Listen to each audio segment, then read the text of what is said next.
Hello, hello. How's everyone doing? Hey, Velvet. Hey, Rail. Hey, Shadood. Hey, Ergo. Hey, Chaos. Oh, there we go. How's everyone doing?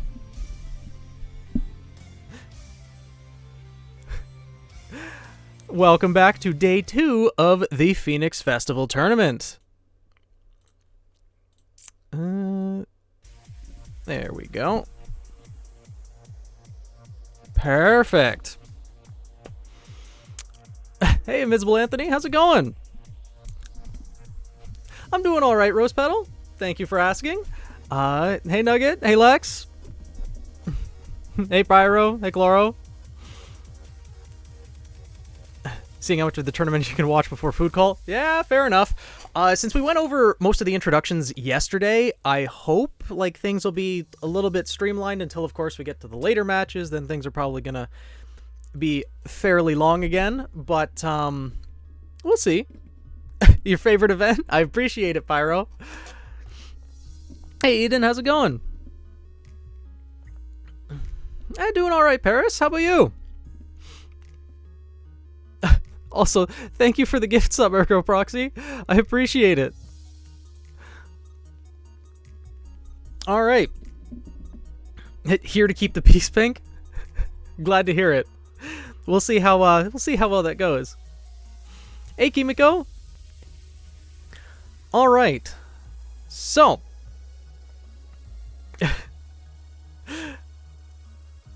to go over and recap the current standings of the tournament. Put something to cook. I have to go get it in 40 minutes. So, okay, dude. Missed live yesterday, caught the VOD. Totally agree, Sylvasa deserved to beat Azul in the initial fight. Yeah. Azul is still currently in the secondary bracket, so he'll probably be one of the first fights today, actually, because we're going to go through the secondary bracket first. So, right now, there are 8 characters left in the primary bracket, and there are 16 in the secondary bracket. Refreshed and ready to rumble? Yeah, as much as I can be, I guess. Still a little nervous to see how things play out, but so how many fights do we have left in total? About 30 fights. We went through 32 yesterday, then there's another 8 in the secondary bracket, and then there'll be 4 and 4, which is 16. Another 4, which is 20. Then 22, 24, 25, 26, 27, 28, 29, 30. So 30 more fights, 2 less than yesterday. So ideally, maybe this will go a little bit quicker, but food, hopefully you'll be back. All right, Chaos. Glad you're able to join in for a little bit. Hope to see you soon. It's going to be easier now that we know about each of the characters. Yeah, that's what I'm hoping. But still, as we get closer to, these fights and these fights, I think things are gonna get tough to call. Though, again, depending on the biomes, things may, let's see if we can get it done by dinner. 5 hours. Well, we'll have to see. Missed the first stream, had to watch the VOD, but here now. Well, glad to have you, Cyrus. Hope you enjoyed the VOD. Are there biomes in the finals? I was initially planning on having biomes, but we could go without biomes as well. It's kind of similar to the actual Vital Festival tournament, but I don't know. We'll put it up to a vote and see what people want to do for the semifinals, finals, whether we have biomes or not. Might also depend on who ends up making it to the finals, if the biomes would drastically affect them or not, because random chance having someone just lose in the finals would kind of suck, but we'll see. Better without biomes. Okay. Also name is true. Oh, does it? I didn't edit that. Oh no. Well, let's go back here. All right.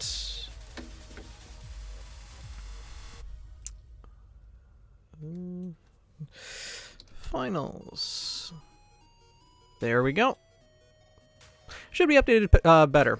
Thanks for the heads up, Pink. Cinder already crashing the party, stole all the desert biomes. Yeah, I think it ditched the biomes too. For the finals, just for the finals or for the semifinals as well? Finals should be without biomes. Yeah. All right, let's go with that then. Since they're 1v1s rather than doubles or team things. Yeah, I've kept the biomes up until now, just because I thought it added a nice randomization. It would give someone's ribs are getting stolen. I thought it would give a little bit. Yeah, I like the biomes. But yeah, for the finals, at the very least, and maybe the semis, maybe we can go without them biomes, or agree we can cut them when we get to the end. Yeah. All right. So for our first round then, since we went in reverse order here, we'll start with Salsa Testarossa versus Akari Kazuma. So, pop that. Pop out. Get that over here. Extend that down. Okay. So, Salsa Testarossa versus Akari Kazuma. Oh, whoops, that's the wrong one. There we go. Okay.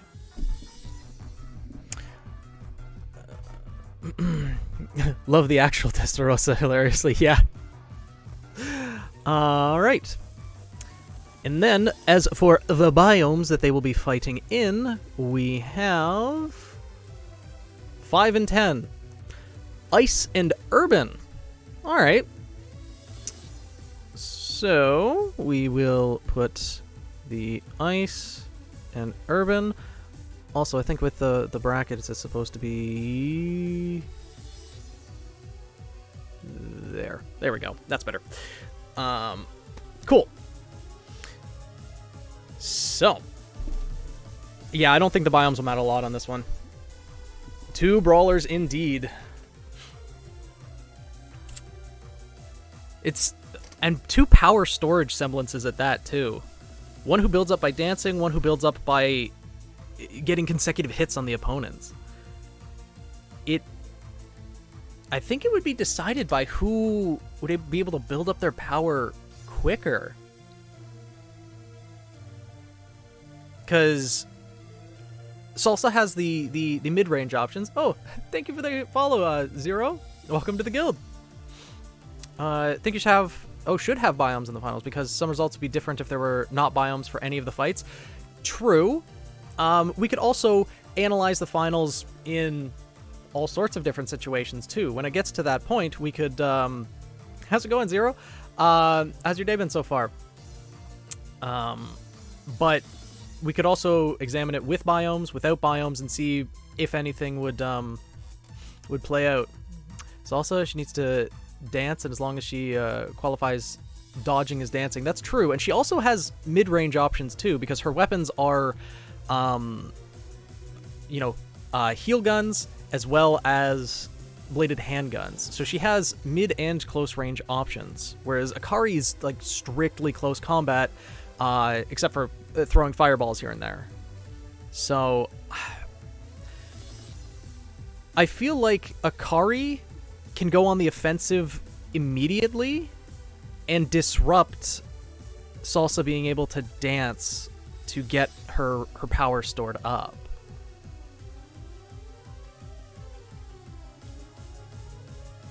Well, there's a typo in there too, in the rules. 1v-A. It's not 1v-all, it's 1v1. Let's see if I can actually change that quickly. Okay, go to Nightbot, the commands, custom, edit, 1v1. That should have fixed it? I think? Yeah. Screw it, 1v-A. No. Akari may have some advantage with the ice biome, funny enough. Oh yeah, the steam as well. Using the fire to cause steam. Melt the ice, cause Salsa to drop in the cold water. That's true. How good can Salsa dance on ice with the ice skates. Yeah, that's true as well. She has the heal gun, so, you know, presumably she's got decent balance. She's fighting with those. But... Oh, one single voice actor. Technically correct. I don't see them moving through the biomes too much, honestly. Yeah, they wouldn't... Probably... Like, Akari could use the ice biome to his advantage, make steam dust, or steam at least as cover, but really the urban biome would give all the cover you'd need. So I think the fight would either happen center stage or in the urban biome, more likely than not. And Akari would want to close the distance immediately, get his semblance online. Salsa would probably try to keep him at a distance using the guns that she has, and then try to build up her power storage as well. So, still confused on what's going on.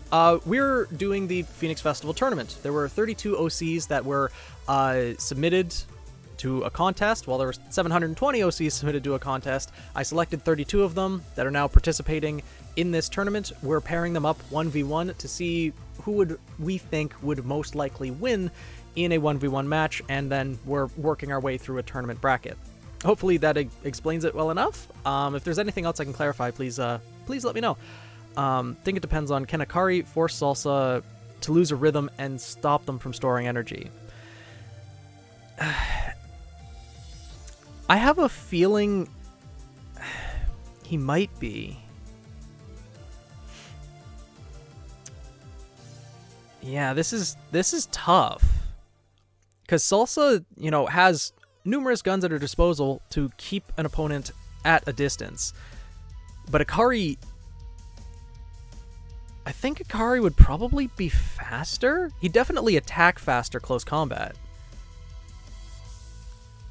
And wouldn't allow her... That's true. Akari and Salsa would know each other's semblances by this point. There's only like one or two characters that potentially would have kept their semblances quiet. Yeah, I did go through all 720 myself. That was a rough month. But maybe Salsa would actually drag him into the urban biome and attempt to use the debris to her advantage. That's true. Because especially part of her fighting style that was included in her bio was that she does store up the power, use it for kicks, and for stomps as well. So that would probably be able to bring down rubble on an opponent, assuming Akari couldn't dodge out of the way. And depending if she was able to... Is it by hand? Well, they were... I guess technically, yes. They were all the contestants were submitting a one-page Word document or PDF file. So there's 720 pages of just OC detail to go through, and yes, I did go through all of them. Candidates were picked up, 700 plus prior to the start of the tournament. Certain abilities were banned for the sake of canon balancing. Yeah, like no time manipulation, no Grim manipulation, no Grim transformation, things like that. I think Salsa wins. Thanks to the better range of guns, she'd likely be the expert dancer. She could probably dodge like it was second nature. That's true. She would be, I think Salsa would be better at dodging, but if Akari can close the distance, I think it'd be difficult for her to be able to dodge all of them.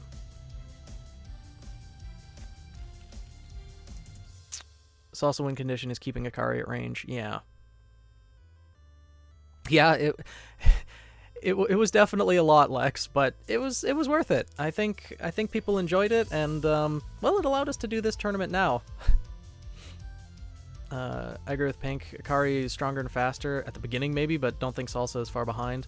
And as the fight is happening, it would be closer and closer until she's just stronger than him. That's true, because I'd imagine the way that she'd fight, she wouldn't just stand there and fire off the pistols. She would probably be spinning and dancing as she's firing, trying to keep him at bay, using the urban biome to her advantage. So she'd be slowly building up power before probably Akari could start landing consecutive hits. That is true. Akari is a performer as well. He has dancing abilities, but he's good at dodging, good at the arts, but as they're both trying to dodge each other, Salsa would be building up her power, whereas Akari needs to land those hits to do so. Would getting hit boost her like it does Yang? No. Her power storage only comes from dancing, not from absorbing kinetic energy like Yang. Would she hit hard enough for Akari to be taken out before he hits full stacks? I don't think she'd be able to take him out in one shot. I don't think she'd be able to build up that much power to take him out in one shot. It would probably take a couple hits for sure. So I think Akari could get his power storage online as well. Wouldn't have the accuracy to dance at the same time as firing. Probably. Not effectively, at least. It'd be kind of a twirl here and there. This is tough. Personally, I'm kind of leaning towards Akari likely being able to close the distance at the beginning of the fight more often than not, but I can easily see Salsa winning too. Pretty valid strategy, keeping Akari away, build up her semblance every chance she gets, but I don't think it's enough to win a majority of times against someone who directly benefits from disrupting her. Yeah. Every 9th hit is tough to get, but even if he misses a few hits, it's not like his power storage goes away. Like, it's after landing 9 hits he gets the storage. The problem with Salsa using the urban biome is that it isn't behind her. She has to go. Yeah, that's true. So Akari would likely probably be able to disrupt her. What is Salsa's personality? Let's check just to make sure.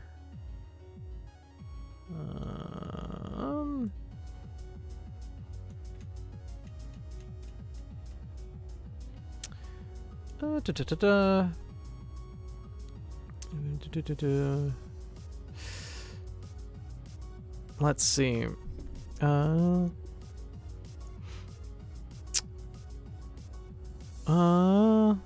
Largely close to mid-range combatant, excels at dealing burst damage while using her dancing techniques. And the 4 guns equipped to keep her offense ambiguous.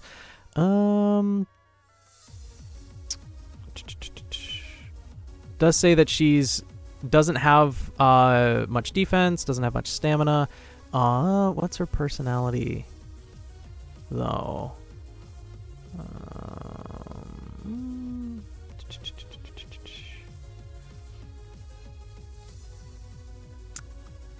She seems to be like fairly kind-hearted and fairly level-headed for the most part, from what I can see. Yeah, there wasn't much on the personality in the...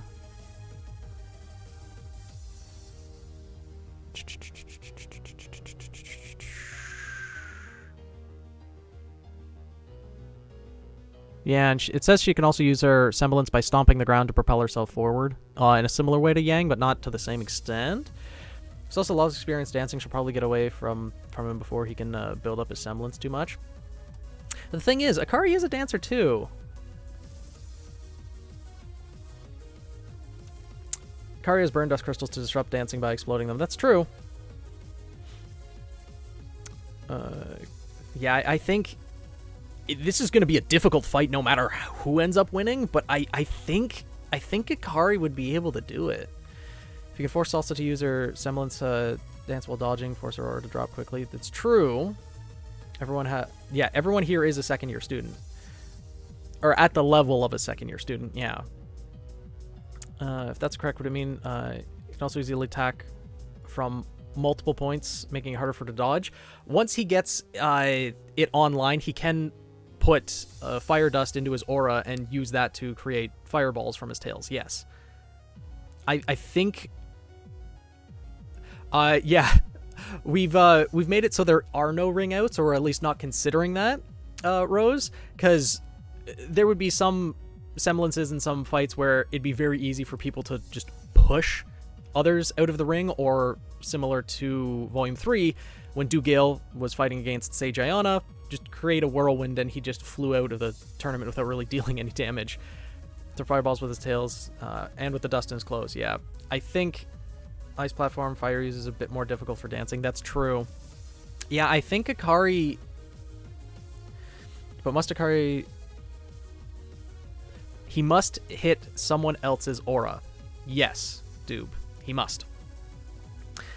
It is by making contact with another person's aura. It is not... He can't do it by, like, punching the ground or punching objects. It has to be making contact with another person's aura. Yeah, consecutive blow to an opponent's aura. So he cannot just belly drum. No. No. He can't just, you know, punch himself, punch his own aura, and do that. No, it has to be an opponent's aura.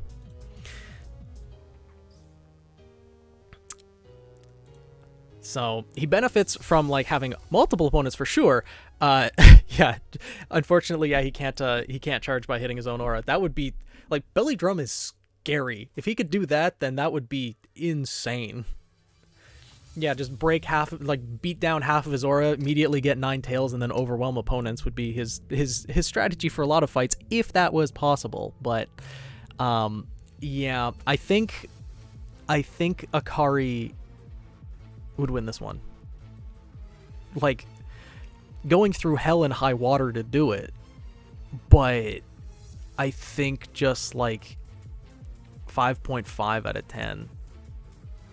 Yeah, it wouldn't be as difficult if they weren't so similar semblance-wise, but I have a feeling we might get a couple of these fights, honestly, because there's some characters that have similar semblances or similar toolkits, at least, but yeah, I think Akari would win this.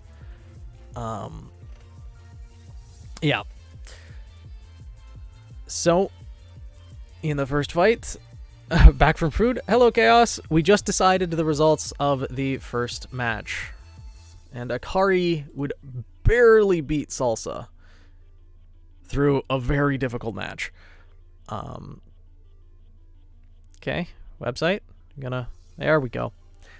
Sage Cristallo versus Rei Shirogane. All right.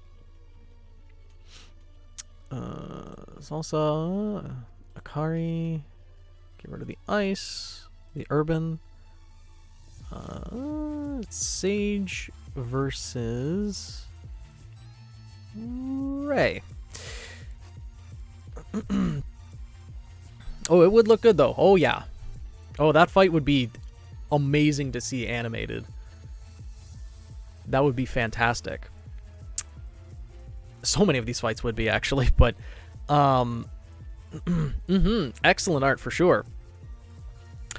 Now, for the biomes that Sage and Rei will be fighting in, we have 9 and 8.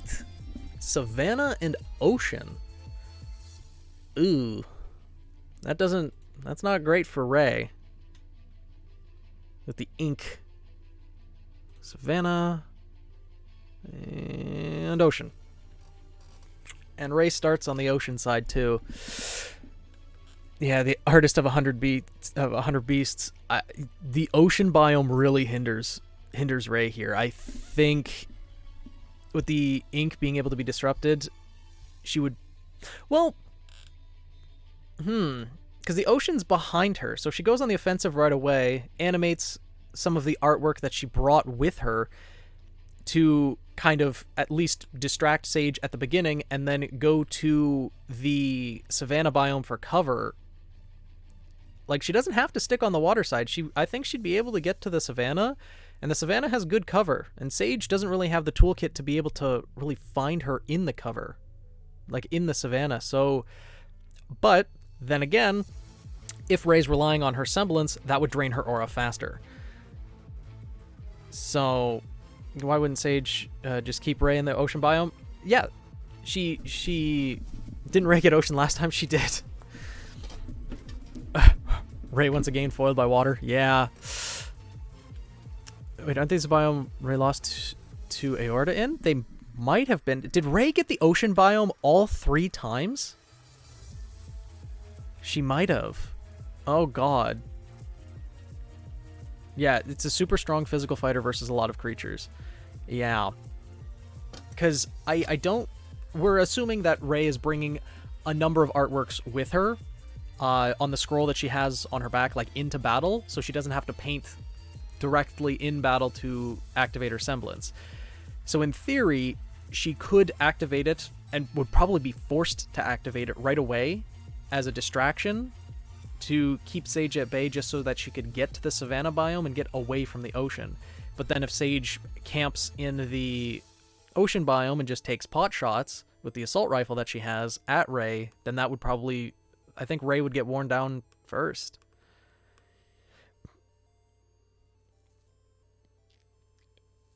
May change it this one time. I mean, we could, but that'd be kind of unfair considering we haven't changed anyone else's this far. It's not terrible for her. She still has ways to win. The question is how likely it would be. Oh yeah, like, Ray's not down and out just by getting the ocean biome. Because, like, remember, her last fight, she still won while the ocean biome was in play. Barely, but did.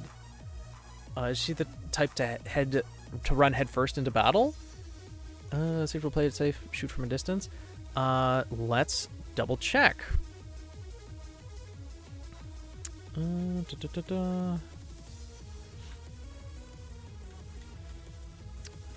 If we get to... Where it is. Okay. And there we are.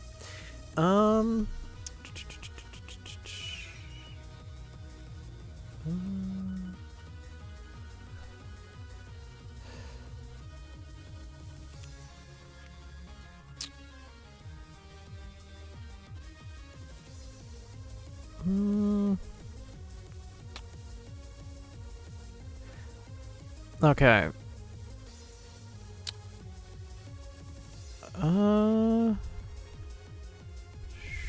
Let's see. Very much the type to put her friend's needs ahead of her own.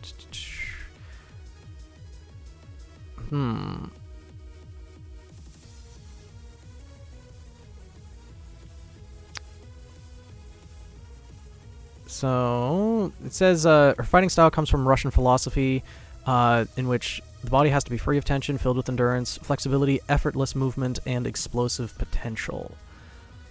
So it doesn't really say whether she'd be the type to rush headfirst into battle. I don't think she would, but considering that we're operating... Yeah, the difference is Sage can't destroy the savanna biome, too. And doesn't have a weapon to fling water. So... Ray, for me, is range weapons, whereas Sage can get up close with her sword, which I think helps her win. Sage can absolutely get up close, but Ray has the capabilities to keep Sage at bay. Because remember, close combat, Ray still has a halberd and also a Tommy gun for mid-range too.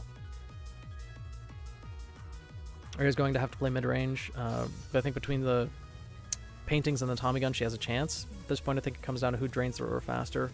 Which semblance do I think drains more?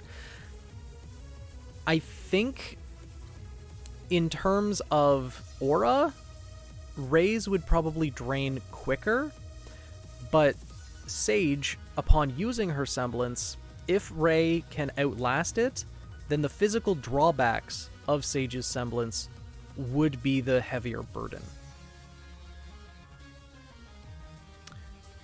Sage wouldn't allow her to paint unless Ray was able to get to the savanna biome, because that would give enough cover, probably enough time to draw. Yeah, Ray's brush is also a halberd. Yeah, so Ray has close range options and mid range options with just the weapon that she has. Plus her semblance gives her mid range options. If Sage was in range, if Sage was in range of Sage, certainly not. Yeah.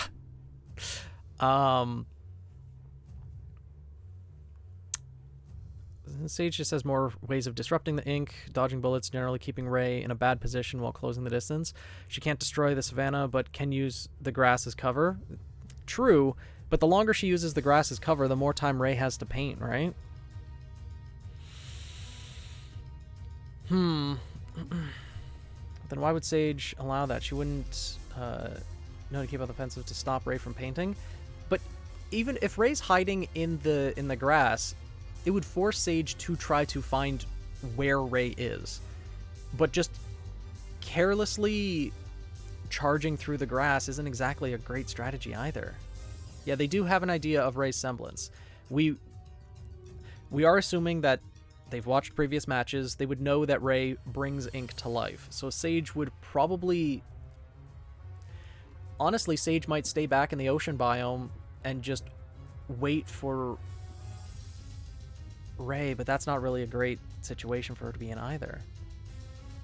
Question of, does Sage even allow her to get to the savannah? Well, it is a question of that.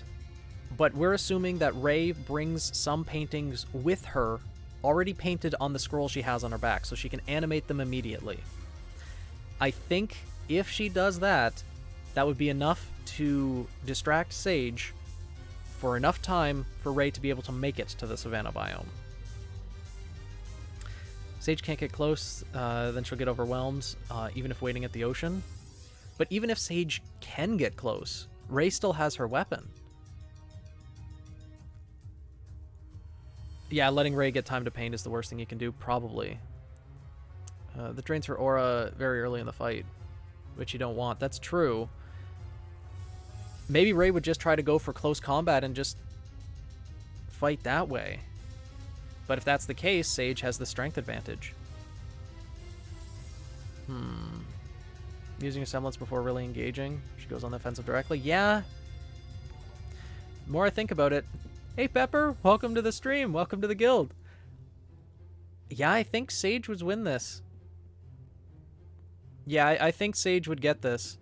It'd be either over very quickly, if it got to close combat, or it'd be a drawn-out fight where Sage would let Ray whittle down her own aura through using her semblance. May not even leave the starting ground. If Ray starts with the ocean at her back, stop Sage from capitalizing on that advantage. Likewise, Sage can stop Ray from benefiting from the savannah's cover. Yeah, I think Sage would win this one. Definitely to exhaust Ray, but I think Sage is one of the most aggressive characters in the whole tournament in terms of fighting style. Yeah, because she seems to mostly focus on close combat and strengthening. So she'd be one of the more aggressive ones. Yeah, I think she'd be able to overwhelm Ray.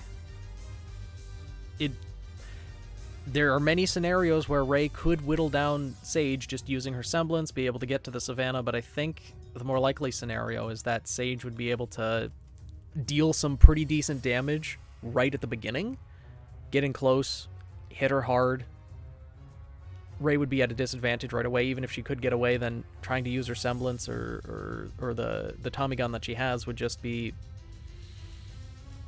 prolonging the inevitable, maybe? Yeah, I think Sage win this. Yeah. So, I don't think many characters could physically fight all the ink creatures, maybe plus Ray, and win. Sage can. That's true.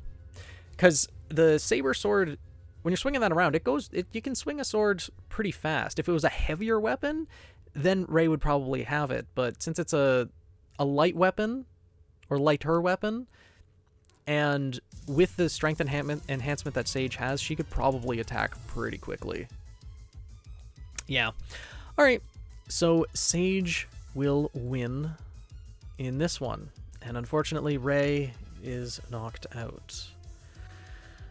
Next, we have Oliver Reynard versus Onyx Aratoile.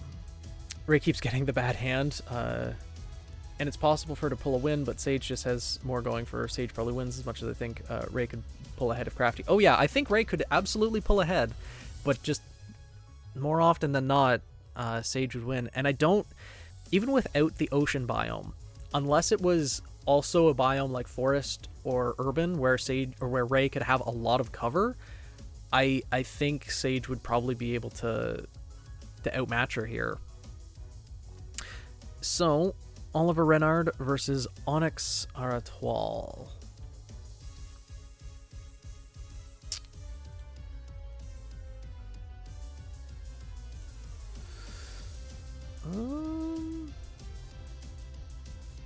Okay.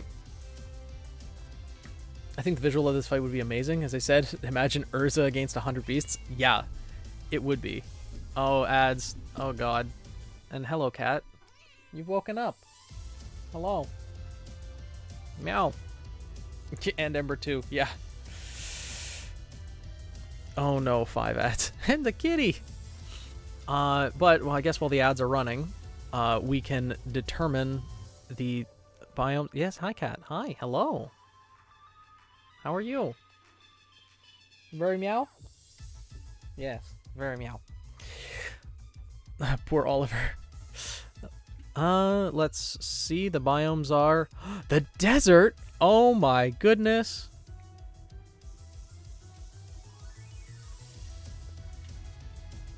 The third time the desert has appeared in this entire tournament.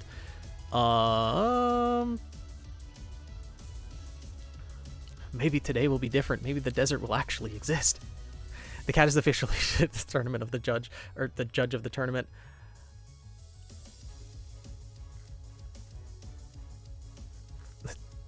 Hear from the phone. Hello, Daisy. The desert exists. It's real. The desert is not a lie. But Onyx is our other ink user. And he uses it to animate his tattoos. But he's mostly a close-range fighter outside of that. Whereas Oliver is a long-range fighter. There's plenty of vantage points in both biomes. There's the massive rock structure in the middle of the desert biome, as well as the urban. Yeah, it stays in the urban biome and it stays far away. Oliver ain't having a fun time. Yeah, because there's a lot of cover in the urban biome. Can we get much higher? So high, yeah. It's very similar to the first match Oliver had. True. Hello, Doob.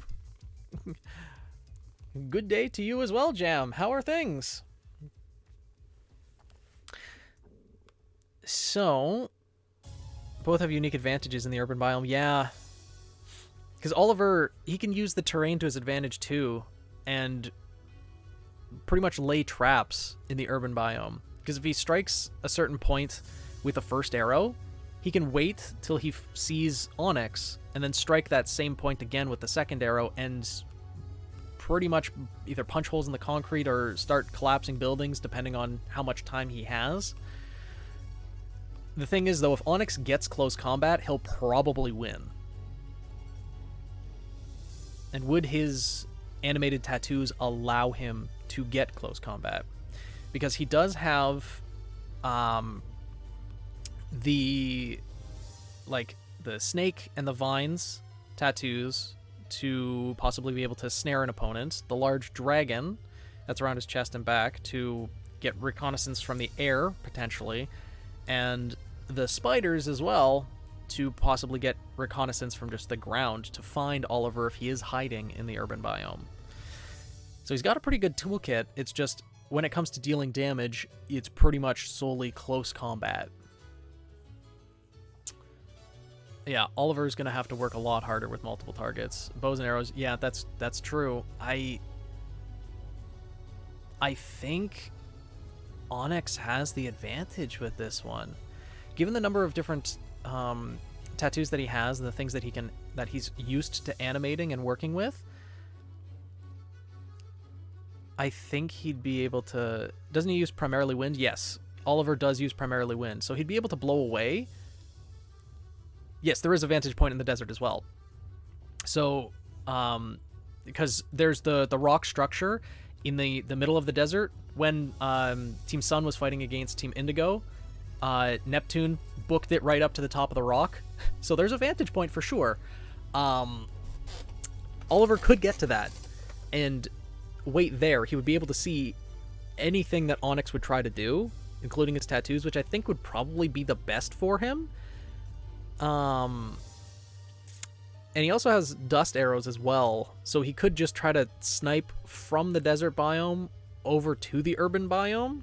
A little bit of a long distance, but the desert is kind of an advantage for Oliver, though the footing is not great. Yeah, aren't as much of an advantage as Onyx has. I'd agree. He's going to have to make it there first. I really think Ollie has this. Keep his distance and snipe from afar. Another scenario like with Ramil, where he's got the best chances winning by sniping and changing positions from afar. Dancing outside the range of his opponent's constructs. As long as he can keep Onyx away, Oliver wins. Not easily, though. That's true. If Onyx cannot get close to Oliver, then Oliver would win. But if Onyx can get close, then Onyx wins. So, plus the tattoos will take up a lot of aura just to reach Oliver. That's true. Yeah, I think Oliver would win this, possibly.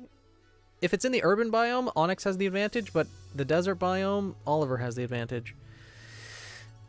Divine Snake's beginning of the fight to catch him. True. Oliver cannot really defend himself at close range. Yeah, he is pretty much strictly long range. He does have Wind Dust, though, so Oliver could use that to dodge out of the way.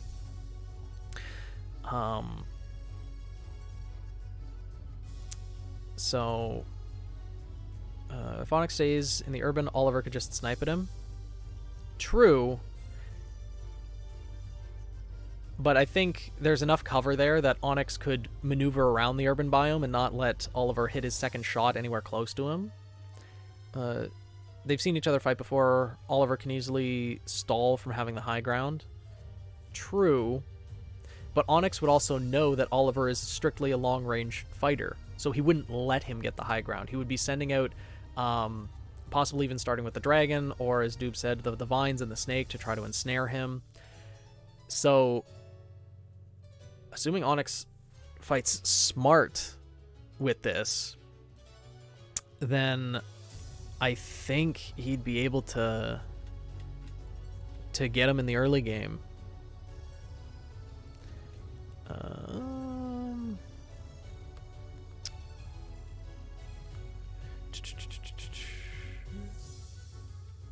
Yeah, in Oliver's bio, he's definitely preferred to long range.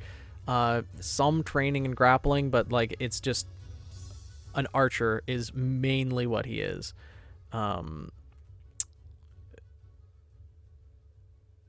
When it's when using his semblance, uses it in two main ways: shoot arrows into the guy, set up an opportunity to charge another arrow with his aura and dust. Usually uses wind, but sets up another arrow if the environment allows it. Potential ways you can set it up would be after hitting his opponent a few times, sets up the potential energy, there with limited visibility. Use some earth dust in his jacket to make some, to use it to fool his opponent by making like earth walls and things like that. Charge his semblance. So, yeah, if he has earth and wind dust, then yeah. Creator here. In my mind, tattoos are pretty fast. Could definitely catch someone running if they're close enough in range. Yeah. I think the tattoos would be able to. It's just Oliver has wind dust to be able to try to dodge out of the way of it. Or at least disrupt them to the point where he could try to get to cover. The thing is, though, if we're assuming he's trying to go to the desert biome doesn't have great footing, and the tattoos would be able to catch him there. So, stuck in traffic with optical reception. You're not driving still, Daisy, correct? You've at least swapped out and you're not driving. Imagine Oliver would run. Onyx would attempt to catch him with the tattoos, forcing him to turn back and shoot them, run back using wind dust, push back using wind dust. Yeah, I think that would probably have to be the way that Oliver would handle this. I'd go with Onyx, be expending a lot of aura to getting close to Oliver, but once he does, Oliver is in big trouble. Yeah. Woodfall uses earth dust to fix the footing in the desert. I don't think he'd have enough earth dust to, because it'd take a while to set that up, right? Because when you use earth dust, it kind of like just creates the earth. It's not like it would stretch out a path of earth in front of you. Your brother is? That's good. Campaign is starting, so I have to go. Have fun. All right. See you in a bit, Ergo. Thank you for joining in.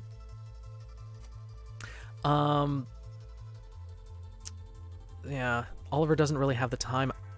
I think this is one of the situations where Onyx could use his tattoos and be able to force Oliver into close range where Onyx would win.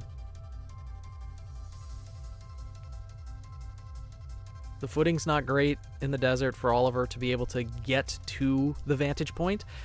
If the footing was better and Oliver could get to the vantage point in the desert, he'd probably have this because it's pretty wide open outside of the vantage point. And in the city, Onyx can use his tattoos to his advantage. The spiders for reconnaissance, the snake and vines for maneuverability. Oliver's an expert. He could easily use his arrows from any range and would know how the tattoos work. So, still think Oliver gets into a biome, he can use his range to win.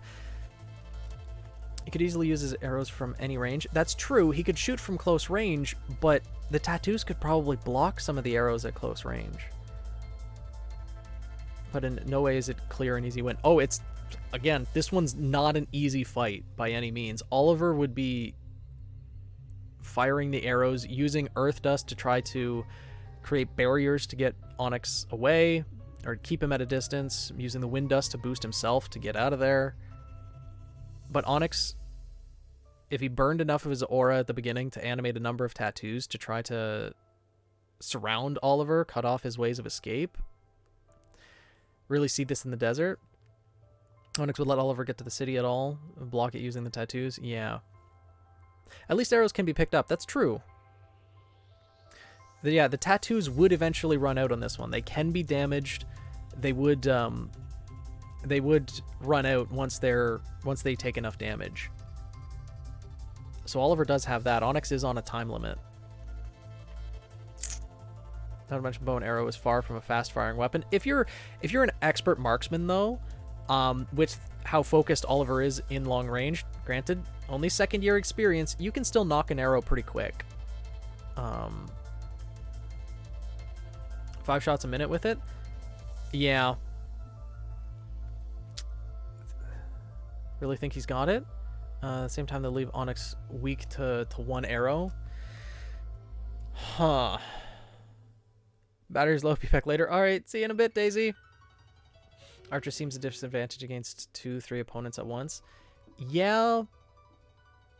Oliver can win if he drags the fight out. Oh, absolutely he can. If the fight's dragged out, Oliver wins. Onyx would have to win this close combat and in the early game. Imagine curling the ink takes a lot of aura to do, and doing overtime will just drain him. I think Onyx would want to win this fight quickly, and Oliver can stall long enough to where he has the advantage. Yeah. Yeah, that's a good point.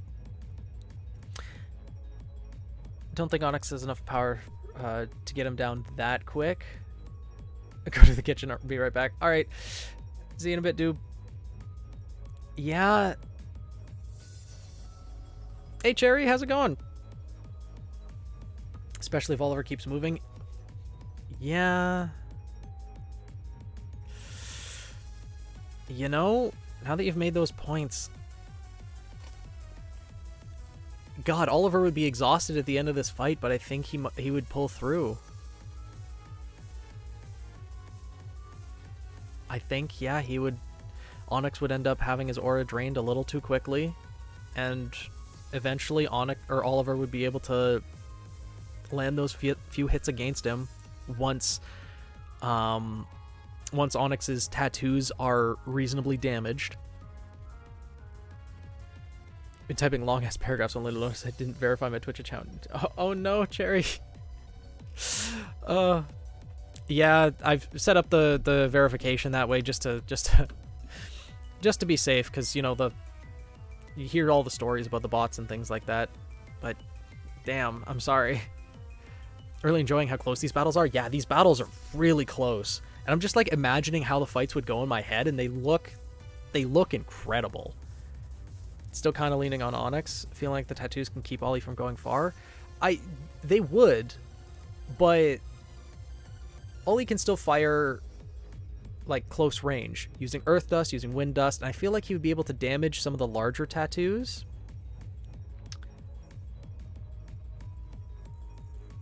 close battles are most interesting. Oh, absolutely. I think Oliver takes it. Onyx Semblance just drains too much.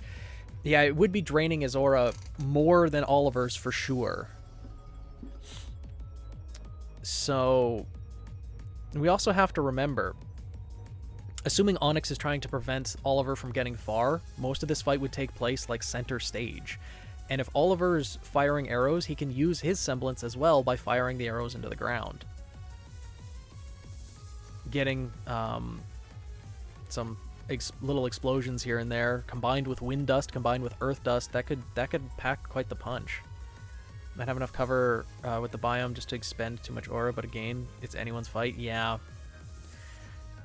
Also got my snacks watching the World Cup. Oh, no. Who we're going? We're going with Oliver versus Onyx, and it looks like, yeah, he could disrupt the footing and keep Onyx away. Because he has wind dust and earth dust. I think Oliver would edge this one out. We also have to remember, like, Onyx does have the fire dust as well, but I don't think that really helps him here. May lose more using his semblance, but he'll do more damage than Oliver can in the long run, if he's able to get close, yes.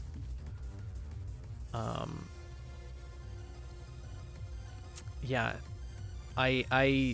Onyx, if he gets close, he could outdamage Oliver fairly easily. But in the long run, the longer this match goes, the more advantage I'd give to Oliver.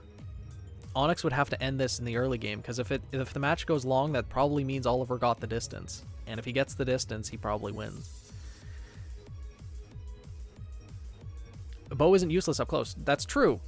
But it's not as useful as a bow staff that can be separated into two collie sticks. Close combat, Onyx would be able to overwhelm Oliver. I think, at least. Because he's used to fighting close combat, whereas Oliver is very much accustomed to range combat. But I think, would Oliver allow him to do that? And I think Oliver has the better strategy. Yeah, I think in this case, necessarily be that skilled close combat either.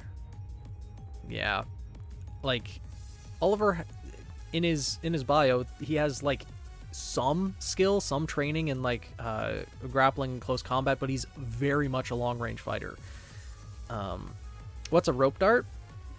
You remember the weapon that the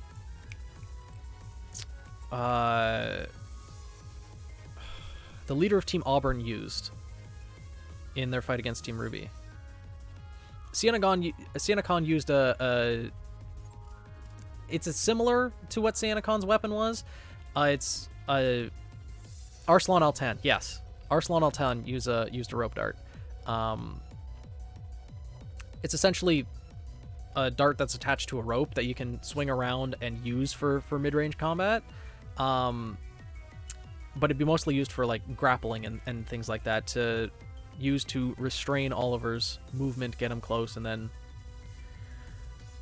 Yeah, Onyx does have a lot of grapple power. That's the thing. If he can get a hold of Oliver, he'd probably be able to get him close combat and win, but it's whether Oliver can keep him at a distance. Like, this one's hard.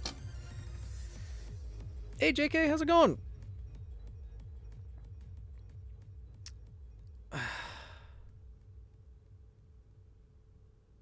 With the earth dust, that seems really hard. That's true. I'd say the wind dust... Oh, posture. Okay. I'd say the wind dust is probably even more useful than the earth dust, because Oliver can create bursts of wind to disrupt any of the vines or the rope dart that's coming towards him. I think that's really don't know. This one's hard. Yeah, this one's really hard.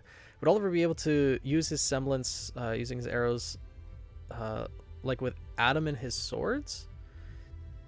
How do you mean? Adam absorbs aura through his blade and then is able to store it and release it all out in a single attack. We're getting close to an hour already. Oh yeah, and this is fight number 3.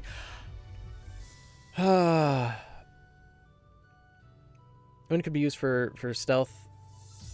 Maybe not stealth, but for creating the distance or disrupting Onyx's grappling attacks.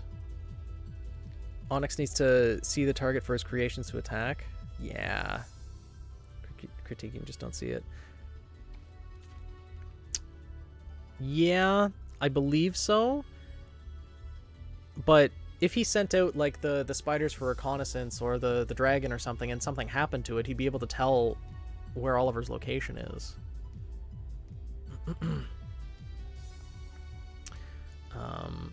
So when he'd be out in the open to arrow attacks, most likely, yeah, or using the urban biome as cover.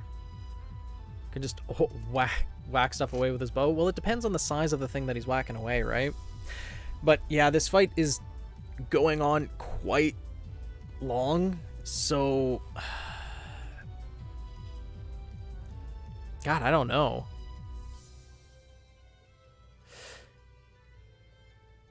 Typing on Twitch is hard, yeah. Yeah. In this case, it is really like difficult to decide. Okay, if you think Oliver, put 1 in chat. If you think Onyx, put 2. We'll see if that gives a better idea.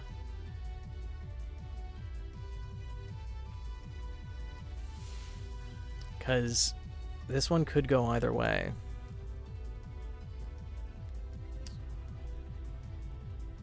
Just got here, man. 2. Yeah, it seems more people are in favor of Oliver. We Ollie stand here. Well, it's... No, there's more 2s now.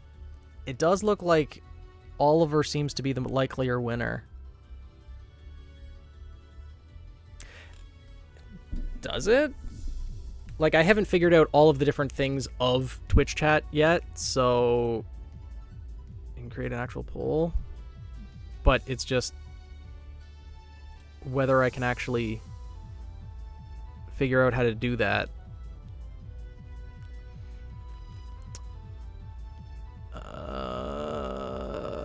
Yeah, I have no idea. All in for RWBY. Yeah, I have no idea.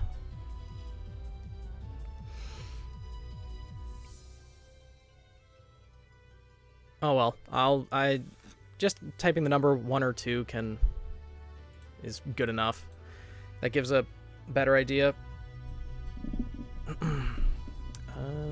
It's a Green Arrow, Oliver Renard. Yeah. Another 2 for Onyx. Yeah. Yeah, okay. I think yeah, we'll give it to Oliver in this fight. Still get away after the opening stage. A lot of Oliver can do, keep covering. Yeah. Okay. We'll give it to Oliver in this fight. There are going to be a lot of matches that could go either way, but yeah, I think we'll just give it to Oliver in this fight. So our next one, Obsidious Reed versus Iris Shade. All right.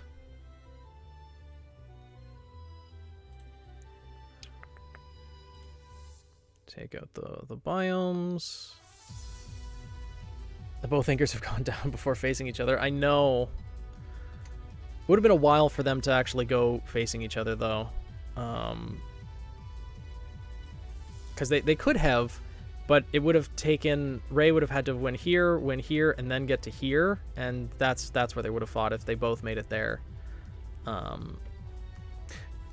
But... in this one, Obsidious versus Iris.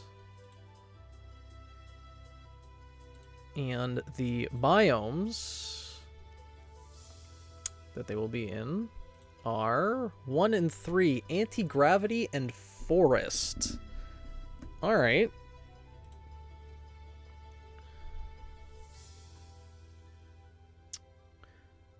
Anti-Gravity and Forest. Okay. Obsidious comeback sweep. Let's see how this goes.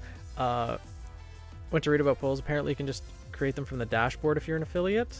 You have a button for that? What?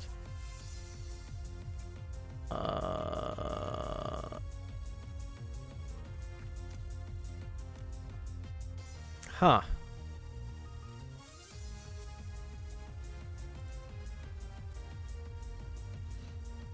Okay.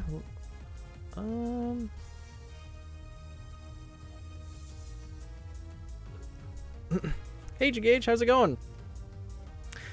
So, do you think I should just make a poll then for the last fight, or do you think we're okay calling it?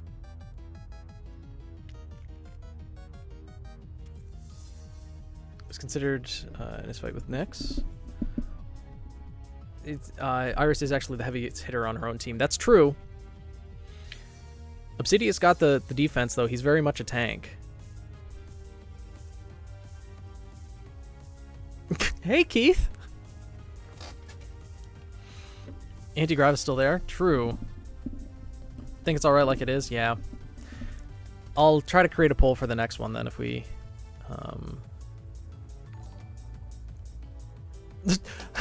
Keith! Thank you for the raid! Oh my god. Hello, people! Welcome! We are in the middle of the Phoenix Festival tournament, and it just so happens that Keith's boy, Obsidius, is up. So we're going to determine who would end up winning in this fight based on, like, who would actually win, not who's your favorite, but yeah. Anti-Gravity and Forest for Obsidius Reed versus Iris Shade. Iris can definitely outspeed Obsidius in the Forest biome, getting good hits in. She can... but she's mostly close combat too, but she does have the retractable claw blades on her weapon, so she would be able to use the forest biome and have pretty good maneuverability. She's essentially a ninja, so she would be able to maneuver around, use her semblance to create smoke screens, but it's whether Obsidius can see her coming is the thing. Now imagine he could, because attacks that would hit him, she can store, or he can store in his aura, or redirect the kinetic energy. She's the heaviest hitter, but is she enough to, like, break through his aura that quickly? Antigrav is perfect with Obsidius for creating kinetic energy from gravity. That's true. It's just whether the fight can be directed into a specific biome. Obsidius has a lot going against him with biomes. Like his fight with Nyx, Iris won't need to expend nearly as much aura to successfully pull off a hit and run tactics. That's true, but she doesn't have the same ranged capabilities as Nyx either. So to do hit and run tactics, she's most likely going to have to get close. And at that point, that gives time for Obsidius to counter.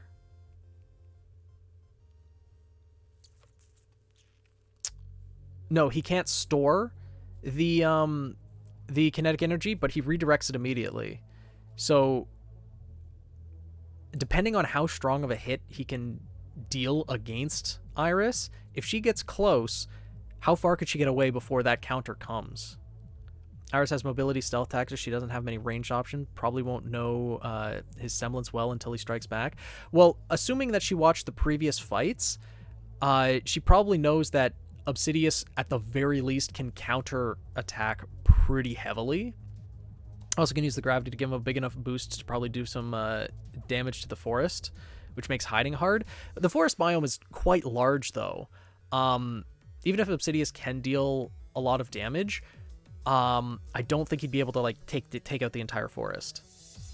Obsidius semblance has the benefit of the doubt. It isn't immediately obvious. That's true. She can limit his movements with ice dust. That's true as well. She does have fire and burn dust.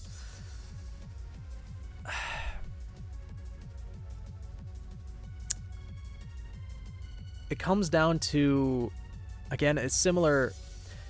If we look at the dust he has, lightning and fire, we haven't yet. Because if he is able to land, like, the thing is, even with the dust, it comes down to Iris needing to land a number of hits, and Obsidius needing to land like 1 or 2 good hits. Getting back the numbers. How many Weiss was the arena again? What? Years promoting deforestation. Imagine watching the fight in TV. Like, if this takes place in the forest biome, I think Iris has the advantage because she would be able to use the trees as cover, get many vantage points. In the anti-gravity, though, that gives Obsidius the advantage of being able to use the gravity to build up his semblance and counter.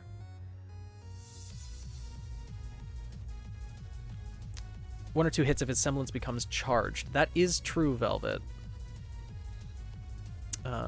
Obsidius can't cut down every tree, and if he uses semblance to do so, he'll just drain his own aura, whereas Iris can draw that out by hiding in the trees.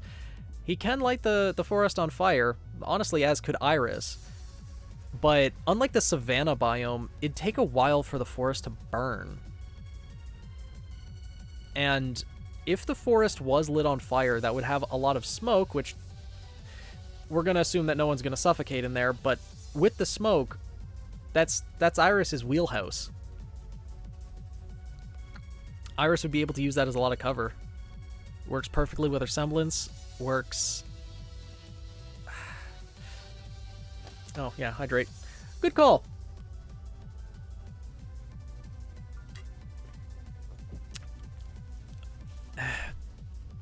It does lower his aura to absorb the kinetic energy.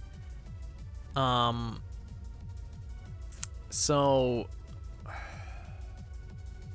God, this is tough. Difficult to breathe, difficult to see. True. But Iris is, she is created as a ninja-style character based on reconnaissance. So if it's difficult visibility for both characters, Iris would probably have the advantage there. Truly one of the more important info. That's true. You can lay down 112 times Weiss in that space. Plus, can Obsidius counter something like smoke in the face as a surprise? Well, the fire dust explosion that would be caused by infusing her semblance with burn dust, he'd probably be able to absorb the kinetic energy from that and counter, but by that point, the smoke screen Iris would probably be in a different location. Blade itself is coated in flammable oil. Yeah. Yeah, his sword has fire dust, and the stun rod has lightning dust. So Obsidius has access to electricity and fire. Iris has access to ice and fire. But both seem mainly close range. Iris just has the maneuverability with the claw blades. Do either of them have a gun that would force the other to CQC? No. Neither of them have really... There's mounted pistols on Iris's weapons, but she's mostly a close combat fighter.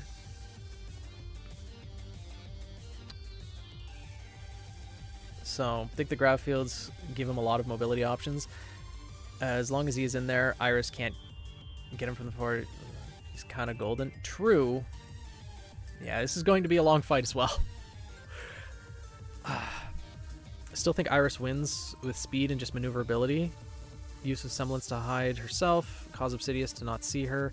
Plus, why not use the ice dust to freeze Obsidius' arms to drop the sword while he's in the smoke? Well, I don't think freezing his arms would cause him to drop the sword. But freezing him in place momentarily could easily happen.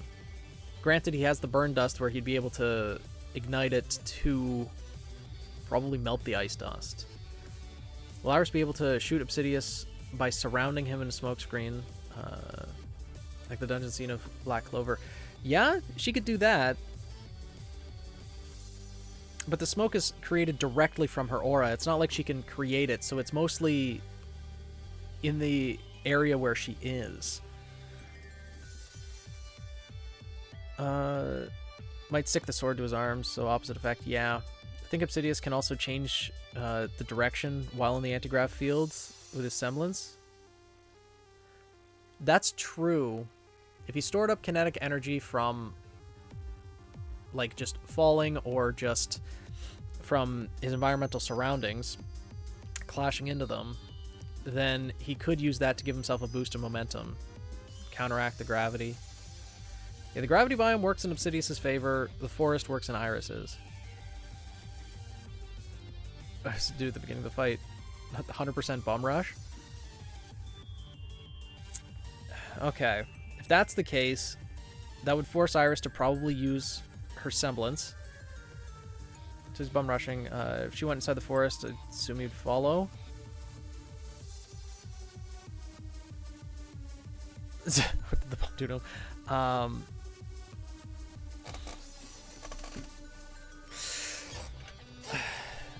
So he'd charge in then. Iris would probably try to get to the vantage point of the forest.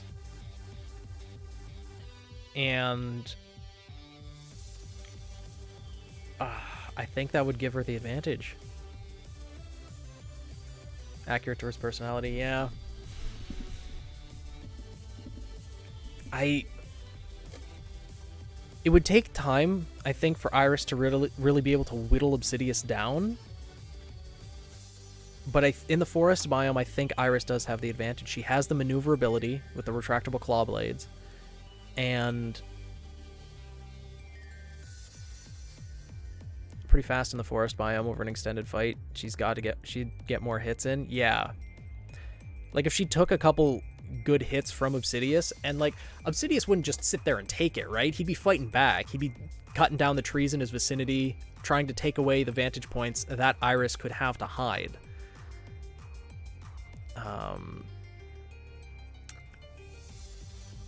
Especially if his... I think Iris can do that, though. Isn't exactly on a timer. She might win this by 1,000 cuts, I think. How is Obsidius in close combat, hand-to-hand? I think he's decent in hand-to-hand. Like, if he puts down his weapon and turns around to just start punching, using the shield, kind of putting his back to it and facing, but side swings with the sword are very wide, too. Absolutely. Like, he'd be able to chop down trees, no problem. But it's just, that would expend not only his physical energy, and his stamina, but while he's doing that, after the swing, because his blade is very heavy. It is a heavy weapon. It does have wide swings, can deal a lot of damage, but if he can dodge that first swing, Iris would be able to get in and counter, is the thing. Grissom Master Slum still definitely knows how to fight even without a weapon. Yeah. Can he jump on the sword too? Or can she jump on the sword too when he swings? You know, I see that happen in a lot of anime, and I never really thought that that makes sense. I don't think that that would be the case. If he's using the shield as defense, yeah, she could jump on that and try to attack over it, but I don't really think that'd be a stretch as well. Winter did it with Crow, yeah, but I think that was more rule of cool than anything, because the weight of a person on a blade, the blade should just drop to the ground. So, yeah, I don't see the whole sword jumping thing. Iris can keep moving and force Obsidius to tire himself out physically, disorient him with the smoke and get quick hits. And she wouldn't need to rely on the smoke right away in the forest biome either, right? Because she has the trees as cover. Obsidius would definitely try to take that away. Probably create a clearing in the forest. But then Iris then can start relying on her semblance at that point. They're just equal in aura, right? Yeah, we're assuming that they're comparable in aura. Both don't think Obsidius an idiot. I believe he's not exactly tailored for super fast and tricky opponent. He seems like a slow tank. Yeah. Usually relies on power advantage, but can also bait people into his semblance. And we're going into this fight where Iris knows that Obsidius can counter. So I don't think the bait would work that well. Smoke can just be used as a last ditch to get away. Yeah, I think... Oh, God, this would be close. Kind of like Yatsu versus Mercury. In a way, yeah.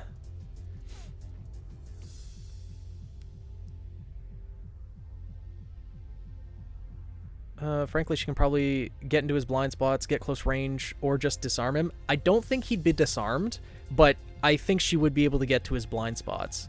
Because for Obsidious to drop his weapon, it would take some pretty significant force. And I know Iris can hit hard herself, but with Obsidious and the way that he would fight, the strength that's needed to wield that weapon, along with his semblance, I don't think he would let go of it easily. I think that Iris could chip Obsidious with her weapons until he runs out of aura. Yeah, I think this would be like a death by 1,000 cuts. But my god, it would be a difficult fight, because Iris would have to play this very carefully. If Obsidious landed 2 good hits against her, Obsidious would win. But the forest biome is just a decent advantage for her. He can still use his mobility boost card by directing his kinetic energy into that. True, he could. But Iris then has her semblance as a last-ditch effort to be able to get away. Don't think he showed that one yet. True. I think our Iris wins due to speed, a better strategy, better maneuverability, and a much more reliable semblance that she can use in the forest if she gets too close. Plus the forest is right behind her. She can just quickly hide in there straight away, and especially if we know that Obsidious would rush. Probably, well, Obsidious would know as well that Iris is a tricky opponent, so he'd want to finish that fight quickly rather than having it drawn out. Shad! I don't think she could disarm him, but I don't think she would let him a lot of opportunities to hit. Of course, he would only need 1 or 2 hits, but yeah, Forest with the scenario, yeah. Bait Iris into that, trying to make her go in and then go after her when she tries to run. How's it going, Shad? Yeah, I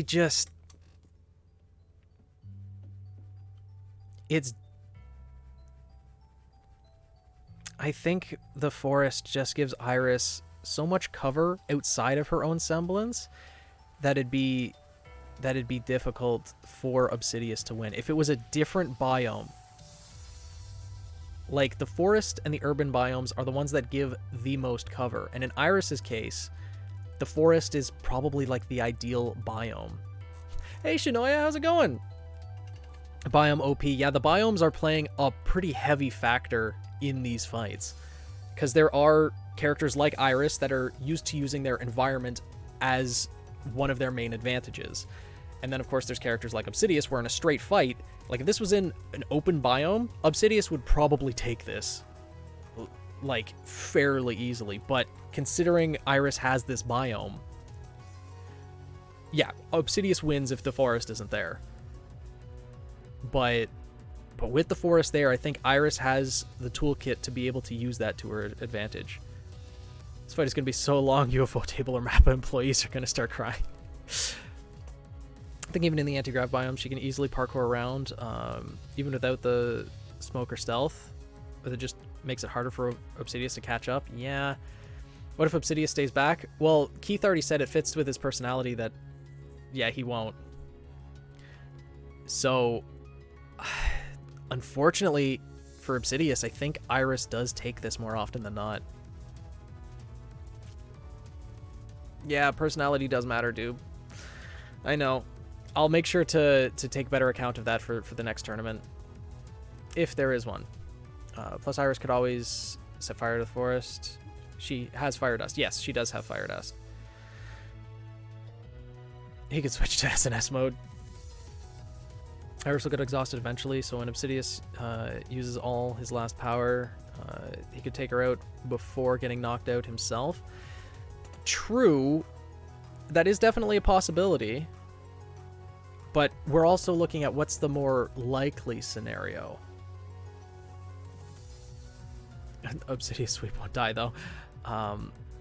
Could take this, but his personality makes it way harder. Yeah. Iris has more going for her. I think Iris does win this more often than not. I think she does.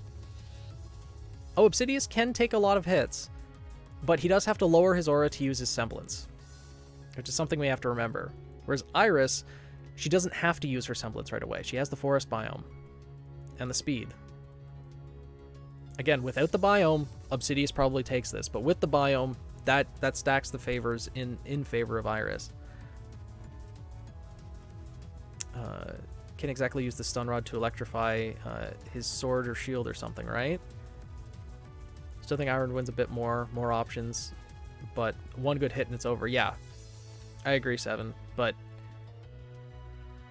I think Iris takes it by slim margins again. It's a tough fight, but yeah, I think Iris takes it.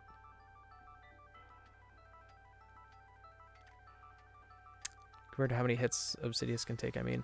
How many hits Iris can take? Iris has stamina for compared to how many hits Obsidious can take. Does one hit from the stun rod basically freeze Iris?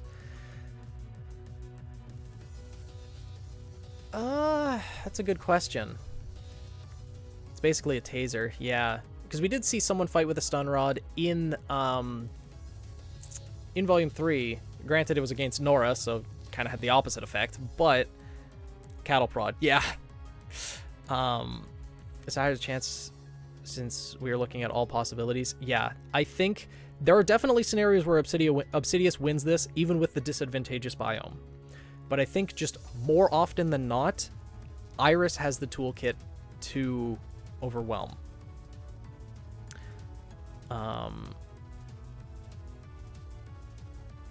With the shield, I think Obsidious doesn't have to use as much aura for defense. True. We're assuming they all have the same aura level. True, but Obsidious has to use his aura for his semblance to counterattack effectively, whereas Iris doesn't have to. Yeah, it was Nolan with the cattle prod. Yep. It's not really a question of whether or not Obsidious can win if he hits, but those scenarios are likely the minority. Yeah, dude, that is a good point. As much as I hate to say it, Keith, I'm sorry, but I think Obsidious, given that we're looking at the likely scenario, taking things into account, he doesn't have to use his semblance all the time. Correct, JK. But Iris, I think, has the toolkit in the forest biome to be able to win this. Yeah, I'm sorry, Keith, but I think we have to call it as Iris is the winner. He can conserve his aura until he can actually hit, but considering Obsidious's personality as well, I don't know. Phoenix will not lose his commission discount. Well, I did go into this tournament saying that I was going to be as unbiased as possible. And regardless of if the creator's watching, I do have to make the tough decisions like this. If a character, I think, would realistically lose, then yeah, like already these 32 characters were picked out of 720. Every single one of them is winners already. There is no benefit to winning this tournament. Nothing.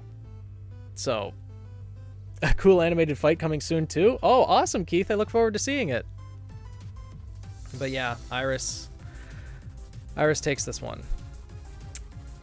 But now it's Freya versus Nyx.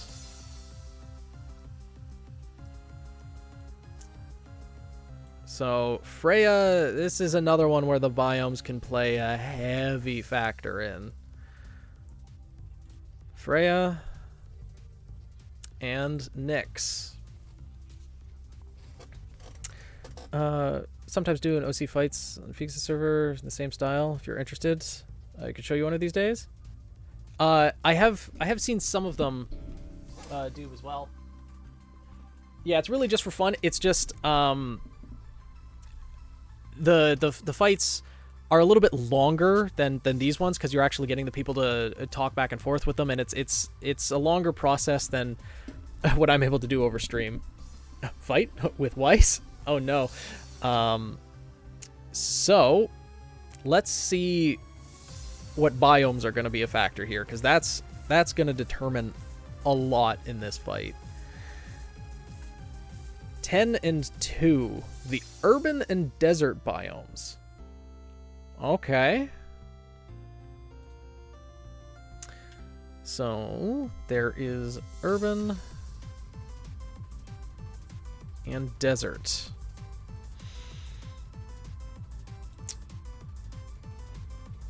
A certain redhead Ruby OC that has a elemental dust weapon.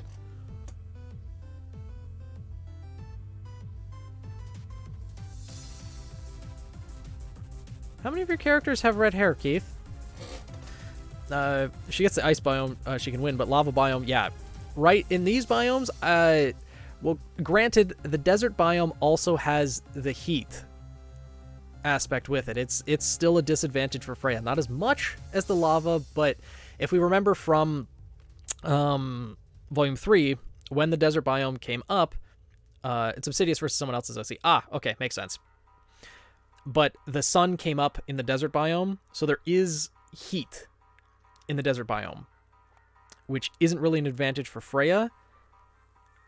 And the urban biome gives a lot of places for Nyx to teleport to.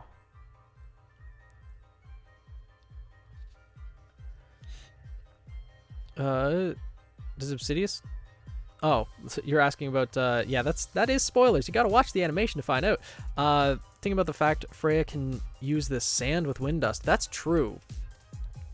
Instead of focusing on the ice aspects, she could focus on the wind aspects that she has. Because the war fan that she uses, or no, she uses the paper fans, has ice dust and wind dust. The wind dust could easily create whirlwinds and things like that, which would force Nyx to use his semblance to escape, which would drain his aura more. Granted, he does have the slingshot rounds to be able to fire from a distance. Steam wouldn't really have much of an effect because Freya could just blow that away with wind dust. The ice dust, you're fighting against an ice dust expert essentially. Fire dust and lightning would probably be the go-tos for Nyx, I would think. He could also use the portals to get in close to Freya to land hits with the bow staff by overlaying them. I think Freya can blow away most projectiles, probably. That's true. If we consider that she uses wind dust, he also does a lot of parkour, so he can avoid using portals all the time. So the urban biome would definitely be an advantage for Nyx, and the desert biome is a bit of a disadvantage for Freya for using her ice abilities. The wind abilities, though, would still be useful in the desert.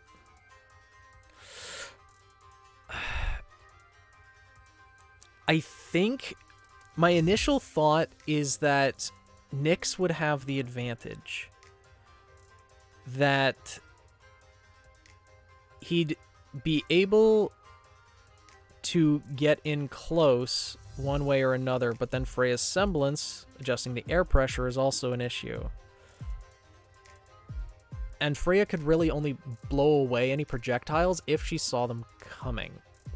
I don't think Freya would want to go into the desert biome, so I think the battle would probably happen in the urban. And with that being the case, there's plenty of spots for Nyx to put down his markers, if he needs them. And plenty of vantage points or just ways to parkour around the environment, taking shots at Freya. And then eventually get to close combat. I imagine Freya is most used to doing ice stuff with her toolkit than wind. Yeah, because her semblance works best with ice. So if you see the fight happening around the urban biome, yeah. Nyx would need to get close to attack. Yeah, most likely, but I think we can't just count out his long range or mid range completely. I agree, Bloody. Biomes definitely play more into Nyx's wheelhouse. I'm gonna post your RWBY OC there. Nice, see. Welcome to the guild. Sorry I missed yesterday's stream. At least the rest of it was broadcasted for 7 hours. Yeah, it was a long stream, Tony, and I have a feeling it's going to be long again today as well. But hey, Azure Dragon, welcome back. Nyx is faster, but I think the heat disadvantage for Freya. He's much more nimble in the urban biome. Yeah, I do think Nyx has more options here. I do think Nyx has more options.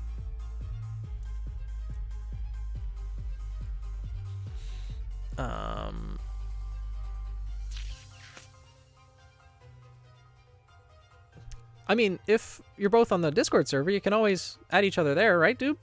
Freya's Semblance's area effect, which can work as a good counter to Nyx's speed, but between the biome advantages and seemingly better close combat capabilities, I think Nyx has more going for him. Yeah, I think so as well. Can't stick around. Okay, see ya, Pepper. Thank you for joining in.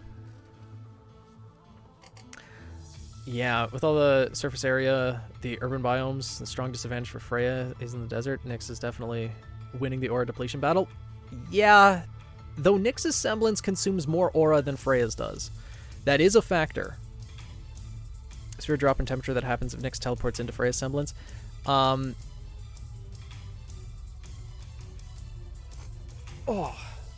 Yeah, posture. Like how that affects the human body. Aura would protect, like, the severe effects of it, but it would be disorienting. The drop in air pressure would be disorienting to her opponents. It's not like it burst their eardrums or anything like that, but it would have a disorienting effect, allowing Freya to counter. It's just, I think Nyx, in a lot of cases, if he was in a bad situation, could portal out of there. Or, yeah, I'm leaning towards Nyx on this one. Close range, Nyx would deal more damage than Freya. Yeah, I think so as well. And the biomes really do have an effect on Freya. The desert's not advantageous for her, whereas the urban, which is the most likely location for the fight, Nyx has the advantage. So, yeah. Although it would be... Nyx would have to play it a little bit careful, because he would have to be conscious of Freya's semblance.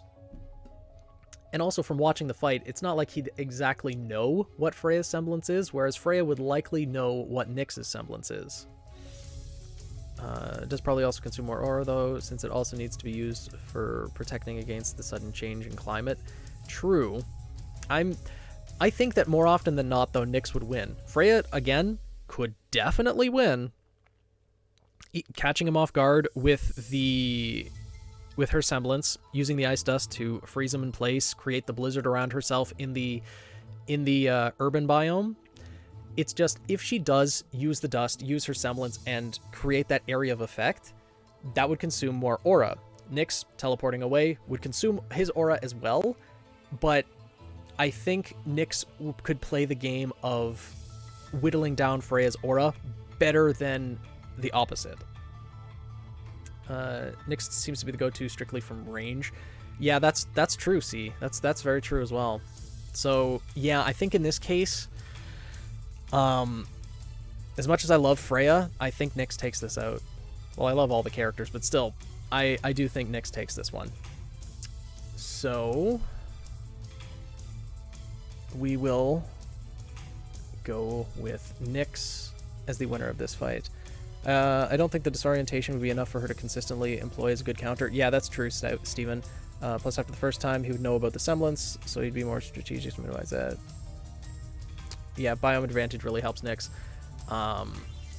Yeah, Nyx takes this one. Next, we have Celesta Obscurum versus Rory Desher.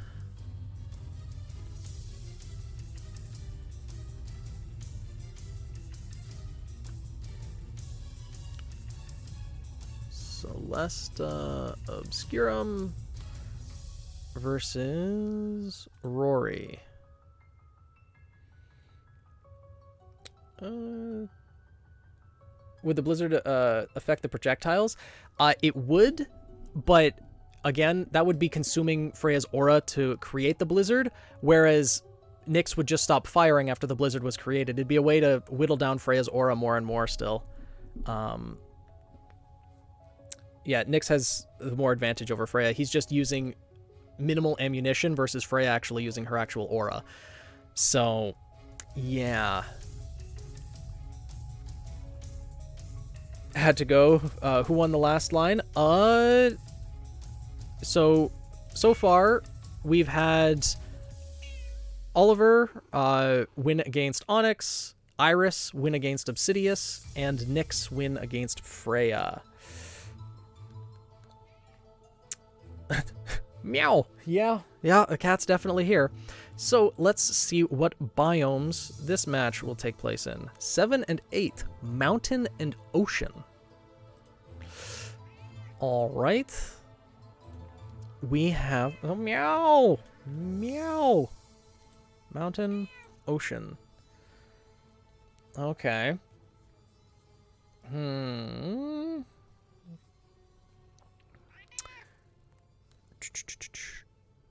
Yeah, Rory's a mid-range fighter, mid to long range.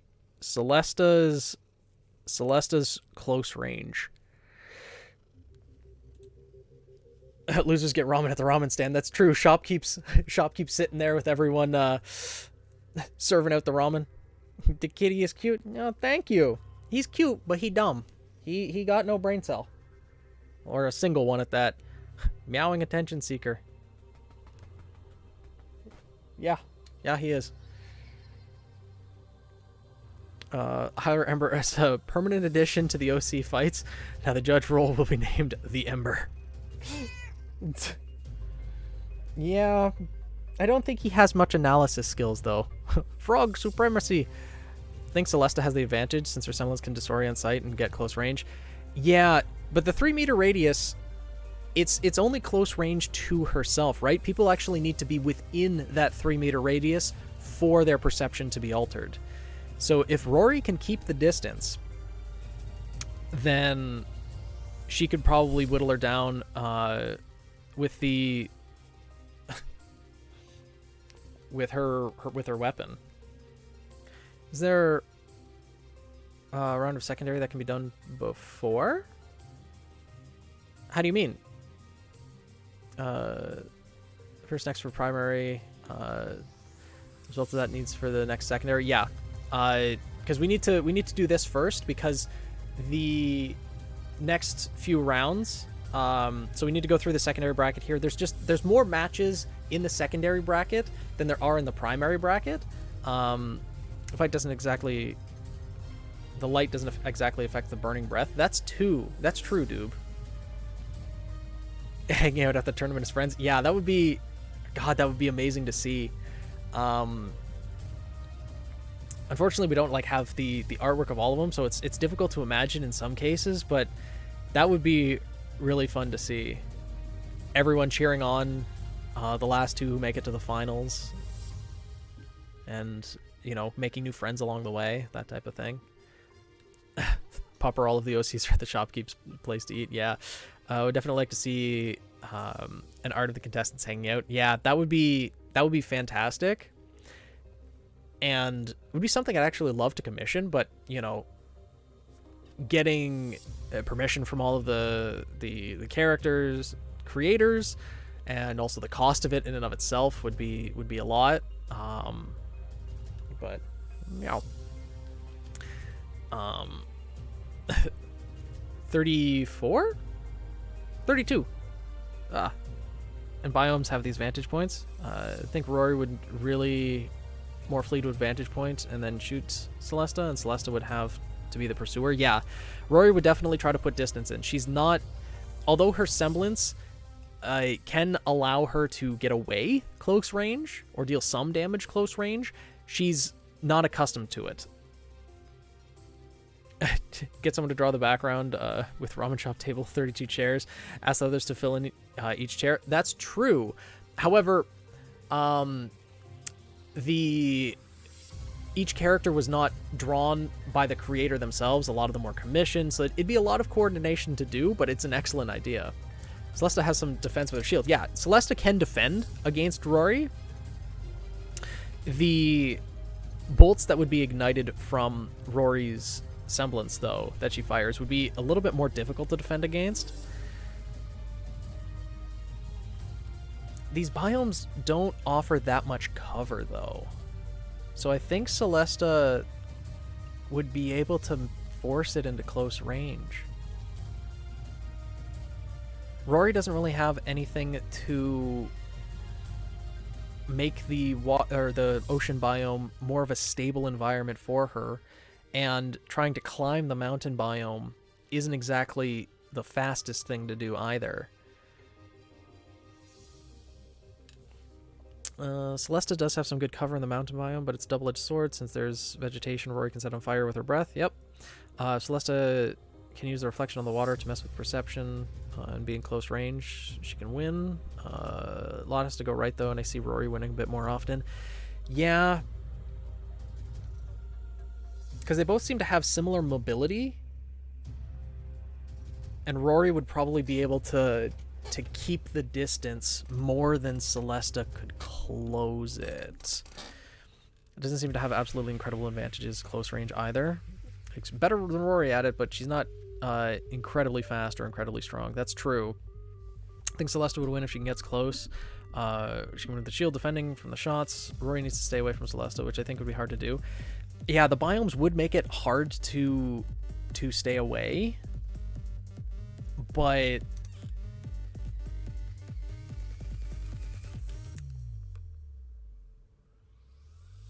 I think,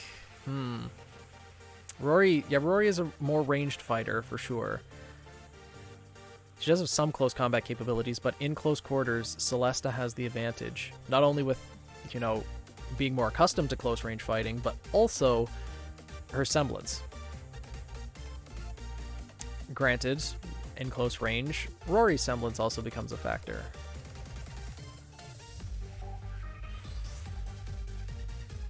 Yeah, Rory's ranged options help her in this fight. I am kind of leaning towards Rory here, but Celesta certainly can't be counted out in a landslide either, because that semblance is very tricky to deal with. If it gets close range, Celesta would probably win. But Rory, I think, has what's needed to keep her at a distance.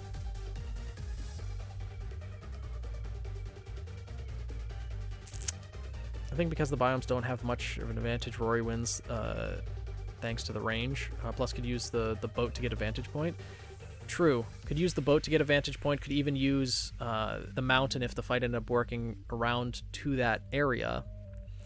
And then if Celesta does get close range, Rory can use the breath to try to create some distance. Can Celesta get close while using her shield? She could, but I'm guessing when the shield's like fully extended, it's not...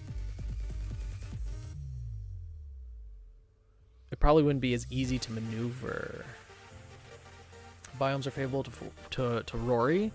Like, she can't exactly hide, but she has the space to run, vantage points to shoot from. I think Rory could get on top of the ship, climb the mountain. Celesta's heavier equipment would make it harder for her to catch up. That's true. Yeah, chainmail shirt and everything, so she would be more weighed down. Yeah. It'd definitely be Celesta close range, but Rory has the ability to get away. Yeah. The brightest tool in the shed. It says Celesta's semblance doesn't affect photons. It distorts the opponent's sight. Yes. Thus his ability is not limited to just Celesta. It probably distorts all of her opponent's sight in that 3-meter radius. Probably also affects the opponent's equilibrium, causing a lack of balance. Yeah, that's true as well, but she needs to get her opponent within that 3-meter radius. Which is the thing. Celesta has to get to close range, and I think Rory can prevent that well enough. So yeah, I think Rory takes this one.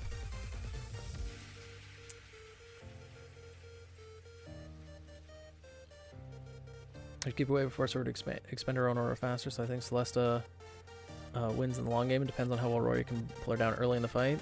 True.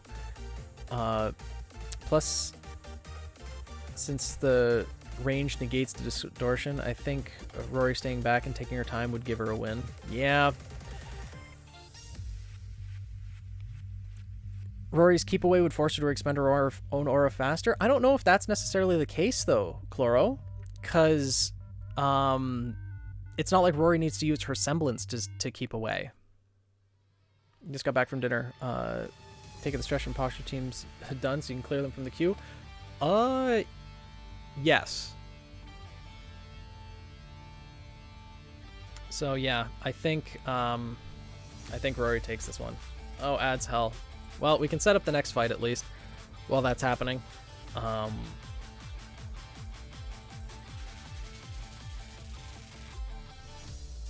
Okay. Okay. There we go. Gok Knight versus Azul Silva. Okay.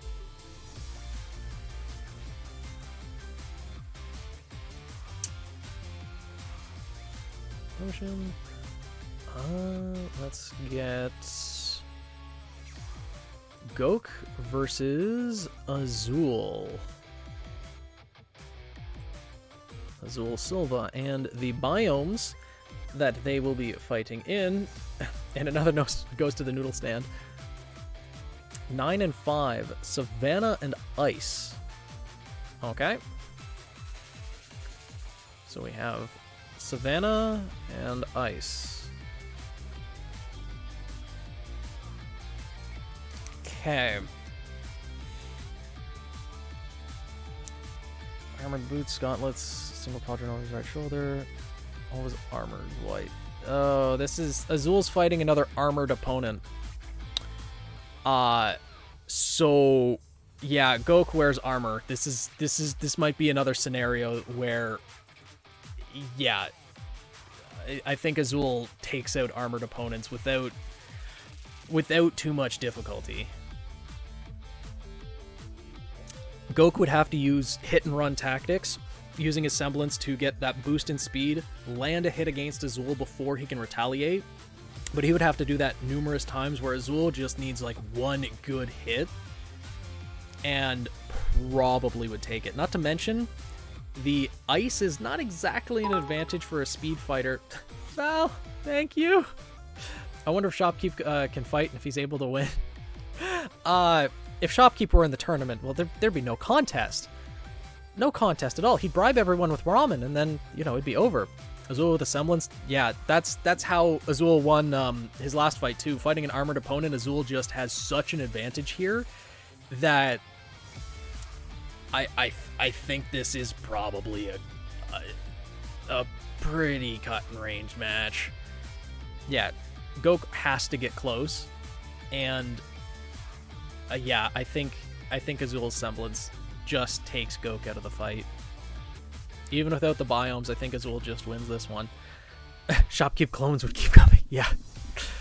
So Azul is getting all the shortest matches.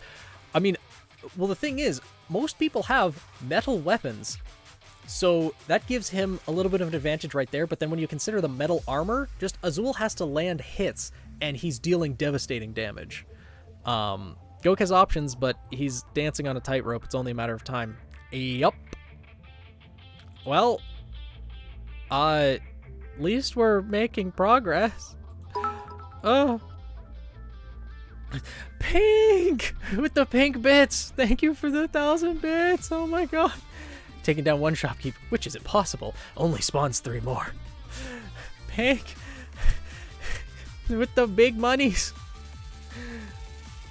Oh. Ooh. And now we have Moko Tekiwatonga versus Hyacinth Everard. This is actually an interesting fight.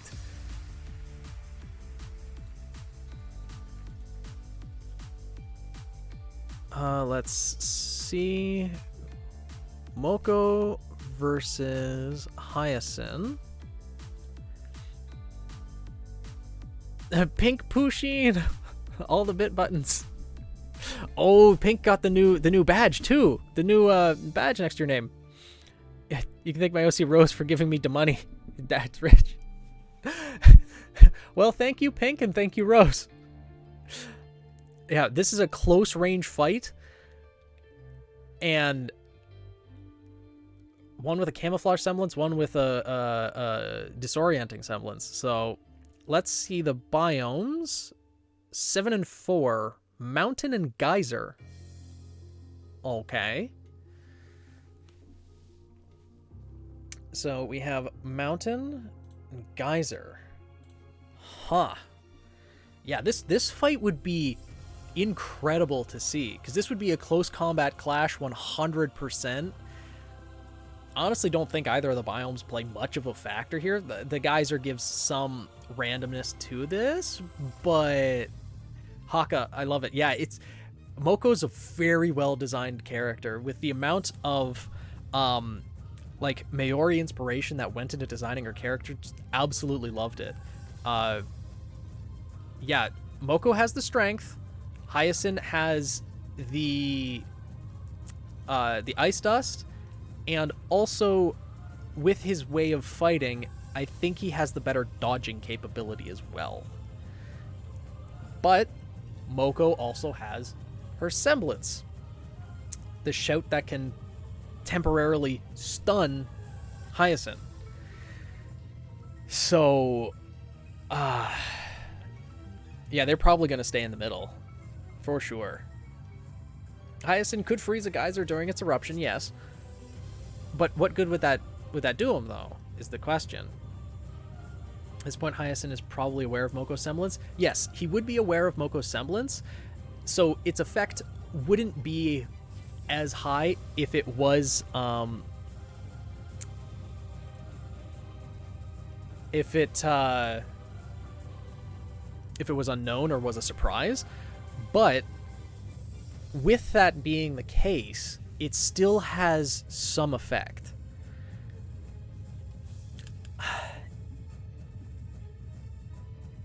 If Hyacinth could use, I think what might honestly be the most important factor here is that who would hit harder and faster?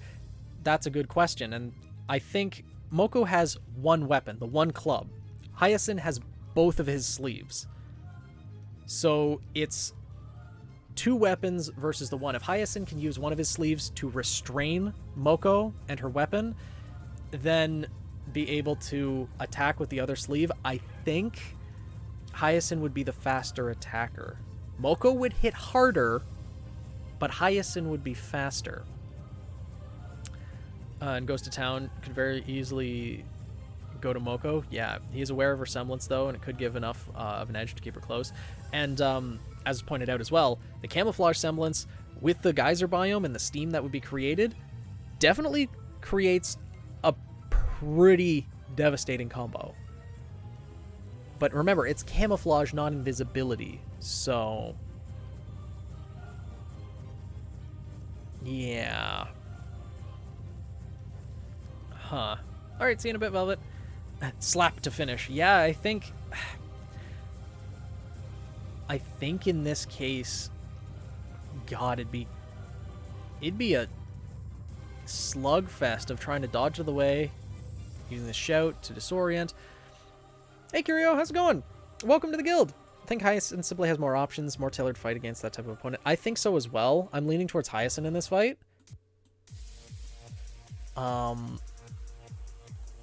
But good lord, it'd be tough.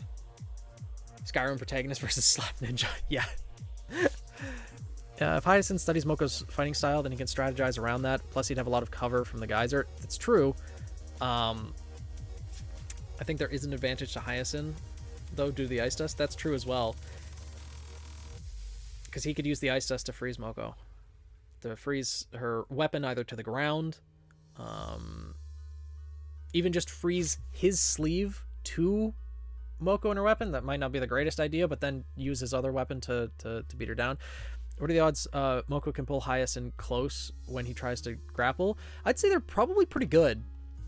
Because Moko, I think, is the stronger of the two. Like, physically.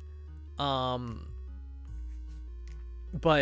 Hyacinth, he's another one of the characters that uses kind of the flowing movements.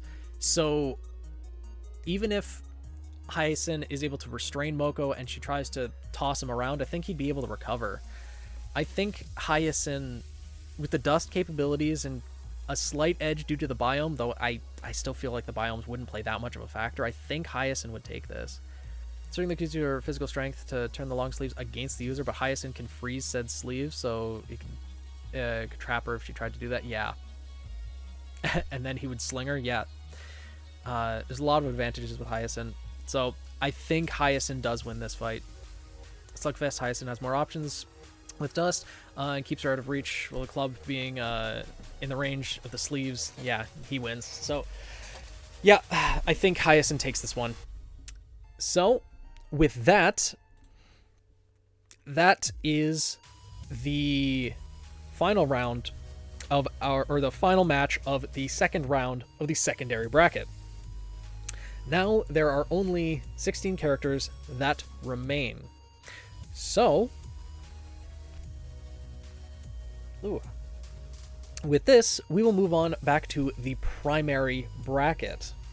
And we shall start with Opal versus Aorta. Oh my god, this fight's would be insane, I think.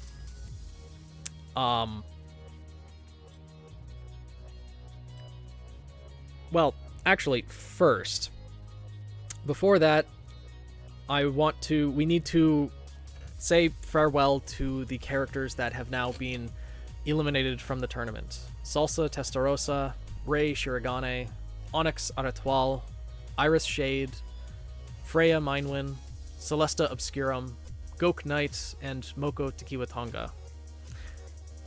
All of them fought well. There were many excellent fights, amazing characters, and once again, thank you for allowing me the honor and privilege of using each of your characters in this tournament. Thank you for submitting them to the contest, and I hope you continue to develop your characters more and just continue having fun with RWBY OCs. But thank you for letting me use your characters. But with that, Iris did win. Yes. Meowless. Iris did win against Obsidious. She had the forest biome to her advantage, and combined with her fighting capabilities and her semblance, she just has so much cover she'd be able to whittle Obsidious down. That was the overall consensus on that fight. If it wasn't for the forest biome, Obsidious would have probably won that fight. But with Iris getting the forest biome, she had the advantage there. But now we get to Opal Isatis versus Aorta Flavis. This fight, though. This is going to be an interesting one, I think. And the biomes they will be fighting in Savannah and Ocean. Okay. Savannah, Ocean. Didn't we just have this combo?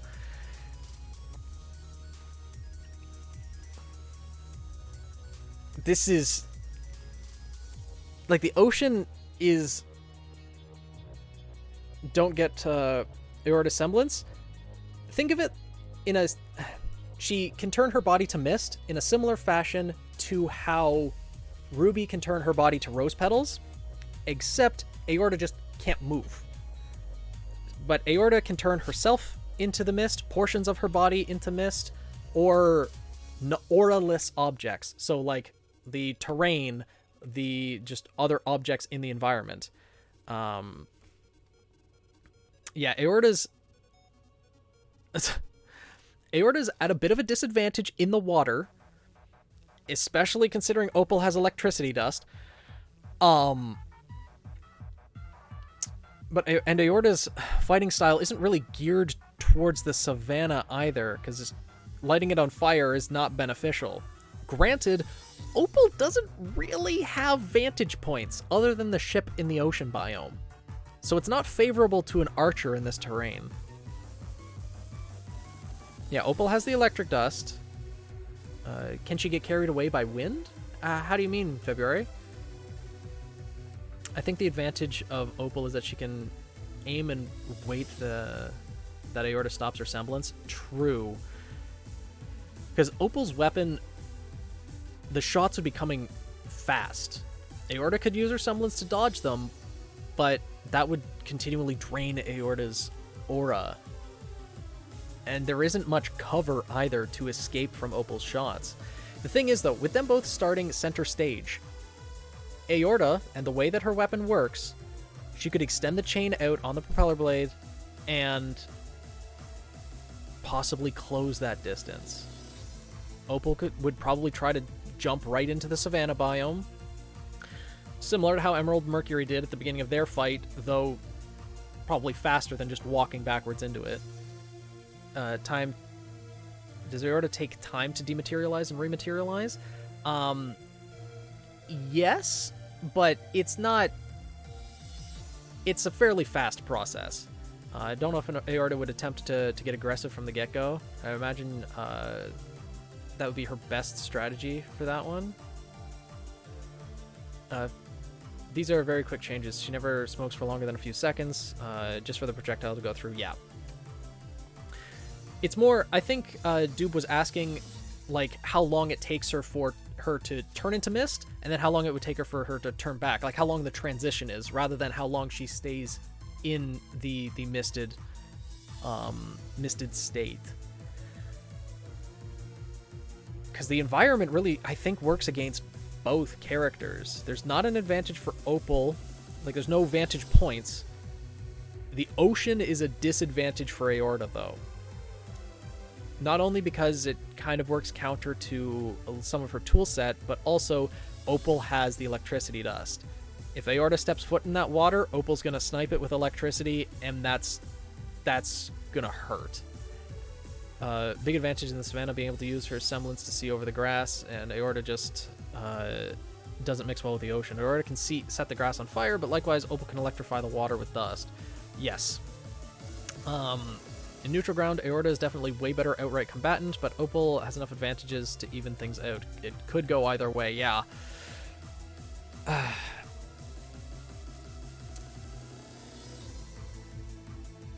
But in close range, Opal doesn't have that much. Let's see here.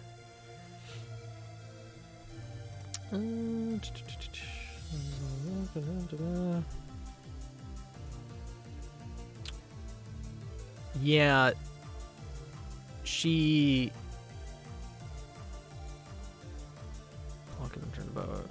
Okay, she can. Opal can split her bow into two swords, but she's very much a long-range fighter. Yeah, there's the two swords that the bow can split into. It just seems whether Aorta gets to close the gap.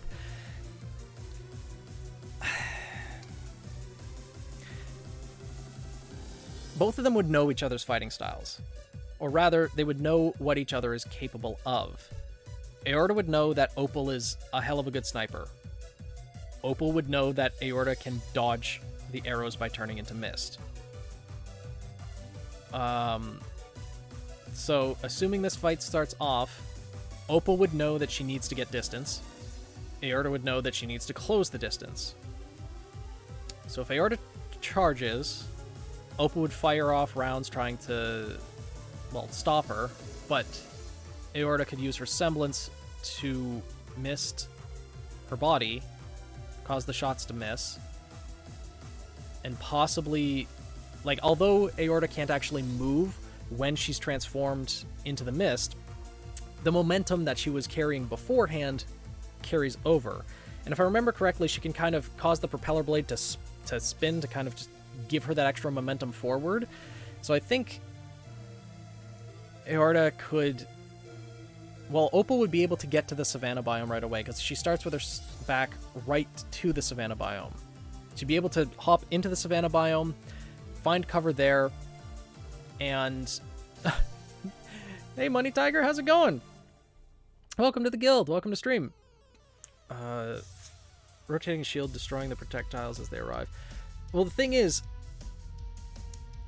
those projectiles are coming really fast. I don't know if the propeller blade would be able to block all of them. Bullets, not arrows. Oh, right. Opal has big shots, not necessarily quick, though. Yeah. Like, rotating shield, destroy the physical projectiles survive. Just pointing that it depends on the period of time to look at. Yeah, that's true. Why not use gravity arrow to shoot aorta into the ocean biome? That's also a question, but if it's a gravity arrow, like, aorta can use her semblance to dodge out of the way of a lot of Opal's shots. That would drain her aura by using the semblance, but so it'd be spinning very fast and blocking attacks, but that's anime logic. Yeah. Gravity bullet, but still, aorta can mist her body to get out of... to dodge those. There's not many vantage points, but there isn't any major cover either. I think it would come down to whether Opal can get away, and if she then use it to her advantage. Because, like, in the savanna biome, Opal can use her semblance to see from the sky, so she could see wherever aorta is on this terrain. There isn't anywhere for aorta to hide. No buildings, no trees to hide under. So Opal would be able to see aorta wherever she is. It's just... Val! I'll pay for them some noodles after the fight. Yeah. Well, like, this is the primary bracket, right? Whoever loses here just drops down to the secondary bracket. Not to mention she can jump into the trees. Well, there's like one or two scraggly looking trees in the savanna biome. I don't think it would be beneficial for Opal to jump into them, because she can use her semblance to see from the sky while just hiding in the grass, where aorta would have to ignite the grass and burn it all down for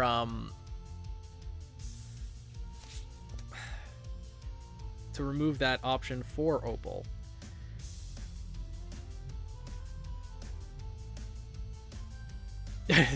There's one or two scraggly looking trees. I mean, it's true from what we saw with the savanna biome. Granted, when we saw the savanna biome in Volume 3, it was only a quarter of the stage, because there were 4 biomes in play. So it was a quarter of the stage versus a full half, which we're assuming is here. So there might be maybe 3 scraggly looking trees. There would more, since there would be more savanna, it's taking up half instead of a fourth. Yeah, exactly, Rail. Back to whether or not Opal can manage to run away, and if aorta can take her down fast enough. My gut instinct is that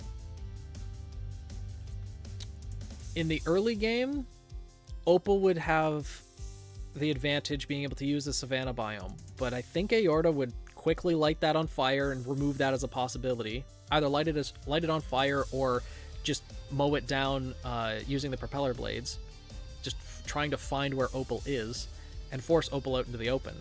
There's not much cover that Opal has to use as a vantage point that she'd be able to avoid aorta for that long. The lawnmower? Yeah. Yeah, I don't think the biomes are favorable to the archer. Aorta could counter that by destroying these elements with fire. Yeah. Opal would need to... I think Opal's main win con here would be forcing aorta into the water, where she's not only at a disadvantage, but then able to electrify the water and deal damage that way. It's a foot race. Does Opal use her weapon for speed like aorta would? Arson, our favorite activity. I don't think so.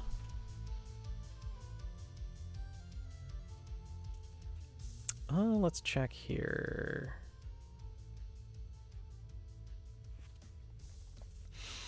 Hmm.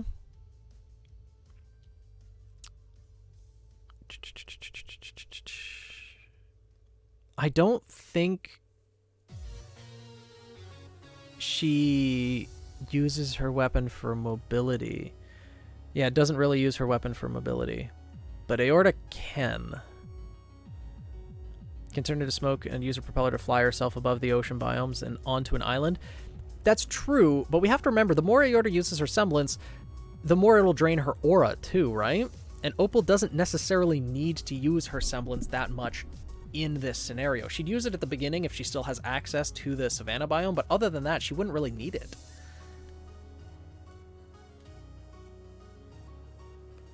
It's a lot of jump from gravity bullets. Slight advantage because if she continuously shoots, Aorta can't dodge them all with her semblance.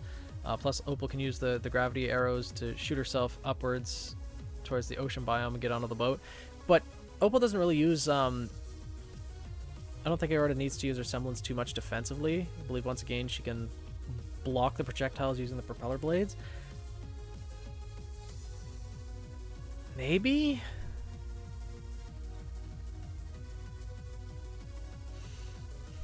I don't know. When it's considering blocking shots from a railgun, I mean, given RWBY, though, Tyrion is able to block RWBY's sniper bullets with just his tail. So, I guess the logic doesn't exactly track. If Aorta builds up momentum, turns into mist, will the mist continue in that direction? Yes, it will. It will.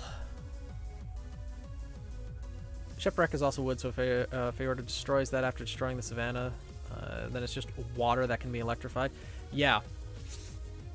Very slightly leaning towards Aorta. If she can use her weapon better mobility, she might have a slight advantage against Opal's movements. If not for that, though, I think Opal could take this. Yeah, if Opal had different biomes, I think she'd probably be able to take it, but Tyrion blocked Charge Up Nora with a hammer, or it can block some crazy damage. Yes, it can. Well, especially if you're as experienced as Tyrion is. But yeah, it seems more towards Aorta. This I'm leaning that way as well. Yeah, a railgun is stronger than a rifle. It's very strong. But I think with there not being much cover, these biomes are not favorable to a sniper, to a long-range specialist.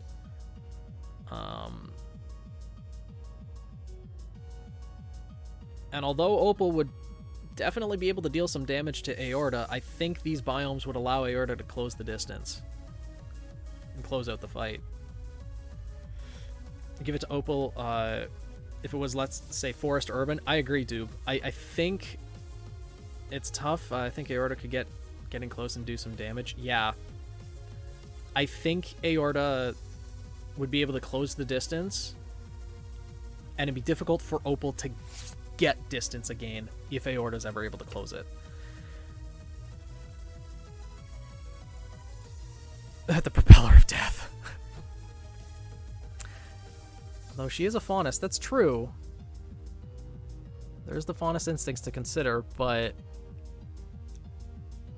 we don't exactly have stats to apply to the faunus genetics, right? For different Mayas, I give it to Opal. Aorta could probably close the gap quicker than Opal can consistently get away. Yeah, I think off to do OC writing. Okay, see you later, Peter. Yeah, I would give this to Aorta here. If it was different biomes, Opal would have the advantage, but in this case, I think could bait Aorta into close combat in the ocean. True, that could absolutely happen, but what's the likelihood of that happening? Because Aorta would know that Opal has electricity, right? So I think Aorta would avoid stepping foot in the water. Most likely. And close the deal here. That'd be the only way, I think. Yeah. And that's the thing. Opal could definitely win in a couple different scenarios, but I think the more likely one is for sees electric dust. Yeah, no, pretty much. Aorta want to keep the fight in the middle. Yeah, keep the fight in the middle or in the savanna biome. So I think the match is in Aorta's favor here. Turn over to Rubio's these. We theory fight who would win based on their weapons, semblances, etc. Yeah. Yeah. Oh, ads are back. Great. But I think we've come to the conclusion of this fight that Aorta would win. So pains me to admit, but yeah, trying to find crumbs to win. Don't have much hope. Yeah, I'm sorry, Gage. I'm sorry, but we do have to analyze these as unbiasedly as possible. Of course, your input is appreciated on how your character would fight, but I do think that given the biomes, like the biomes are playing a lot of a factor in a lot of these fights. This would be close and come down to the biomes. It is absolutely a good fight. I would love to see this play out, as I would with so many of these fights. But yeah, I think Aorta does close this one out. More often than not. So now we have Jin Gypsum versus Yu Varanus. I already amazed went that far. Well, remember, Opal's not out yet. This is the primary bracket. Opal's still here, still in the tournament. So there's still a chance Aorta and Opal could meet again in the finals. Or perhaps later on as well. Okay. So we have Jin Gypsum versus you. There you are. And they will be battling in the desert and urban biomes. He got it. He got the best possible one he could get.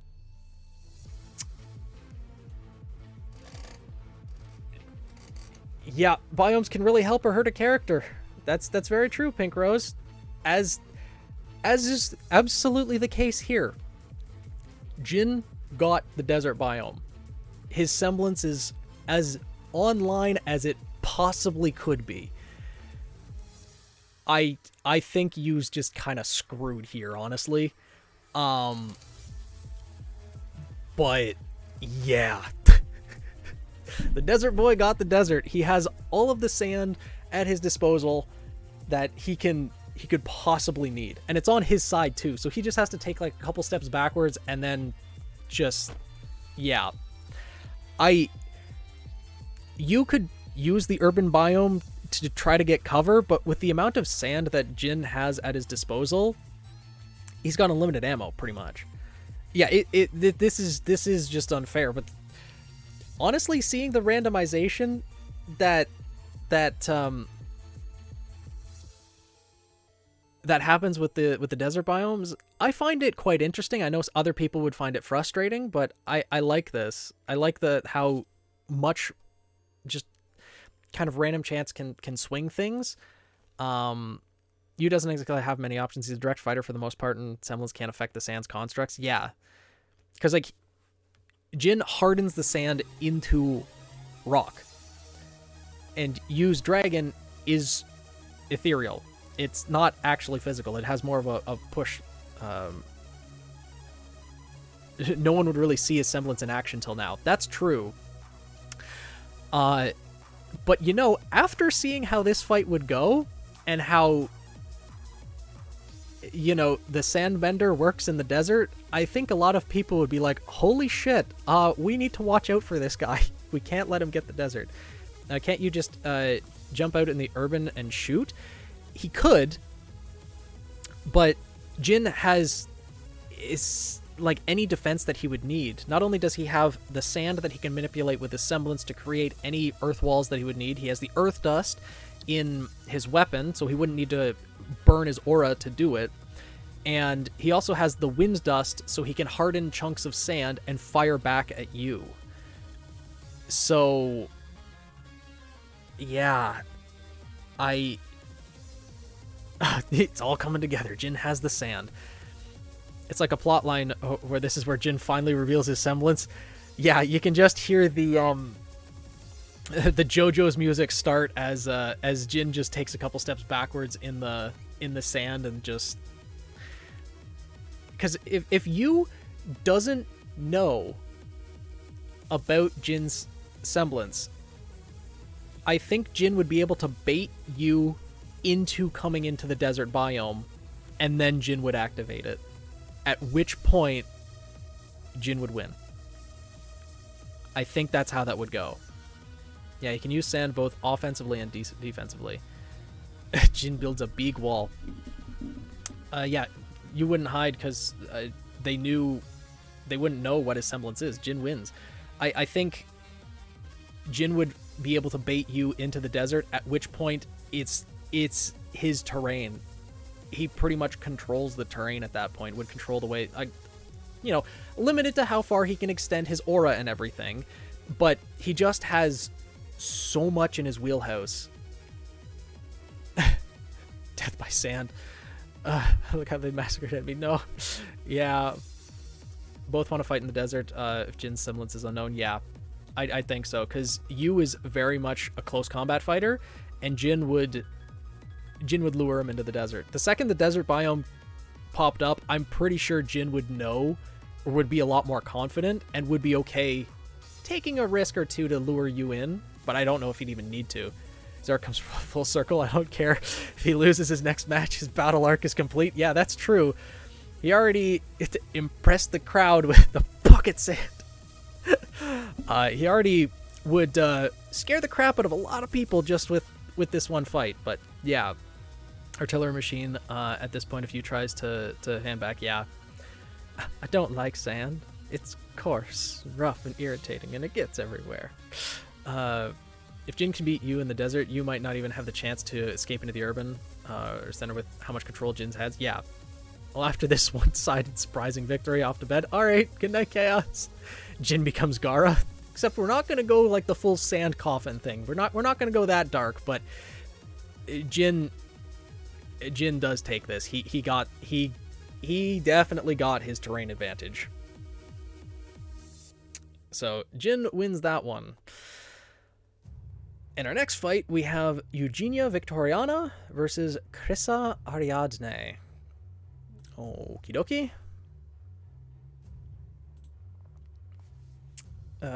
Jin is one grain of sand in the machinery. Yeah. Sand tomb, sand coffin, sand mausoleum. Yeah. Okay. And see, this is also why it's another benefit of having the live tournament, because y'all can see the randomization happening. So you know I ain't rigging any of the fights in favor of any one character. Because, like, there are biomes that really do swing things in other people's favor. Eugenia Victoriana versus Krissa. And this is another one where, again, the biomes could play a pretty big factor. I'm so proud of my boy. Yeah. Rose Petal. And he's moving up for sure. Sway like a damn tsunami. But the biomes for this one... 7 and 6, mountain and lava. Okay. So we have the mountain and lava. There we go.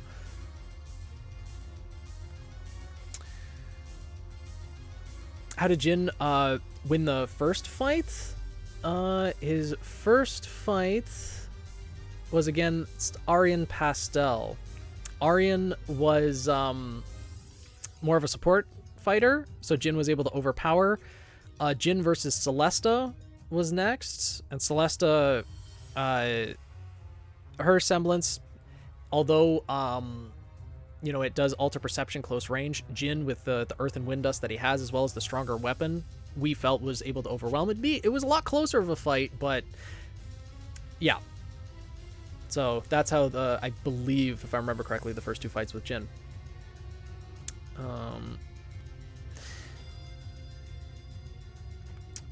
But don't remember exactly Phoenix. Who was Jin's? Oh yeah, I already answered that. Yeah, Jin fought against Arian Pastel and Celesta Obscurum, and then you Varanus in this last fight. Yeah. Oh, if Krissa is slick, she might be able to sling Eugenia's bombs back at her. That's true. But with Eugenia's teleportation, the lava biome gives her more fire dust crystals to use as well. David versus Goliath thing. True.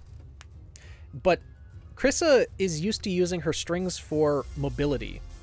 And the lava biome doesn't really offer that much.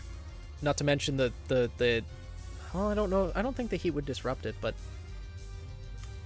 the mountain biome, she could maneuver up and down the mountain because there are trees on the mountain that she could use for advantage, but they're not necessarily that closely placed together. And the war fan that Eugenia has with the wind dust could be used in combination with the lava biome too, right? More potent with the lava biome because she can quite potentially cause a chain reaction with some of those fire dust crystal clusters that are there in the lava biome. Yeah, Eugenia has the biome advantage, I think. Both these biomes pretty open. Krissa can't sling herself away too easily. Yeah, not many things to cling to. Mountain could offer good mobility if she can get there. I don't think the biomes help much with Eugenia, though. She could use the fire dust and the lava biome to make more bombs. Yeah, or just increase the potency of her bombs. And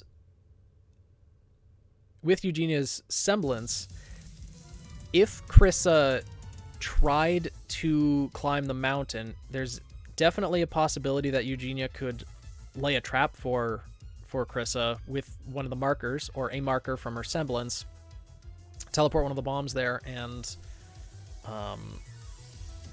yeah, they're aura strings. Yeah. Push. Yeah, could push Krissa into the lava. Yeah. Wind fans can blow the string to disrupt Krissa's moves. Yeah, they're aura strings, but they would definitely be able to be blown.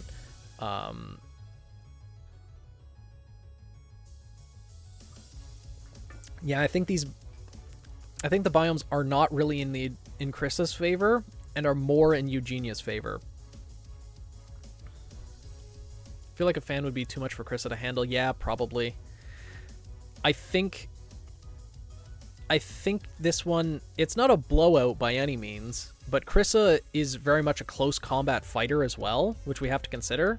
Her main method of dealing damage is the claws that she has on her gloves. She does have some light firearms built into her gloves, but Eugenia, with the war fan and also the dust bombs, has the tools at her disposal to keep Krissa at bay. Yeah. Eugenia is built to keep the distance. Yeah, Duke, you're saying exactly you said what you said just before I did. Yeah, which means they cannot dodge, but Eugenia cannot exactly use the bombs a lot if there's no distance. Yeah. A couple of good traps from the bombs pushing Krissa into the lava plume could do a lot of damage. Yes, that is a very good point, Steven. Biomes don't really help Krissa at all. I think Eugenia has the bombs range, which is helpful. Yeah, I think this one, it's not a blowout, not like the last match at least, but I think Eugenia, like 7, 8 out of 10 times wins this fight, I think. Yeah, you agree, buddy? Okay. So, I think it's safe to... And that's hi, Cat. Hi, hello. Hi, hello. Can Eugenia throw the bombs in the air and shoo them? Yes, she can do that with her fan. Toss the bombs up, use the wind dust to have like a pseudo like ranged weapon. Yeah. I don't think anything could top the last match blowout. Well, we did have one yesterday with Azul Silva versus Narcissa Daffodil, because Azul's semblance, amplifying the sound made from the clashing of metallic objects. Well, Narcissa has a giant metal shield, and she's also coated in metal armor. That one was quite the blowout as well. So, getting good matchups or good biomes. She keeps getting situations that enabled her to get away with bombing alone, minimal use of her semblance. Not that I have a problem with that, though. Yeah, like, and that's the thing. The randomness of the biomes, I find, makes situations more interesting. There could be absolute blowouts, like if Jin gets the desert biome or Freya gets the ice biome and things like that. Yeah, Narcissa was almost full armor. Yeah. Hydrate. Good call. Where are the bombs anyway? On the fan? I think they're more like on a belt or something. That doesn't really say where she keeps the bombs.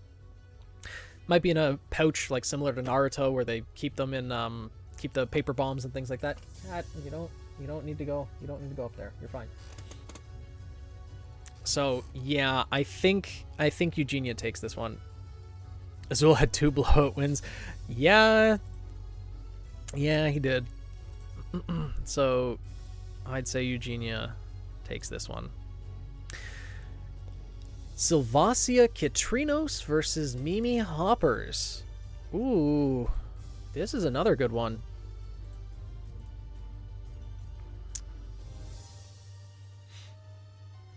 So we have Sylvacia versus Mimi. I need Shikamaru, but to be Eugenia, like he almost did with Tamari. Yeah. To beat Eugenia, yeah. Froggy time. This is an interesting matchup because Mimi has the speed, but Sylvacia has the numbers and the power probably too. Let's see the biomes though. Oh yeah, the frog girl's gonna punt the doll like a football, but the thing is the doll can grow. The desert and the savannah. Wow. Those are gonna be open space, huh? Okay, you can sit over there while doing that. There you go. So we're getting the desert a lot more today, huh? I guess that's, the law of averages. But desert and savannah. Huh. So the brawler frog versus the numbers advantage. Yeah.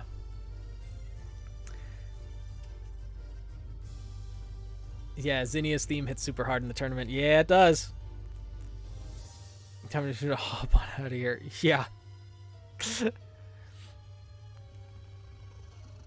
So, like, if Sylvacia keeps the doll small, Mimi can absolutely just punt it away. But the doll can grow in size at the cost of more of Sylvacia's aura, which I don't think would be a good idea, because the larger the doll gets, the slower it becomes.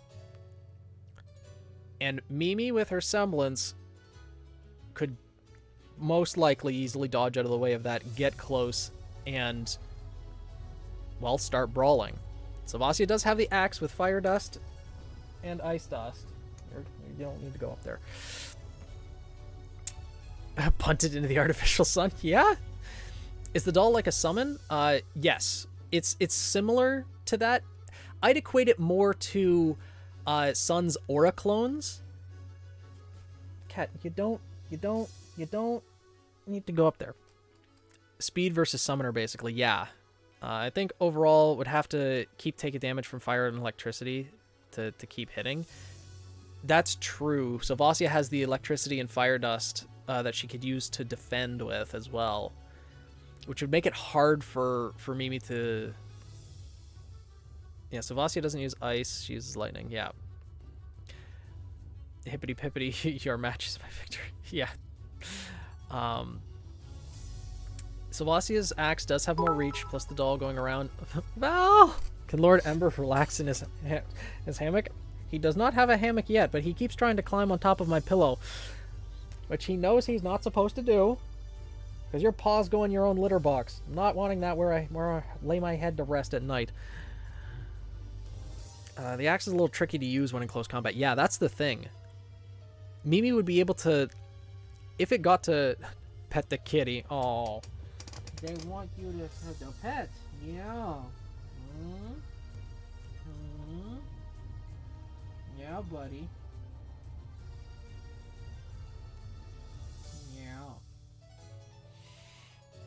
Yeah. One orange brain cell. How would Mimi's semblance react in the sand? Would it be problematic for her jumps? Yes, it would be. The sand has very poor footing. So I don't think that would be good for Mimi, because...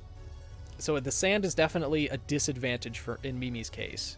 Sylvasia wouldn't be able to really maneuver all that well in the sand either. But it'd be more advantageous to her, I think, because Sylvasia would be the slower fighter. If she could stay in the sand and lure Mimi in using the doll, then I think Sylvasia may have the advantage there. Yeah, if Mimi gets close, she can outspeed, but it's Mimi would want to fight. Mimi would want to fight in the desert, which shouldn't be a problem. Sylvasia would be able to make the tall grass work for her numbers advantage being sneaky, but if you're small, Mimi should be able to just kick them into the desert. But the desert would be disadvantageous to Mimi, wouldn't it? Wouldn't it, Chloro? Because it's not as good footing. Yeah, if Mimi is punching range, oh yeah, absolutely it would go to Mimi. And the thing is, I think Mimi has the better chance of getting into punching range than Sylvasia does to keep Mimi at bay. Because Mimi can just punch the doll away if it comes close, and if it grows larger, then Mimi can just use her semblance to get away. I jump on rocks or sandstone while in the sand area. Yeah, that is an option, but Mimi would have to charge up her semblance enough to jump that far. Because the desert biome's quite... If I'm remembering correctly, like, there's a fair amount of... Hi, cat. Hello. Yes, hi. I don't think Sylvasia has the summoning speed for that. Yeah. It's not like Sylvasia will have any better footing in the desert either. Yeah, she wouldn't. So she could probably... Trying to defend against Mimi's punches, if Mimi gets close range, would be difficult to do. A fair amount of sand. Sylvasia's defensive capabilities are actually rather strong. That is true. I think Sylvasia wins this. That's annoying for Mimi, and then Sylvasia could have the doll be on fire and her weapon be on fire lightning. Mimi wouldn't have anything to hit without taking damage herself. But the doll being on fire would be an issue. I think Mimi wouldn't have much of a problem punching that away, even while it's on fire. The weapon, though, because it's only ignited at the axe blade itself. One thing we haven't really factored in yet either is that Sylvasia's axe is also a submachine gun, so she could use the desert, fire with her machine gun, and attack with the doll. Unless Sylvasia sticks to her oversized doll. Yeah, it's pretty cumbersome. I feel like this would be Rock Lee versus Gaara, where Lee just speeds in and keeps beating Gaara's defenses. Yeah, that's a pretty accurate assumption. Because Sylvasia, like, the axe is absolutely something Mimi needs to look out for. The electricity and fire dust, you don't want to make direct contact with that. But that would be, I think, the main way that Sylvasia would be able to damage Mimi is through Mimi's own attacks. Would enough of Mimi's attacks land against Sylvasia compared to how many would hit the axe for Mimi to take damage from? I think Mimi would be able to whittle down Sylvasia faster, if ever so slightly. I think if it was 100 fights, Mimi wins 49, Sylvasia 48, and then draw 3 times. Yeah, honestly, I could see a draw happening here as well. Both of them exhausting their aura, trying to whittle the other down. But we do have to make a decision. And oh, Daisy, hello. You've missed a few fights. We're in the 4th match of the 3rd round of the primary bracket. Yeah, Aorta won against Opal. Like, after this fight, I can show the bracket again. But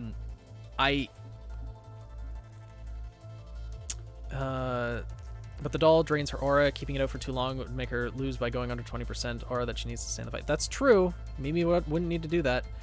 Hey, Nuke, how's it going? This is a tough one. The open area really implies a melee match. And in a melee match, I think our frog girl takes it. The axe could be a problem with the lightning dust stunning Mimi, and then the doll taking up the attention and energy. Not useful due to how fast Mimi is. Mimi has more ways of outmaneuvering Sylvacia's doll and the giant axe. I think Mimi wins slightly more. Yeah, Daisy, not only does the desert biome exist, it existed at the absolute perfect moment for a character in a previous match. But yeah, the desert's, I think, shown up like 3 or 4 times today. Like, so in the 12 fights that we've had so far, the desert has shown up more than yesterday. But yeah, I think Mimi takes this one. I think Mimi takes it. Yeah. So we will have Mimi move on. Yeah! Velvet, you're back. We got the desert for this fight. We also got the desert for this fight. And if you remember, Jin is the one with the semblance that manipulates sand. He got the best possible biome he could. If I want to compare in RWBY versus Yang, Yang is the better duelist. Yes. Oh, absolutely. Absolutely. I agree completely. The frog cannot be defeated. Strong. Yeah. Mimi's doing very well. So we will go back to the secondary bracket here. So we have Akari Kazuma versus Sage Cristallo. Ooh, another close combat fight. You're surprised, Nemonomi? I mean, Mimi, with her fighting style, it's very effective. In a 1v1 tournament style setting, like having the close combat speed fighter is a very effective strategy. That's why in RWBY, in Volume 3, that's why Yang was selected to go to the finals out of all of Team RWBY, is because she's the best suited for the 1v1 fights. Yeah, Yang absolutely kicks her sister's butt, but Mimi can jump with her neck very frank. What? Nid, what are you talking about? But yeah, Akari Kazuma versus Sage Cristallo. Okay. So, Mimi, Sylvacia, the desert, Savannah. So we have Akari and Sage. And they will be fighting in... Okay, now the desert won't go away. We have the desert and the ocean. So in other words, the exact same scenario that Team Sun fought Team Indigo in. Interesting. Desert and ocean. Yeah, 2 heavy hitters in this one. The thing is, Sage will be able to boost her strength faster, but if the match goes longer, then Akari is going to be able to build up his semblance more. I don't think the biomes are going to play much of a factor here, to be honest. I think this is going to be a center stage fight. Both biomes have sand. Both biomes have sand. The ocean biome has the water. So I think this is probably a center stage fight. And it's just... Akari has the fire dust, so his strikes would be, dealing a little bit of elemental damage, but Sage, depending on when she activates her semblance, would be stronger faster. Sage could hit harder, like assuming that both of them, because this is just going to be a slugfest. Sage has the reach with her weapon, but Akari being a dancer and things like that, being able to, with his fighting style, being one that kind of disorients his opponent. He's a straight up brawler, fights with his fists as well, but he has the added fire dust. Akari, how other summons play off each other? Akari can build up 9 hits. Sage, but Sage can tank it. The thing is, though, depending on how long this fight goes, if Sage uses her semblance, the negative repercussions of it would slow her down significantly. Yeah, Akari scales out. Because both of these semblances have drawbacks. Akari needs to land the hits to build up the strength, whereas Sage faces the repercussions later after using her semblance. So this match could, if it's early, Sage could probably take this. If it's late game, Akari takes it. Yeah, that's exactly right, dude. Because Akari has the fire dust, and Sage has the longer reach with the saber. Yeah, I'd have to agree with that assessment, dude. Sage would be able to deal a lot of damage, but before she could actually break Akari's aura, he would have a couple tails built up by then. Because he needs to make contact with her aura. Even if he's punching her blade, she's strengthening the blade with her aura. That still counts towards his combo. I think Akari would be able to last against Sage, because he could be on the defensive early game. He'd still be taking damage, but I think he'd be able to build up a few tails and then be able to go more on the offensive. I think it just depends on how fast the damage adds up. Yeah. And Akari is more agile. Yes. I believe Akari is the more agile fighter. How good Sage's burst damage is? That's true. If she can put Akari down fast, oh yeah, she has a seriously good shot. Like, she does. She absolutely does have a seriously good shot. But Akari, you're right, no slouch. He's going to get stronger. Welcome to the guild, Cherry. Leaning towards Akari. I'm leaning towards Akari as well. He's agile with his dancing capabilities. He does. He is. This would be a brutal fight, but I do think Akari pulls out here and pulls the win.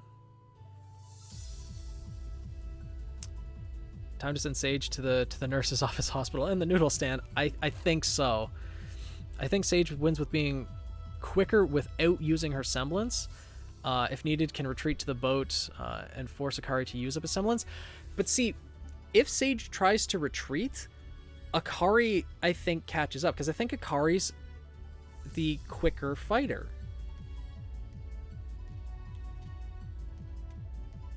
I think Akari's, even if it's just slightly, I think he is a quicker and more flexible fighter.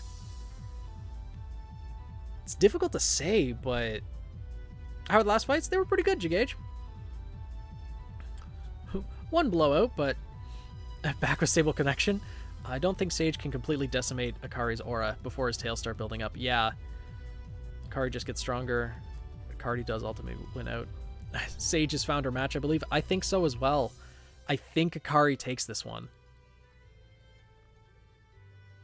Because to deal significant damage to each other, both would need to be activating their semblances. If Sage doesn't activate her semblance, then Akari's going to eventually overpower. By having both of their semblances active, that would be actively draining their aura as well, but I think Akari can outlast Sage.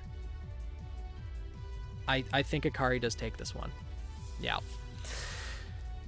So, Akari will take this fight. Akari Kazuma wins. And now we have Oliver Renard versus Iris Shade. Okay. Kari. Sage. So we have the Archer versus the Ninja. This one could very well be determined by the biomes as well.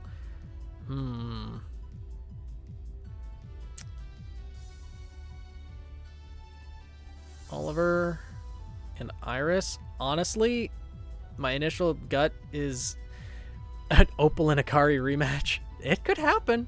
It could definitely happen. We're getting so close to the end. We indeed are. The Fox Boy wins.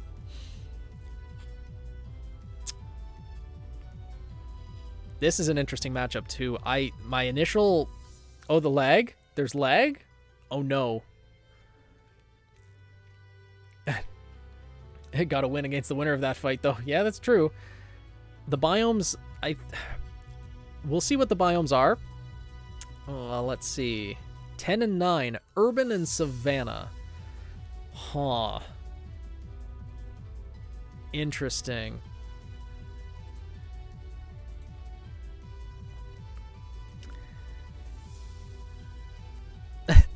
Hey Remnant, how's it going? So we have Urban and Savannah.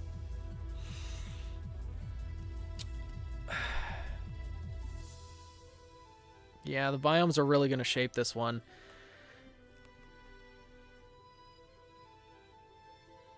I feel like they can both take advantage of these biomes. The Savannah, I don't think it's going to play that much of a factor, but the urban biome, I think, is where this fight's going to take place. Oliver can set traps with his arrows. The wind dust could be very useful, as well as the earth dust. But Iris has a lot of cover to use to her advantage as well. Iris with the guerrilla warfare, that's my initial inclination as well, that Iris, given the cover, but Oliver's semblance allows him to lay traps, is the thing. Can mark certain areas with the first arrow and use the debris to his advantage. Plus he has the wind dust and earth dust. Iris has the ice dust and the fire dust. Suppose Oliver runs towards the urban biome. What would Iris do? She seems to be... She's definitely more stealth, but also she's a brawler in and of herself. She's the heaviest hitter on her team. So I think she'd probably go after him. Biomes work more in Iris's favor. Grass covers as well as many places in the urban. Yeah. She has to get close, but Oliver also needs like the line of sight to be able to shoot his arrows. And Iris also has her semblance. The hydrate.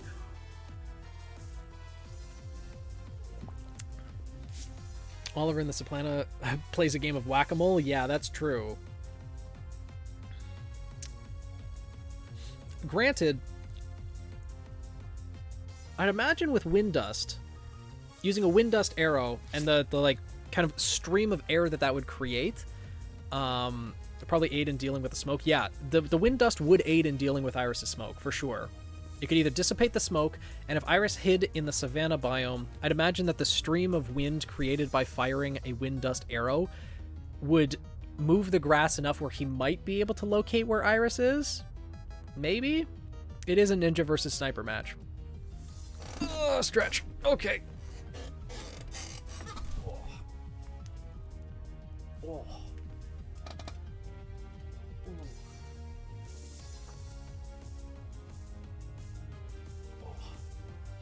Yeah. Okay. One wrong move and you're dead. Yeah. This one...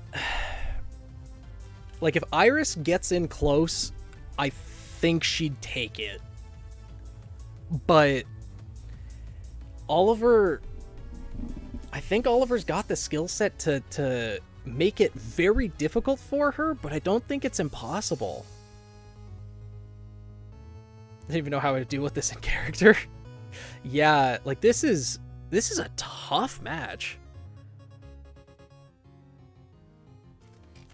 like...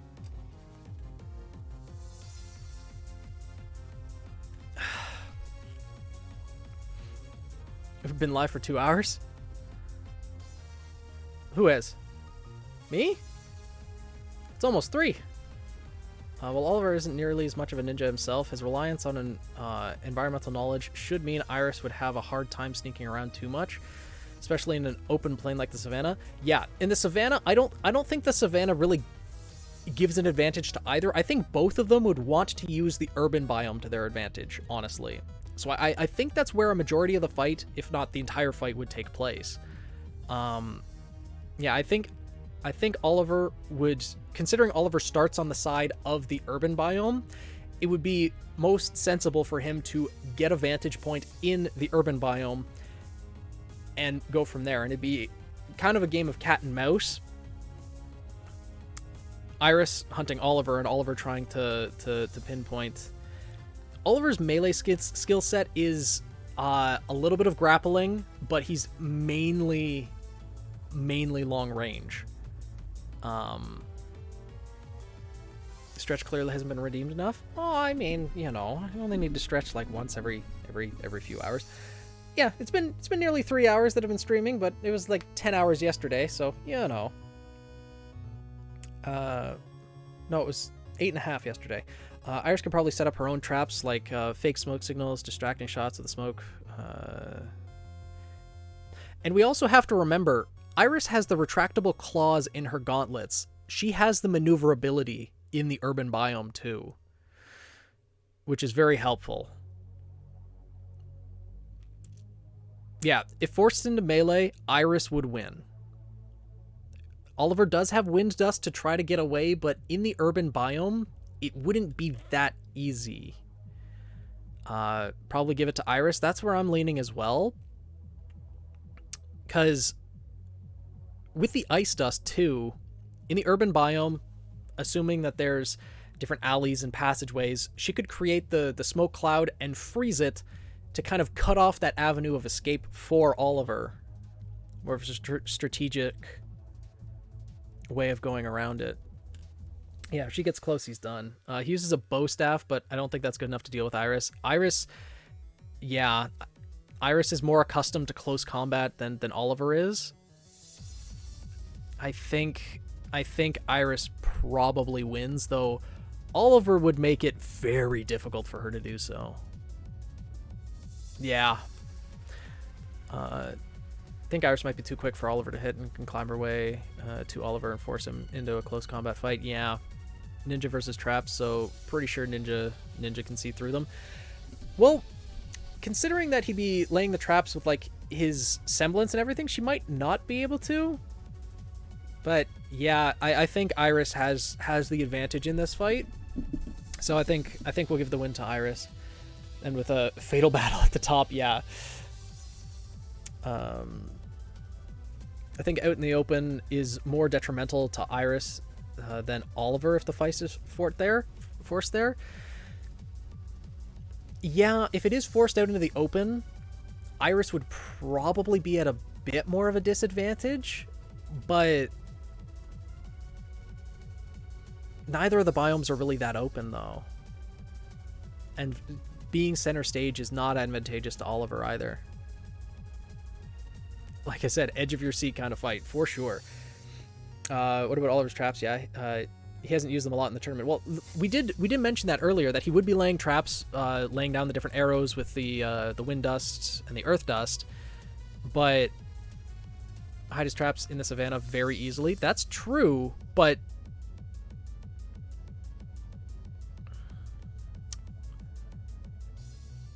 let's see here.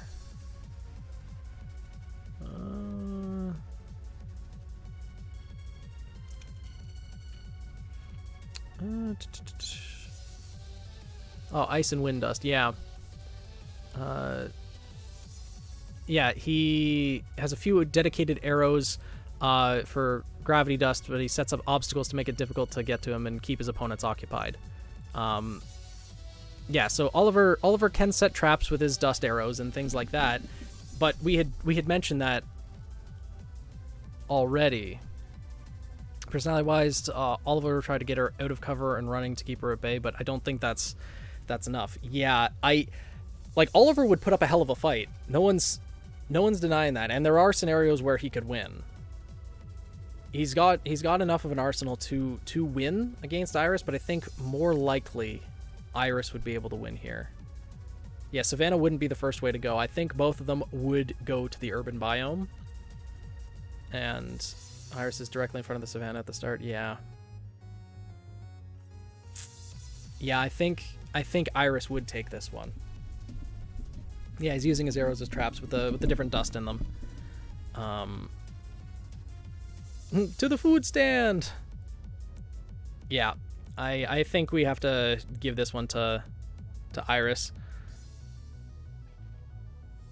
in this case. Unfortunately, that means Oliver is eliminated from the tournament. But had some excellent matches, that is for sure. Sorry, Revenant. But had some great matches and made it to the top half for sure. Now we have Nyx versus Rory.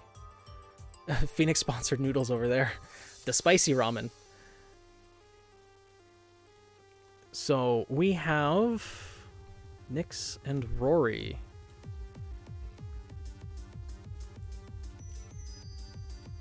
Let's see here.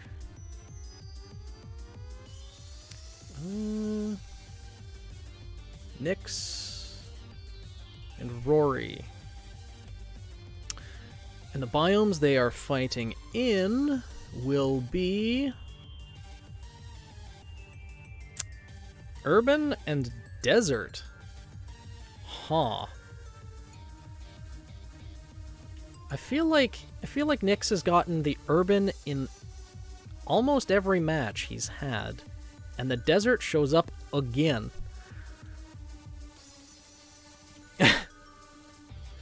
Yeah, Oliver was awesome for sure. It's a range battle potential, but also teleportation. Yeah.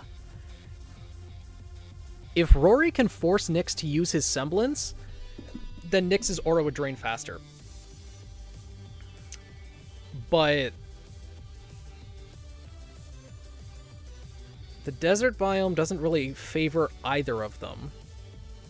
So again, I think this might take place in the urban. Nyx has gotten urban every time. Oh no. Gotta make dinner with the Phoenix sponsored noodles and roast chicken nuggets. Nyx try not to roll urban challenge, the impossible edition. Yeah. Huh.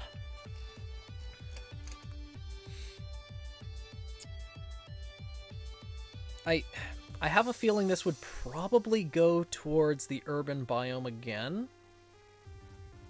Rory would absolutely want to keep it more mid to long range. Yeah, well, the thing is, Fall, the desert we had 2 times out of 32 matches yesterday. The desert barely showed up at all yesterday, but now it's here all the time. Only he can use the portals, correct. The moment he passes through them, they close. Nyx has urban all the time because he is city boy. Yeah. Rory is from Vacuo, so it's the home field advantage then for...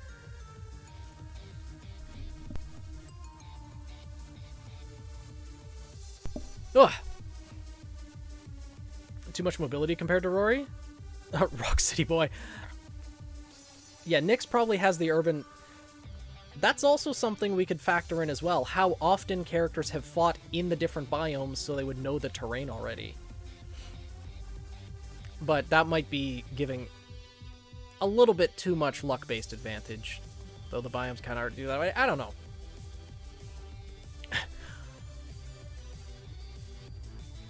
So when the portal is open, the portal will just know if someone else tries to use it. Yeah. That makes no sense. Well, it could be aura sensitive, right? Doesn't allow anyone else's aura to pass through it. Only Nyx's. Works with like the aura signature. in a similar vein to how Raven teleports to the people that she has that kindred link with. It's based on aura signatures. Nyx might have to burn a lot of aura, but he has the agility, the close combat game domain, both mid and close range advantageous. Rory can pull a victory for sure, but she'll need to play smarter with her awareness of the environment. Yeah, I'd agree with that as well.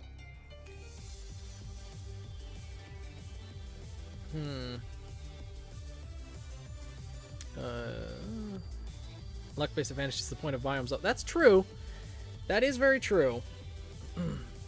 It's just how much do we want to favor, okay, they fought in this biome before, but other people can go through those portals. I think the semblance is a bit off. No, Pink, I mean that Raven uses aura signatures to create the portal to a specific person. That's how she designates the target of where the portal ends up. So aura signatures are a thing. Nyx's portals, only people with the aura signature of himself can actually pass through them. That's what I'm kind of getting at. The desert glass. True. Whether or not Clover would always roll the best possible biome for him. I don't think so.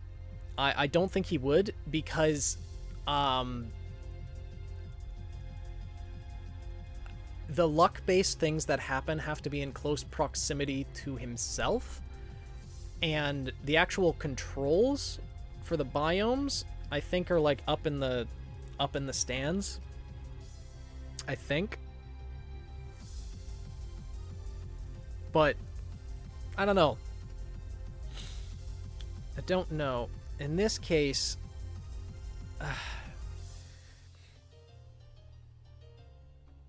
like, Nyx's semblance is the more aura draining one. If Rory does force the fight in the desert, that could slow down Nyx and allow Rory to keep her distance. Otherwise, this battle's controlled by Nyx and his mobility being able to keep Rory off guard. Yeah. Whoever she has a link to, which is based on aura signature. I'm saying the target of Raven's portals are determined by the aura signature, not who passes through the portals. It's different. The portals act differently, but I'm using Ravens to establish that aura signatures are important for a semblance. In some semblances. Refresh lag getting funky.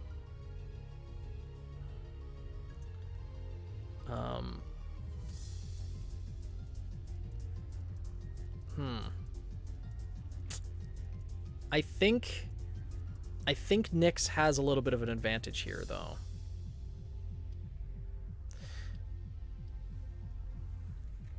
I think he does.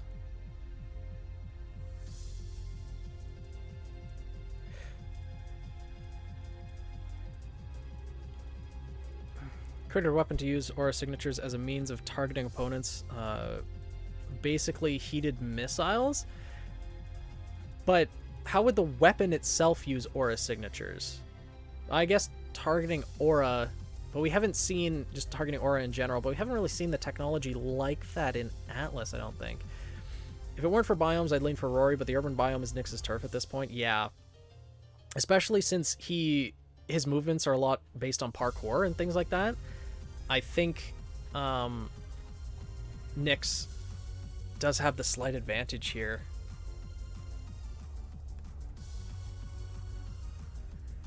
Scrolls can track the user's aura levels, but they're already in contact with the user's aura. That's the thing. They can read the aura levels.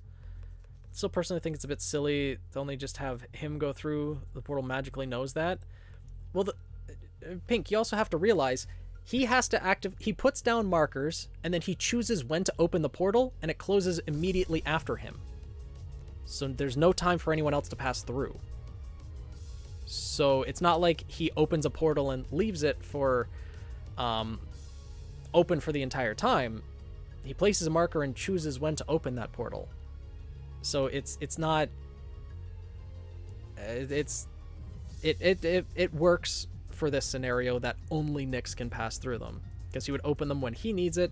If someone, disrupts him from going through the portal, then he wouldn't pass through the portal and the portal will just close. But Imminent Coliseum has giant screens showing their aura levels. Would the Coliseum be linked up to everyone's scrolls? Yeah, it would. Because remember how Ironwood's scroll was linked up to his entire military force? The individual scrolls seem linked up to a lot of different things. So, yeah. Aim not X sidewinder for Remnant Cannon. But, yeah, I think Nyx would win this one. In my opinion, yeah. Okay. Government doesn't tell you that they implant chips in your neck as babies. Yeah. Oh, posture check. Okay. Yeah, I'd say Nyx edges out as well. To track aura. Still don't like it personally. I think the game Portal has just made me think of how portals should work. Yeah, that's fair. When you add aura into things and how the different nuances of that can work, it would it does become a little bit more difficult to think about, but different semblances do operate on different rules that are still within the scope of aura, and yeah, to me it makes sense, because he just can't open a portal for someone else to pass through. But regardless, in the scope of this match, no one else would be passing through the portals anyways. Could be seen as a teleport instead of a portal? Yeah. I still think Nyx has the advantage. I think so as well. Hey Ash, how's it going? So in this case, yeah, we'll give it to Nyx. Loading, if it will. There we go.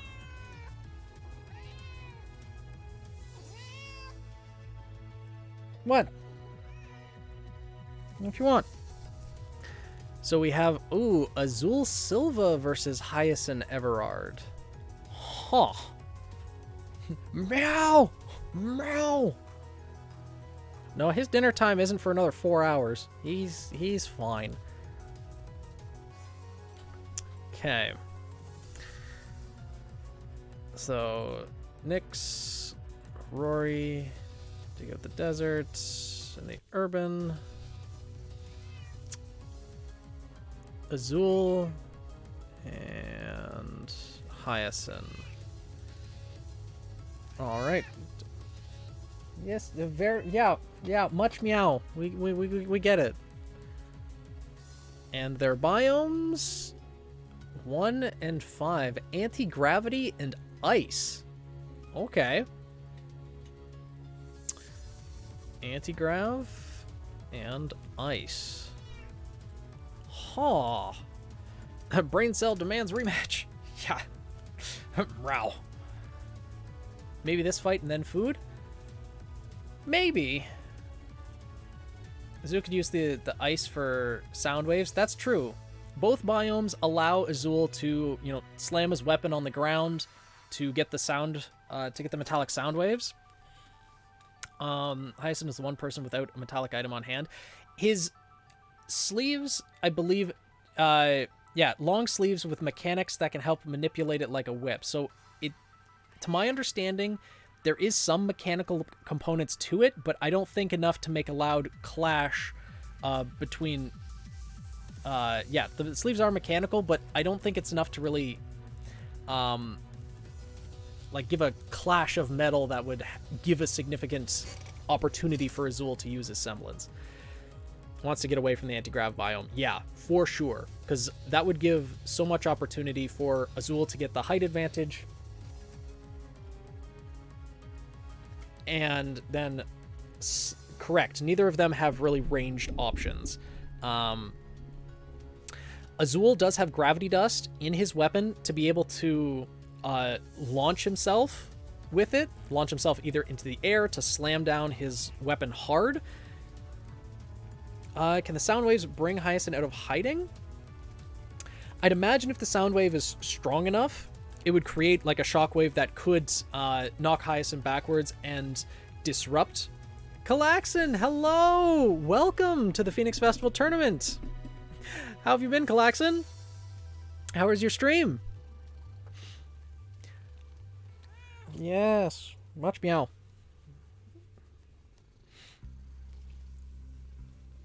So, and for those who are just joining us, this is the Phoenix Festival Tournament where 32 RWBY OCs are battling it out in Amity Coliseum. Right now, we are... Saw y'all were streaming and wanted to say hi. Hello! We're in the middle of the OC tournament. So we have a number of different OCs facing off 1v1 in various different matches using Amity Coliseum as the stage. And right now, we are a ways into the tournament. We held it both yesterday and today, so we've gotten pretty far already in the primary bracket. We had a lot of different OCs already participate, and then since it's double elimination, they have to, each character has to lose twice to be knocked out, and a lot of the OCs, there have been 19 eliminations out of 32 characters so far. So we're getting closer to the end, and it'll probably wrap up later today. Don't know how this fight would go. Think Hyacinth needs to get close enough to catch Azul's weapon in the sleeve and prevent him from being able to make sound with it. Thing is, dude, he also has his metallic left arm, so Hyacinth would need to wrap up both of his limbs. Oh, the ads. Great. Tissue would reduce the sound the metal would make? Yes, it would. Oh, hello, Arnold. How's it going? It's match 44. Yeah. How's it going, Arnold? How's your day been so far? I don't think Azul would let Hyacinth get close in any case. Yeah, I think Azul's semblance of being able to amplify the metallic sounds would give him more of a range advantage than Hyacinth. Though Hyacinth does have the ice biome to his advantage as well. I was lurking in Cal Streams, so I was brought here over for the raid. Welcome! Has blessed us with his presence. Indeed he has. So I think this would be a tough one. Azul has the advantage in the anti-grav biome. Hyacinth, being accustomed to using ice dust, as well as the kind of flowing method in which he fights, I think would benefit him into the ice, but Azul still has his semblance, because Hyacinth's camouflage wouldn't really be all that effective in the ice biome or in the anti-grav. Azul's only advantage is to keep his semblance, though. Yeah, his aura would drop fast. But remember, Azul also has the gravity dust that he could use to launch himself and close the distance. So, I think Azul would win. Slightly. More often than Hyacinth. Because... yeah. It's difficult to call, because Azul has, you know, his trident that he can use to make sound with his semblance if need be. But I think he would wait on using his semblance until he was close quarters with Hyacinth. That'd make the most sense. Use the gravity dust that he has in his trident, launch himself forward, get in close combat with Hyacinth, see how that combat would go, and if either, you know, one of his arms get restrained or his weapon does, then he could use the other to either slam the ground with his metal fist or slam the ground with his trident using his semblance and blowing Hyacinth backwards. I think that's how it would go. I think Azul might have this since he can slam his weapon into any of the biomes and disorient Hyacinth. Yeah, I think so as well. Hyacinth would be able to do anything long or mid-range. Correct. I mean, Azul would win? Yeah. Oh, right. His weapon is a rifle, too. Yeah, I think Azul just has a little bit more of a toolkit than Hyacinth in this fight. I just got back, Pyro. Well, welcome back. Hyacinth wouldn't be able to do anything, yeah. I think Azul just has more options in this fight. I do think that's the case. Sorry for the gaps. No worries, Pyro. No worries.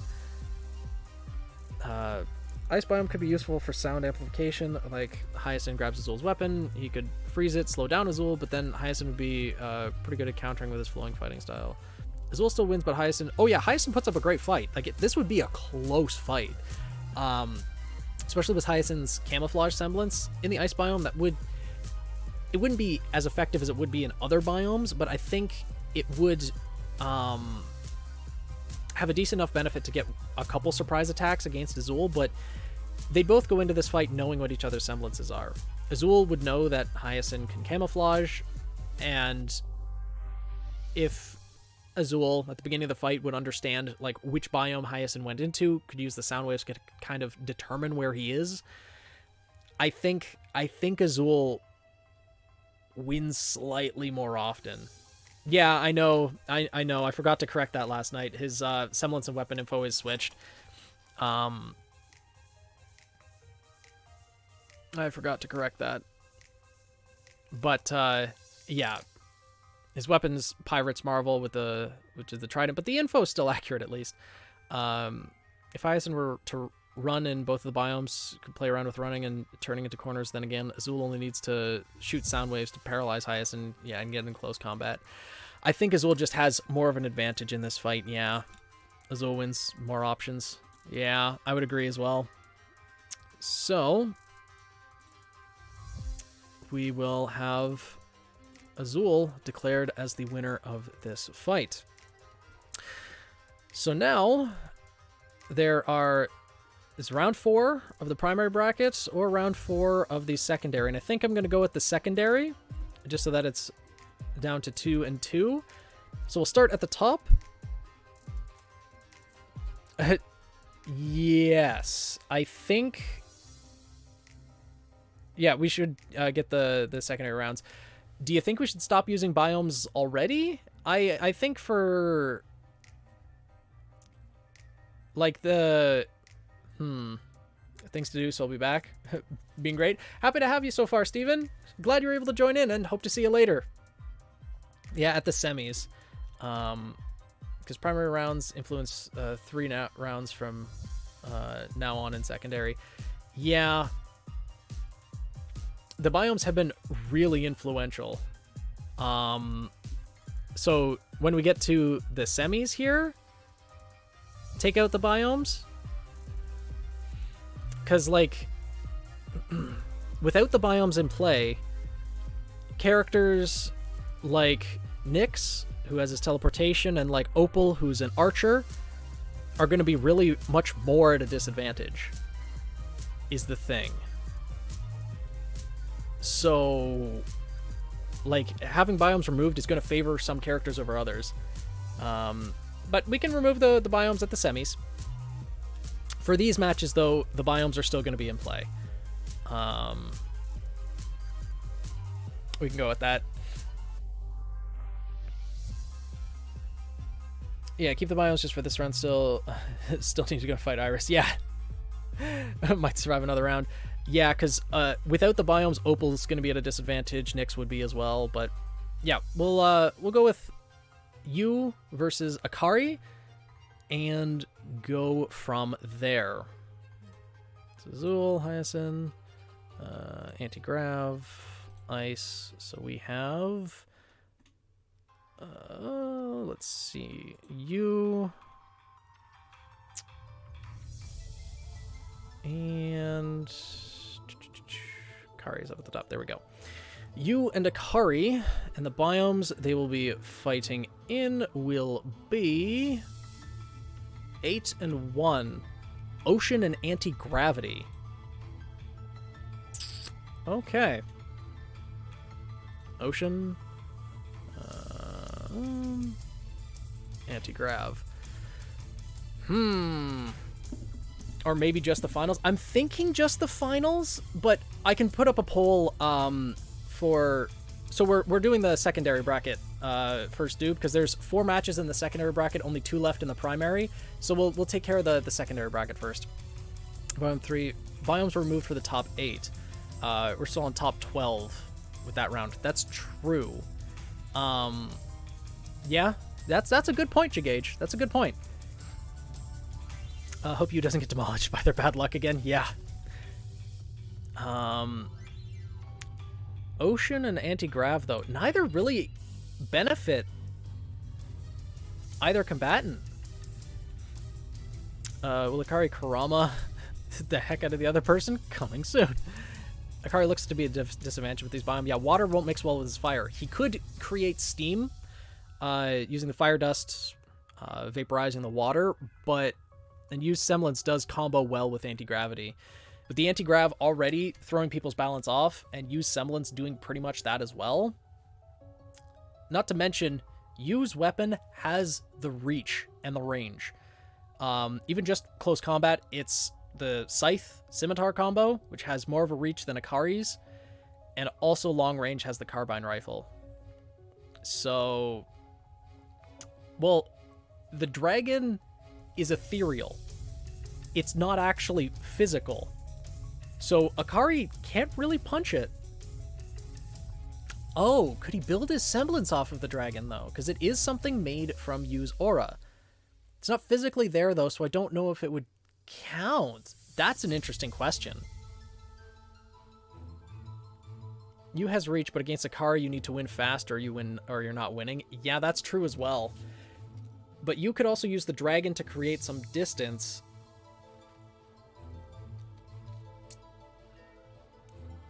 Huh.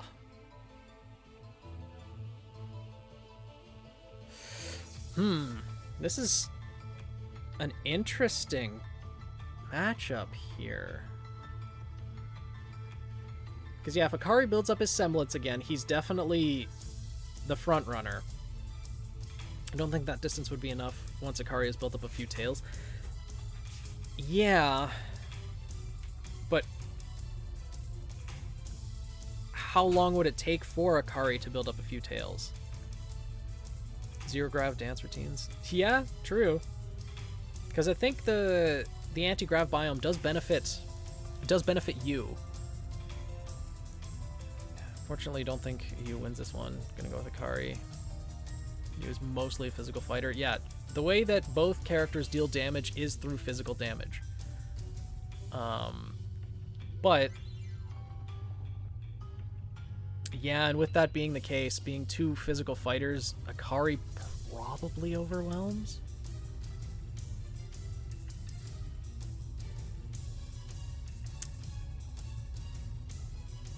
Yeah, this is difficult. Because Yu's weapon, like right from the gate, right out of the gate, Yu's weapon I think would be dealing more damage than Akari's punches. But if Akari is able to land enough hits against Yu's aura directly, or just the weapon that Yu is pumping his aura through, Akari would be able to build up his semblance and start to out-damage Yu. The question is, could Yu avoid Akari building up that damage, building up that combo, utilizing his reach and semblance, and deal enough damage to break Akari's aura? I don't think he can. Or think they can.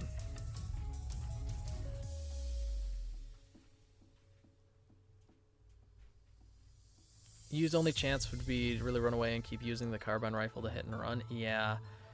I don't think he could do that forever either. Akari has a slight edge up close, but I see Yu holding every other advantage.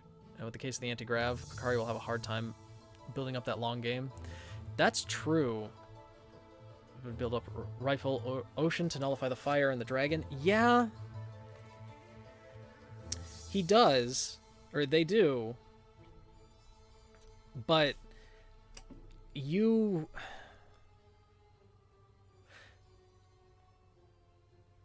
The dragon that you would summon would take up a lot of their aura, I would imagine. Maybe not as much as creating like a physical summon, but it would take a decent amount of aura, I would imagine. Yeah, he would have to get to the anti-grav biome and do what Watts did. Use the dragon to cut Akari's balance. Can't Akari burn the dust bullets? I don't think he has... Yeah, he has the fireballs and dust with his... Yeah, he has dust within his clothing. but when it's just in his clothing, like, he might be able to put the fire dust in his tail and block some of them, but that's once he has a couple tails. At the beginning, even if it's blocking, like, it'd be pretty much blocking with your arm. Even if there is the fire dust there, I don't think he would be able to. Yeah, bullets would pass through too quickly to get melted. So I think...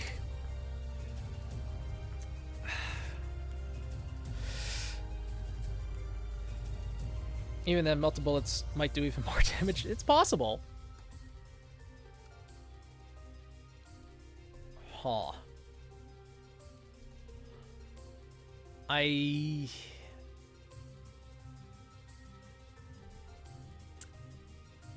Because Yu does have the anti-gravity biome, if he's able to get there. And he could use the dragon to use his semblance to delay Akari enough so that you could get to the anti-grav biome.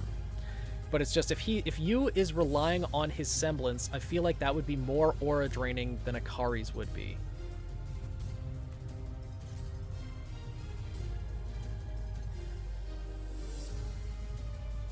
I think Akari would start building up a tail or two and start being able to overwhelm Yu before you could break Akari's aura.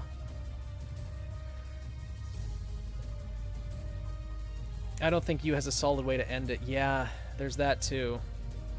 So Yu to the noodle, it might be. I think that's... Udel. I think that's kind of the way that I'm leaning as well. Meow! Meow! Meow, meow, meow, meow, meow. Meow, meow. Yeah, I think Akari takes this one. Opal beat Akari with range, it's possible. And defensive opponents beat him like Obsidious. Yeah, that's very true. Yeah, unfortunately, this one... Yu to the noodle. That might be... Yeah, I think we got to give this one to Akari.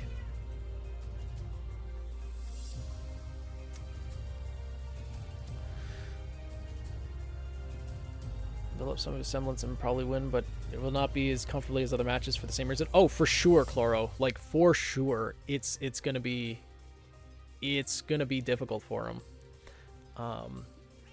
Opal Isantis versus Iris Shade, though.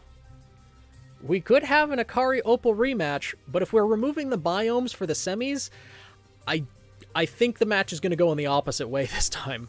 But we'll take a vote when we get to that point. But that's if Opal can defeat Iris, because the biomes are still in play here and could play a pretty big factor.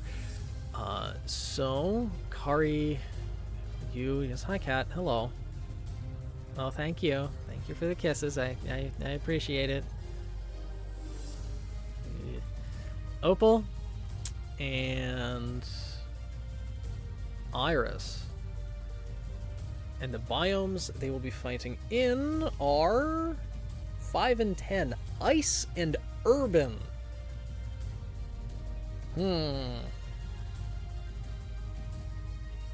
Okay, Cat. You can stop now. There you go. Ice and Urban. Huh. Yeah. Urban gives mega advantage to Opal. Iris won't be able to sneak on her. Wouldn't that give more of an ability for Iris to sneak on her, though?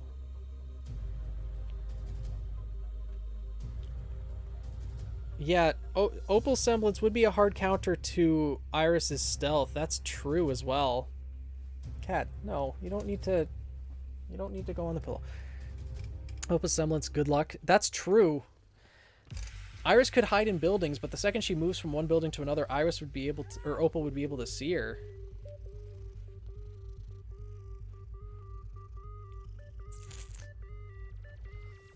She has her semblance, but Opal's semblance is quite draining on her aura too, isn't it? So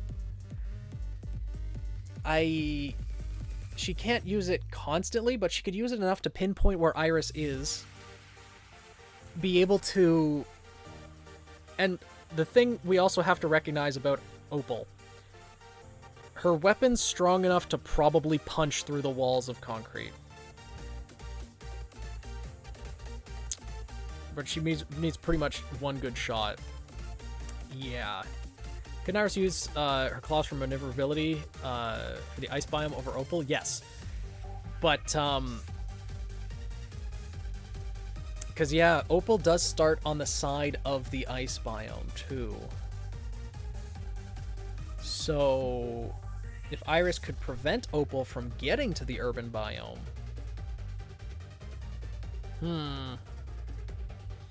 Because Iris can also use her retractable claws for grappling. And if she's able to snare Opal's leg or something like that before Opal gets to the urban biome, then that could decide it too. Both semblance can see Iris. It's a matter of keeping the advantage. Plus, she can't see through the smoke. Correct. She can't see through the smoke, but she can see where the smoke is. And Iris can only create the smoke screen like from her aura right where she's standing. So it would still be kind of a dead giveaway as to where Iris is. So Opal would run, Iris would go after her. I believe that's how it would go. Center stage, Opal would want to get to the urban biome. Iris would want to get close combat. But Iris starts on the side of the urban biome. So it'd be difficult for Opal to get there.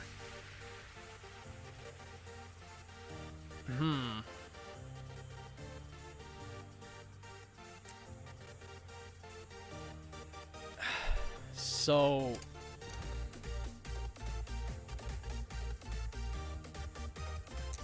Because I think the retractable claw blades that Iris is using, would those be enough to snare Opal and prevent her from getting to the urban biome?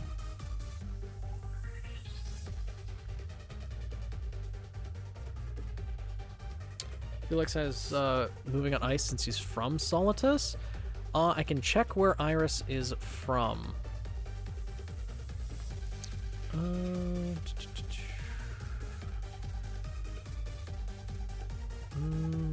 Iris.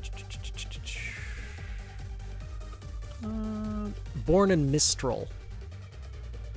So she's not as accustomed to moving on the ice environment.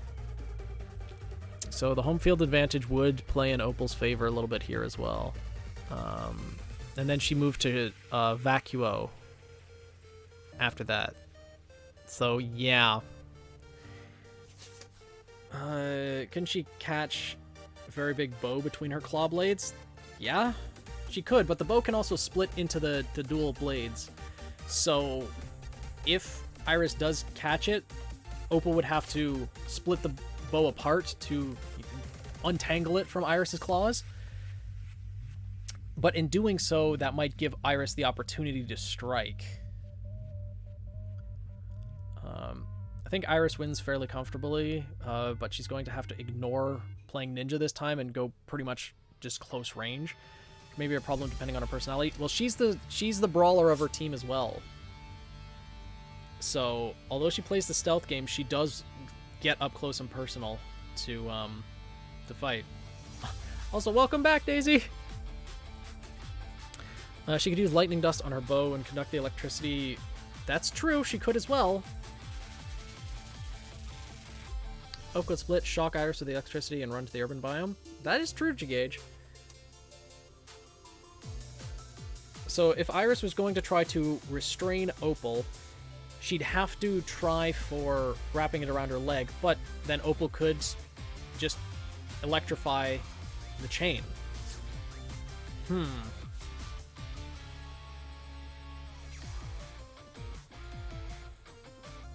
This is going to be a tough fight for either of them, I think.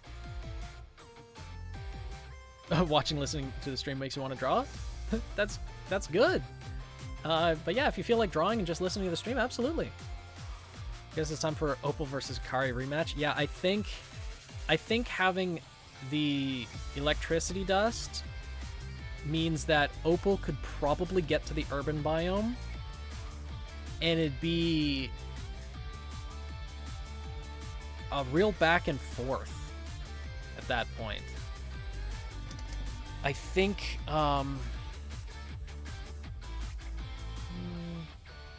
literally have eyes on the back of her head. Yeah, I don't think Opal can sneak up on her. Or Iris can sneak up on her. Just thought about it, but yeah, the way Opal gains distance would really be with the electricity dust to shock the enemy. Yeah. Reaction speed of a bullet versus reaction speed of a claw. Yeah, I think at the beginning of the fight, Iris might be able to get a hit or two in on Opal, but Opal with the electricity dust would be able to put some distance in to railgun bullets. Yeah. It'd have to be...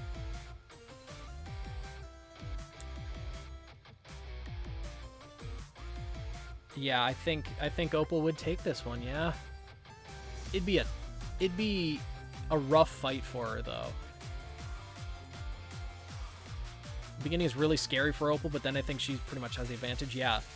Iris would need to end it in the early game. Would need to break Opal's aura early. Would love to see this animated. This would be a great fight to see this animated, but I think Iris would know how to get around. She literally just fought an arrow fighter, plus if she hides in the building from Opal's semblance, can easily stall and get closer to hit Opal. That's true. Iris could easily stall, but Opal using her semblance, obviously she couldn't constantly use her semblance. That would be too draining on her aura. But if Iris started moving, Opal could use her semblance and see what building she's moving to and from. I think Iris would try to catch Opal, but then Opal would turn against her by using the bow's giant mallet to trap Iris's blades. Yeah, or giant magnet to trap Iris's blades. That's true. Electromagnetic aspect of it. Wherever she knows Iris is, I would stop using her semblance until she loses her game. Yeah. I think Opal's semblance allows her to control the flow of battle enough that... You're making some realizations about Opal right now?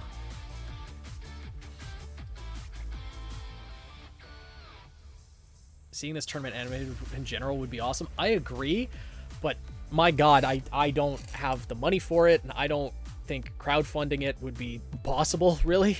But, yeah, I think Opal would be able to take this one.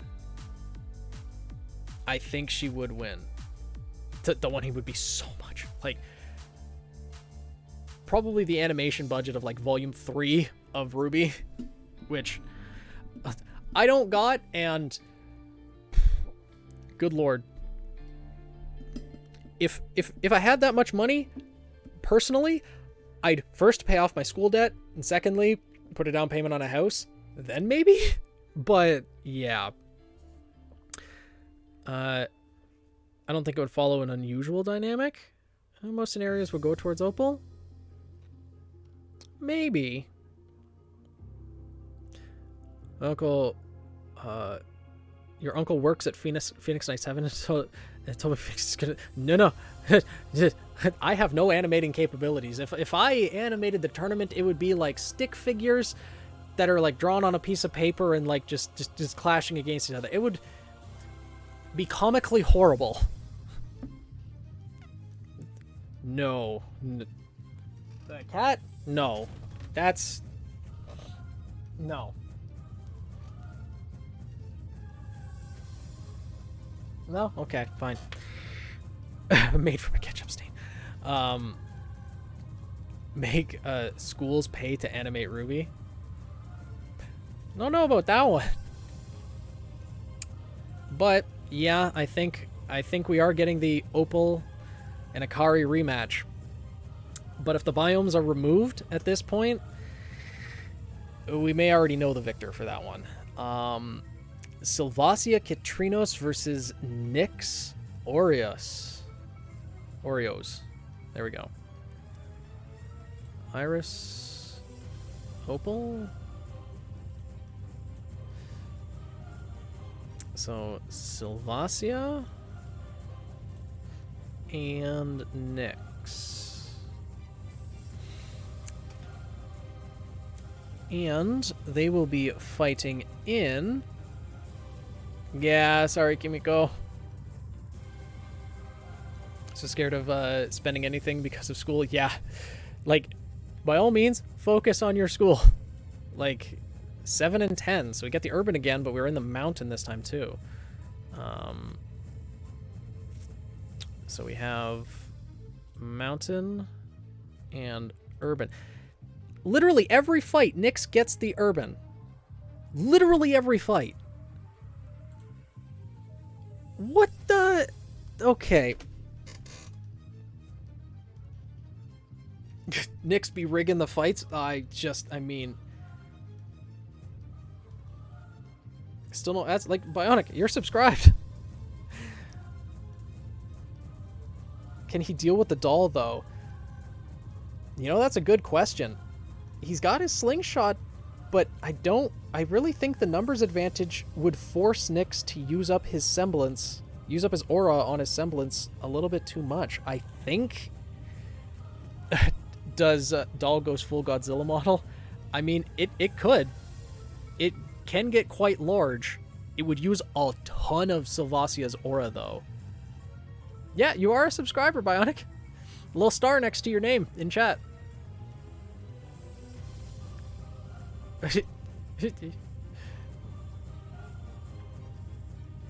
You're weeing, Shinoya? Because, like, this is a tough fight for Nyx. He does have the urban biome, which does give him, like, the terrain advantage, but his semblance uses a lot of his aura. And I think Sylvacia would be able to eventually run him down. She's good range options to keep Nyx at bay. That's true. But I think Sylvacia would want to get close combat as well, because I think her weapon, the Great Axe with the 2 types of dust, would be able to overpower Nyx's weapon. Nyx has more types of dust for mid-range, though. It has Cinder written all over it. Yeah. Also, the giant doll can just destroy the buildings. That is true as well. Like, Nyx would give Sylvacia a good fight, to be sure. But I think Sylvacia... Call this one Cinder Block Incident. Yeah. Nyx is Cinder in disguise. No. Ironic how all the firearm users aren't in the primary bracket anymore. Small amounts of aura are used when using firearms. Yep. Aura is used to shield their ears to prevent their eardrums from exploding. Also, if propulsion is used to send the user flying, a good bit of aura must be used to prevent their shoulder from being popped clean off. Where was that? I know that aura is used in both defense and offense. People are using the aura to protect against them. It's same with environmental damage, right? We saw back in Atlas that a user's aura was able to prevent them from getting frostbite in the cold of Atlas and things like that. But when you say a good bit of aura must be used to prevent their shoulder from being ripped clean off, where was that said? I'd be curious to know. True, he wouldn't need to use his semblance much if he already has a bunch of cover. That is true. But what I'm thinking is Sylvacia might be able to force Nyx to use his semblance to escape by having the doll and Sylvacia attack at the same time. Because if they're able to corner Nyx, he would have to use his portals to escape. I started counting every time a biome was picked. After the stream was over, I'll go back and count up the remaining ones you have not gotten down. It'd be interesting to see the spread, because I think today we've gotten a more even spread. I think we might have only gotten the geyser once or twice, and the lava once or twice. Lava and mountain are in the lead. I'd imagine that desert is probably catching up actually today, though, from last night. Yeah, desert we've gotten quite a few times. It's the same with urban, actually. We've gotten Not a good bit, as in a lot. Just more than your average right hook. Yeah, that makes sense, Bright. That makes sense. Also, how would you prefer me to refer to you? The brightest one in the shed.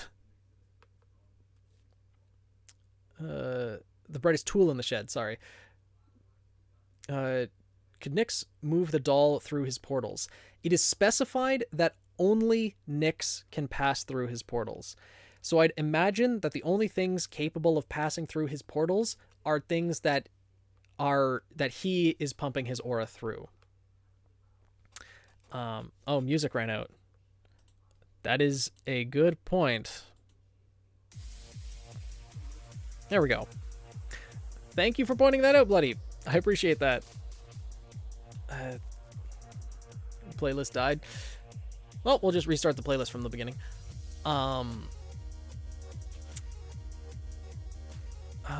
Anti-grav has shown up a good bit too. Okay. Yeah, that's true. Desert was gotten twice last night, but it's been gotten at least 4 or 5 times today, I think. Give it to the numbers advantage. That's what I'm thinking too. Like, if it wasn't for the numbers advantage, I think Nyx would probably be able to maneuver around, though Sylvasia, I think, has more damaging power as well. Because she's got the submachine gun, which I think would probably, at the very least, match the slingshot rounds. And then when it comes to close combat, the axe mace, I think, would be able to overwhelm the bow staff. I'm surprised she even lost with the numbers advantage. I think it would let her win a lot. Like, it is very useful, but she did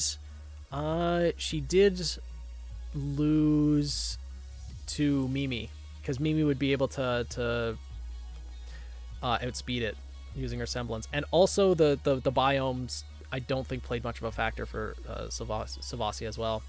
It's gotta be a hell of a slingshot. Oh yeah, it's a strong slingshot.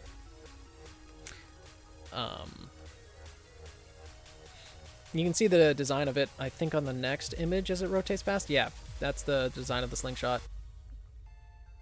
It's a pretty cool design, if I do say so. Yeah, Mimi was fast enough. Sylvasia has more options, and I think she'd be able to use the numbers advantage to corner Nyx. Nyx is Soga King with the portals. Yeah. The thing is, though, the portals are decently draining on Nyx's aura. So he'd be able to avoid a lot just using parkour in the urban biome and maneuvering around, but I think there would be enough situations. See the steps of the transformation? Yeah. The design is fantastic for the slingshot. Did a very good job with it. The king of snipers. Yeah, I think I go with Sylvasia as well. Yeah, we have been on this fight for a little while, I think. Hydrate. I need to get more water, actually. So, yes. I will set up... Sylvasia will win and hydrate. Yeah. So, Sylvasia, unfortunately, that means Nyx is knocked out. You're welcome, Shinoya. Nyx made it quite far. Up into the top 12. It's pretty good. And then we have Krissa Ariadne versus Azul Silva. And thank you for letting me use Nyx in the tournament, Shinoya. I appreciate it. Yeah, Nyx is a really cool character. His semblance was so interesting, and one of the more balanced forms of teleportation that I've seen used, which was one of the reasons why I selected him. See you guys at the ramen hut. So we have Krissa and Azul and They are fighting in ocean and ice. Ooh. It's a combination I don't think we may not have seen yet. Or if we did, we saw it like once. Ocean and ice. Huh. This round I should have a break? Maybe. But I'm gonna go grab water right now. Need to hydrate.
The chair stream do be good. It's so I see the hierarchy of the stream is the cat, then the chair, then me, I guess. 720 other contestants. Scrolling back through chat. Let's see.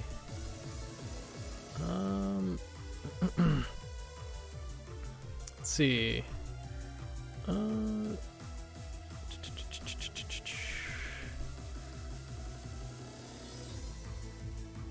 How strong the string is? Yes, Azul could slice through the string with his trident.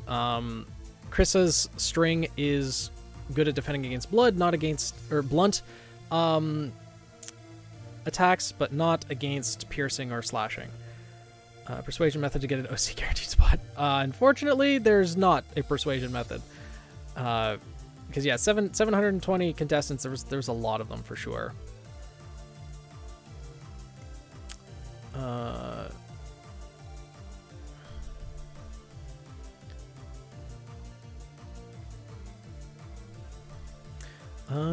Things don't look too good for Krissa. Yeah, in this biome, like, her gauntlets are metal, probably what she'd be using to block at close range. Yeah, she needs to get close, but she does have some better maneuverability. Well, how's the festival going? And in what bracket are we in? Not paying attention. Even have the stream open muted.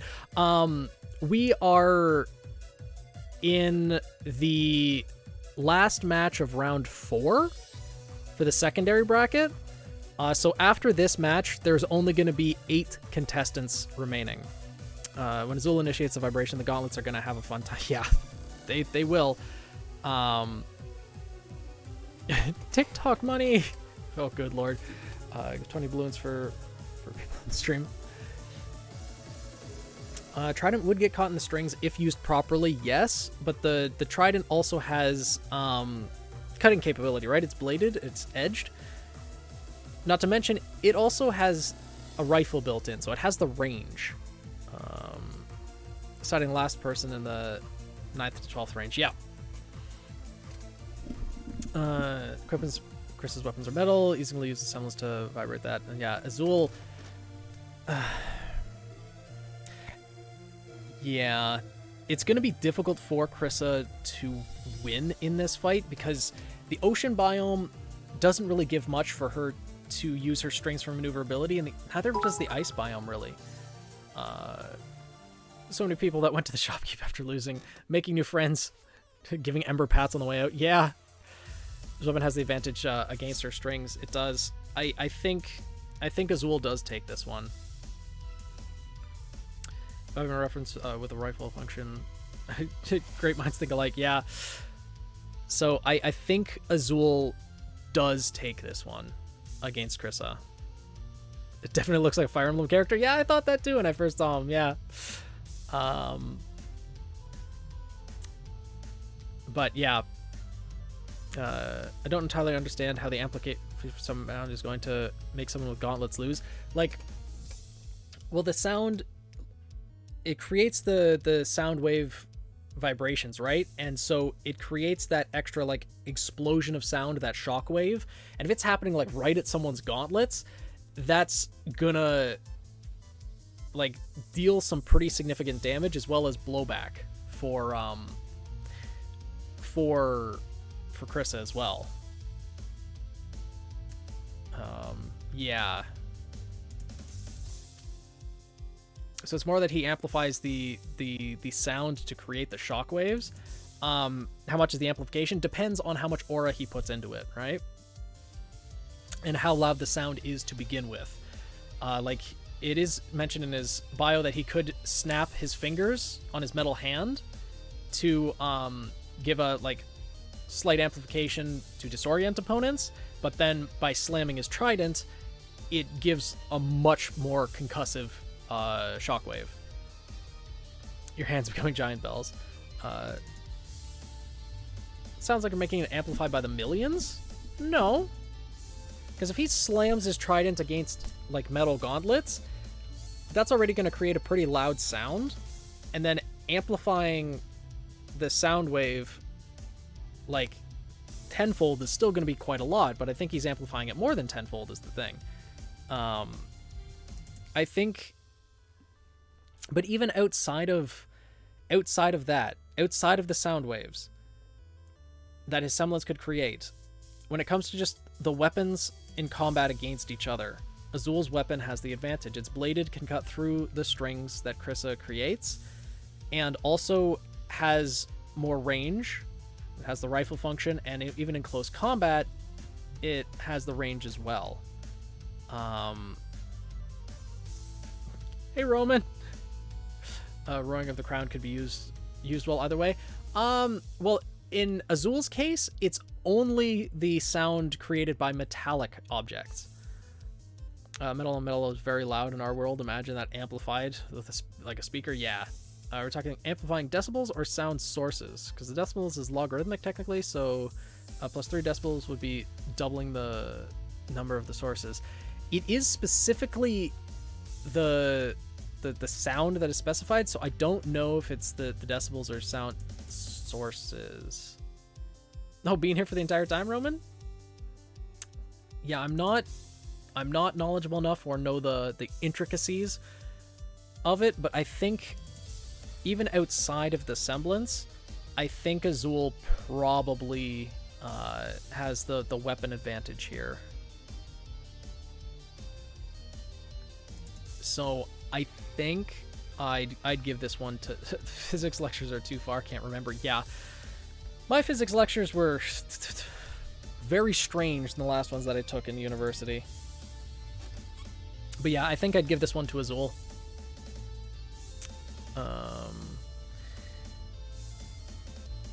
So, do speakers count as metallic? I don't think so. Is it a double rematch? Was Sylvasia the one that beat Azul in the first round? No? Sylvasia... No, Sylvasia was the one who beat Azul, yeah. Okay, so it is a double rematch. But now here's the question. It's the semis now. There's 8 characters remaining. Do we remove the biomes? Do we just have straight up fights at this point?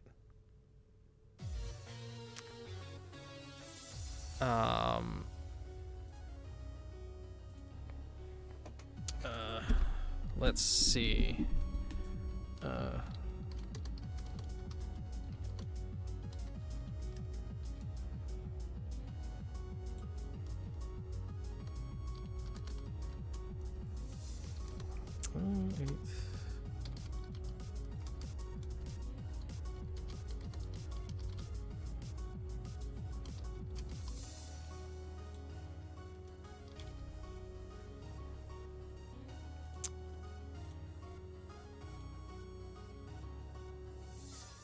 Okay.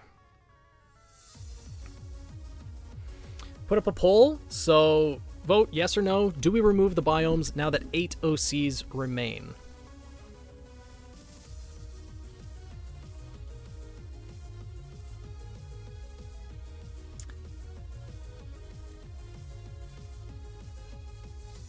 Already hella proud to be in the tournament. I'm glad, Jagage. I favor yes. And anyone who has made it this far should be hella proud. Oh, absolutely. Like, literally, out of the 32 OCs that were first selected from 720, now there's 8 left in the tournament, so... Yeah, just skill-based. I think we keep them for the semis.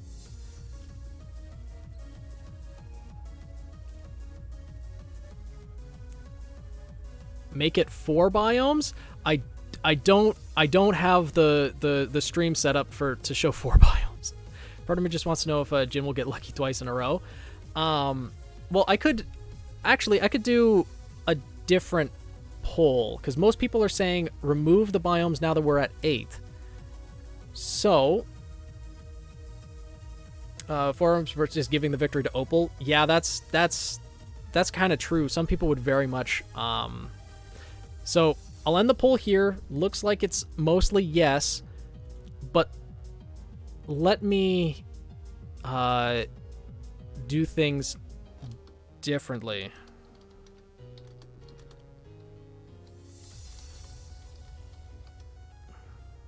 Biomes. 8 characters.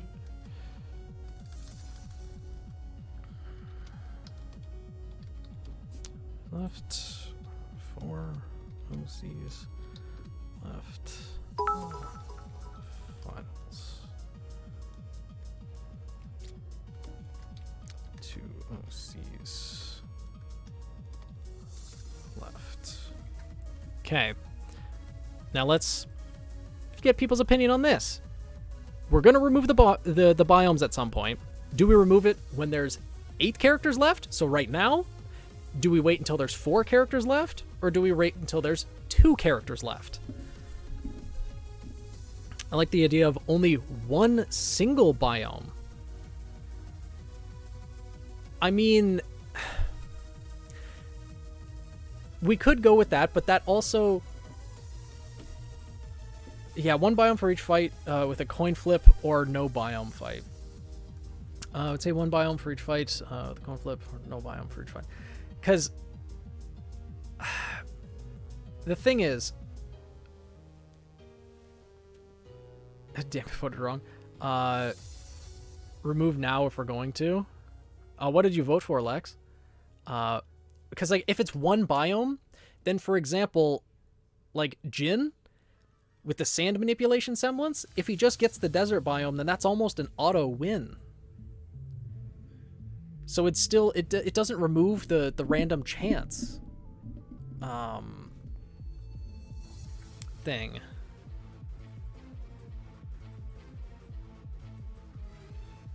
And similarly, if it goes from like 20% to 10% though, true. So, yeah, most people seem to be voting for 4 OCs left.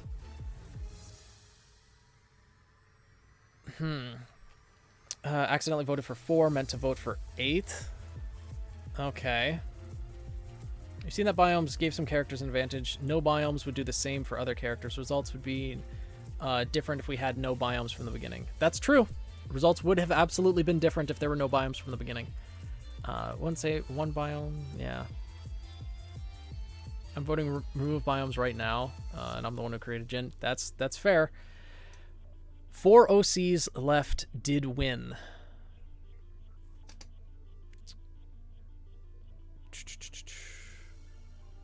Yeah, Obsidious would have had a different result if there were no biomes in play.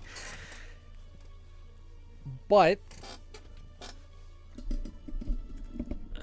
because yeah, I think rather than just going for a single biome, I think we should probably remove the biomes at some point. You're not sending an archer to the final rounds of 1v1 with no biomes. Here, unfortunately, we have some. That is true. That is true. Because we could keep the biomes for, like, entirely throughout, but it seems like most people want to remove the biomes for these last few fights. One biome now and remove for 4? We could do that as well.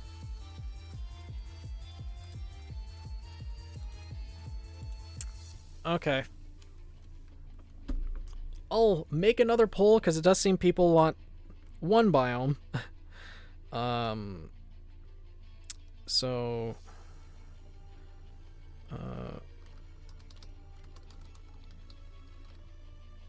yeah, Hopel would not have been sent to the 1v1 for her team. Yeah. Remove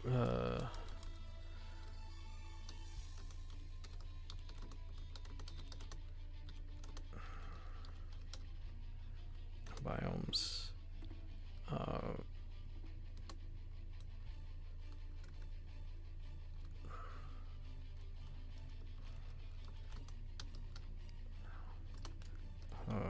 Remove at 4.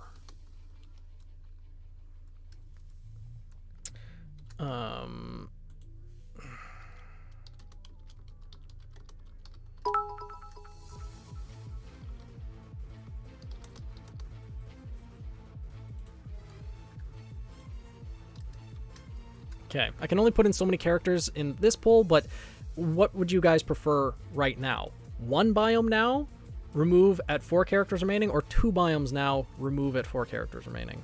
Because it seems like most people were voting for remove the biomes at 4 characters. So I think we'll go with that.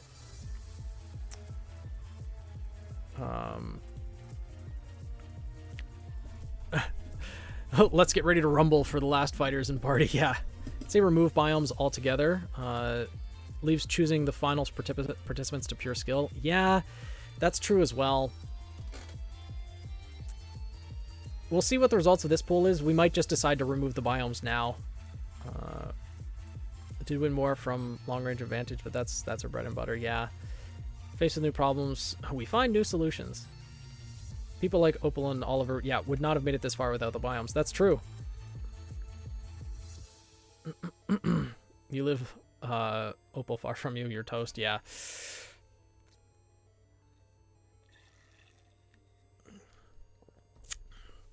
Well, when we have the whole tournament based on skill, because the OCs that were submitted to the contest weren't necessarily submitted strictly for the purpose of the tournament. They were the OCs that people, you know, either had put the most work into, were most proud of, wanted to show off more. So that's why I wanted to put in the biomes, to give the random chance to make sure that there was an opportunity for different characters' skill sets to be shown off. Now, in many situations, the luck may not have been in their favor. They might not have had as many favorable matchups. But, for example, if there were no biomes from the beginning, the archers all probably would have been taken out early on.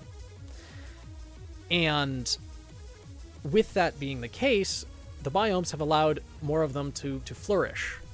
So I like having the biomes in. Things can always be changed for future, but 2 biomes now, remove at 4. Okay. So it seems we will keep both the biomes now, and we'll remove all of them at 4 remaining. No items, biomes off, final destination, Fox only. But yeah.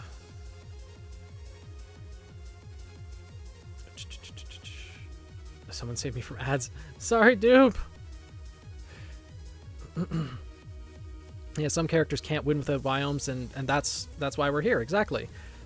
Shouldn't really be a strictly conditional champion. I agree. So when there's 4 characters remaining, then it'll be based on pure skill. With but it seems like most people are in favor of 2 biomes now. Remove them all when 4 characters remain. So we'll go with that. People may not all agree, but it seems like the majority is thinking of going in that direction. So we will start with the primary bracket of having Aorta versus Jin.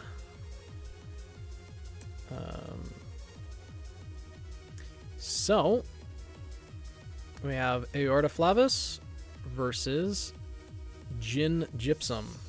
Who needs sleep? Definitely not me. GH. Sleep if you can. You can always catch the VOD. Will there be desert? That is a good question. Shall we go to the randomization?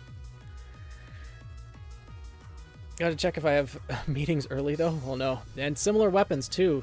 Though, Aorta's has a little bit more range. And the biomes we get, 7 and 4. Mountain and Geyser. Huh. So, the Mountain and Geyser comes down to the biomes. Yeah, no desert. Desert is the real win condition, yeah. I mean, the Geyser's not exactly in Aorta's favor, but it's not in Jin's favor either. It would come down to, I think, a close combat fight. And I think Aorta can deal more damage faster. Jin has the wind and earth dust, though, and that's going to be pretty useful for disruption. But I think Aorta has the faster hitting weapon. Jin was lucky until now, but I don't see him winning against Aorta. Yeah, probably not. Unfortunately. This fight in the middle, and Aorta has the better capabilities. Yeah, can turn into and phase Jin's hits. True. Though that does drain her aura, though, we have to remember. But Jin's weapon isn't exactly the fastest weapon either. Yeah. That's why I was for removing the biomes. Removes luck from the equation. I agree, Lex, and we'll do that for when there's 4 remaining. For now, Roman! Roman! Why? I appreciate it, but that's so many. Thank you for the gifted subs. Oh my god, if you got a gifted sub from Roman, make sure to thank him. But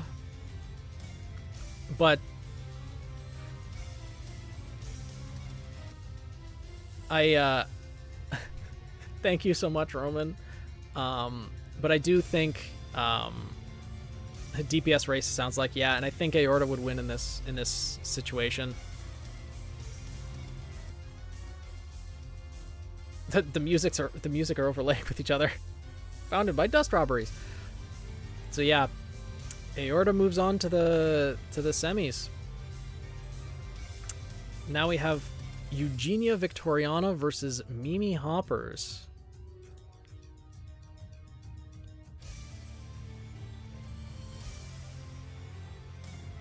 All right. Roman, you don't need to do it again. That's okay. I apologize for Roman's sneeze. Thank you, Val. Betty robbed these subs. Sub shop somewhere. Sneezed out 5 subs. So we have Eugenia Victoriana versus Mimi Hoppers. And their biomes will be 3 and 6. Forest and lava.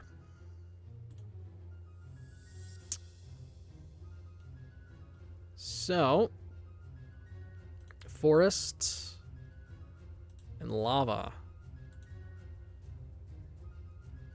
It's boss time, here to break the rules. Hearts in 2, because that's what the baddest do. What's good with you? I'm pretty good, Hunter. How about you? Bloody.exe has stopped working. Bloody made it to the finals. Aorta made it. Aorta's not top 3 yet, but she's first in top 4.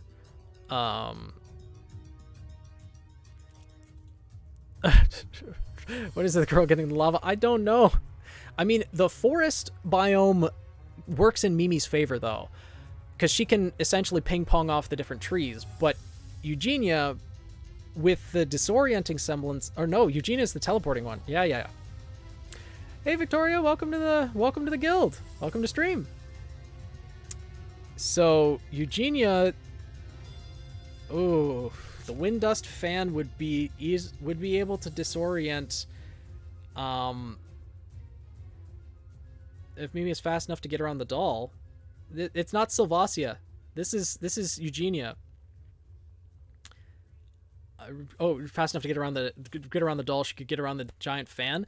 But the thing is, the fan creates a wind dust like hurricane thing, almost a gust of wind that is more disrupting. Plus, Eugenia has the dust bombs.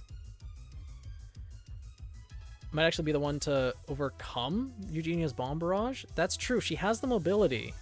You can mess Eugenia up when she gets into her personal space. Yeah. I don't think Eugenia is going to get the chance to set up her traps. That's true.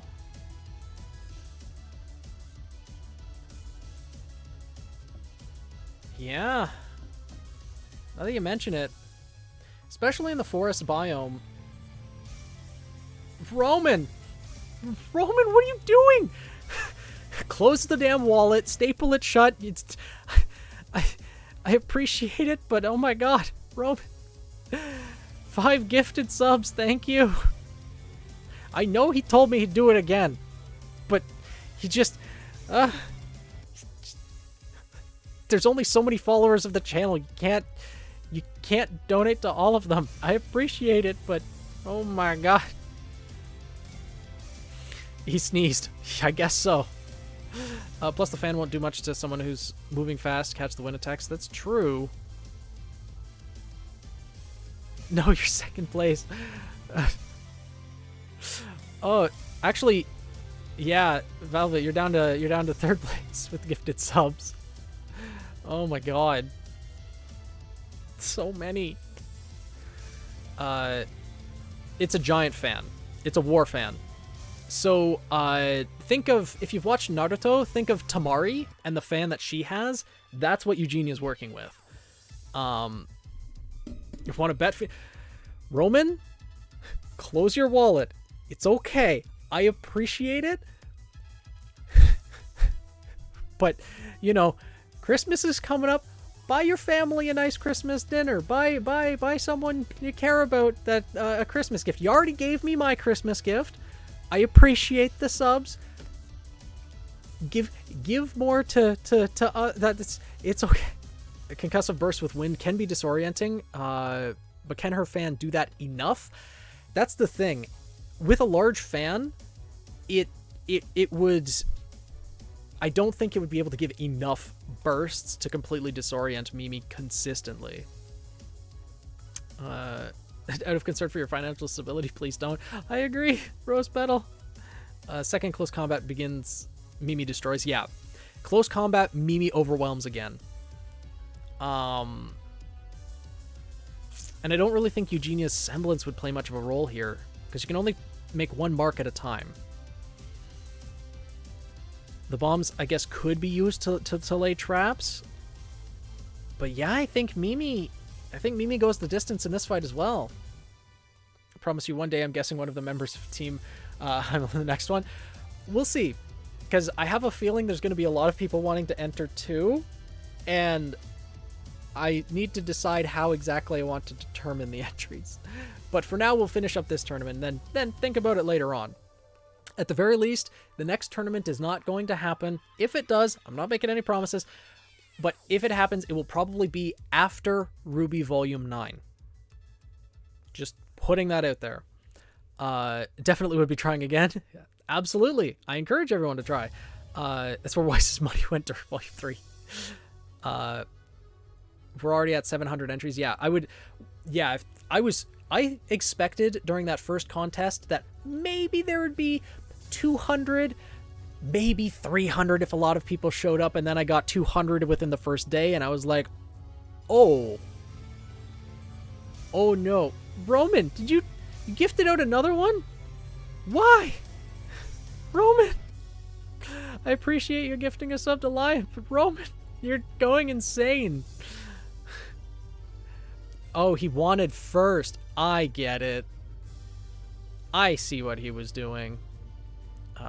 With people that got disqualified from the second tournament, if it happens, to let other people have their chance, got in, be disqualified from the second tournament? I think so. Just to give more people a chance, I think I would try to choose different people's characters than for the first tournament. Yeah. He's not stopping. I wanted first place. That one I guess I can understand Roman, but my goodness. Yeah, it would make perfect sense. Yeah. I will join the sub. Daisy? No. You do not join the sub bombing. You have to focus on school. You said that earlier. You do not join the sub bombing. Forbidden. Bad. No. Velvet, do not encourage that. Daisy? No. Velvet? No. I swear to God, I'll remove affiliate from my channel. No. No. No. No. Do not. Oopsies, the team name is said. Oh, Himalaya. Okay. That's a cool name for a team. Considering... Silver? Stop. Don't encourage them and don't let them encourage you. It's okay. You don't. Doob? No. No. Lex, no, don't encourage this. Yeah, Rail's right.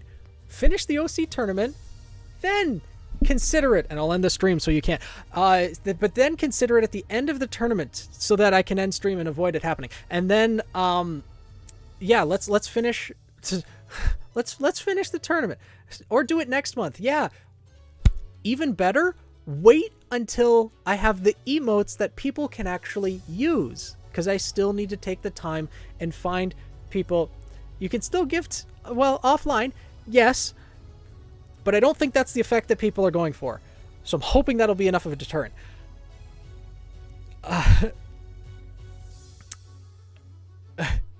This is the real no, Cherry, stop.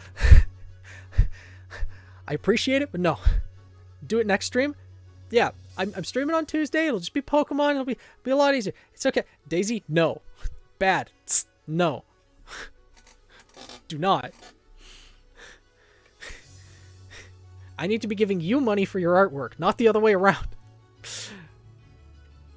Yeah, I think Mimi would win this fight. Getting back to the tournament that's going on right in front of us, with Eugenia Victoriana and Mimi Hoppers. Real tournament's getting first in sub donations. No. Phoenix sweating at the thought of the sub-nuclear war. Yes, I am. Don't. Do not. Please. No. Jagage, an anonymous gifter. Jagage, you're gifting 10? What do you... Jagage, stop. No. Why? No. Don't. Jagage just knocked Velvet out of the top 3. This is not gonna go... Oh, Jagage is number 1 now. What are you... Jagage, you're gonna stop. You're gonna start something. And thank you, Anonymous, to gifting out 1 as well. Just... What... Basically giving back your money. Yeah, pretty much. Because the winners in the OC contest, there was cash prizes for the contest, and Jagage is just throwing that back at me. Why? Why are you people like this? I'm wondering that as well, Nuke. I don't know. Razboy too clear. Love this cast. Roman. Why? Roman. The tournament. No, son of a. Velvet, you're saying stop? You encouraged this. This is partly your fault.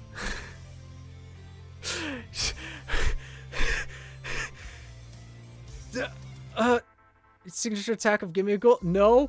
Doob. Do not. Real tournament begins. No. Stop. Just. The Cinder's influence. Oh god. Roman once again with the credit card debt attack. I swear to God, if he's putting him in credit card debt, I'm gonna cut off his privileges. No, not me. Too broke. Just what's happening right now. I have 8 grand. Roman, no. Do not. That's too much. Holy crap. Phoenix evolves after you give him 999 subs. Oh my god. Like, the only way I'd evolve on Twitch is by having... Jagage! Jagage, why? Oh my god, thank you for the 4 gifted! Oh, it's another one coming in. No tournament, only donations fighting.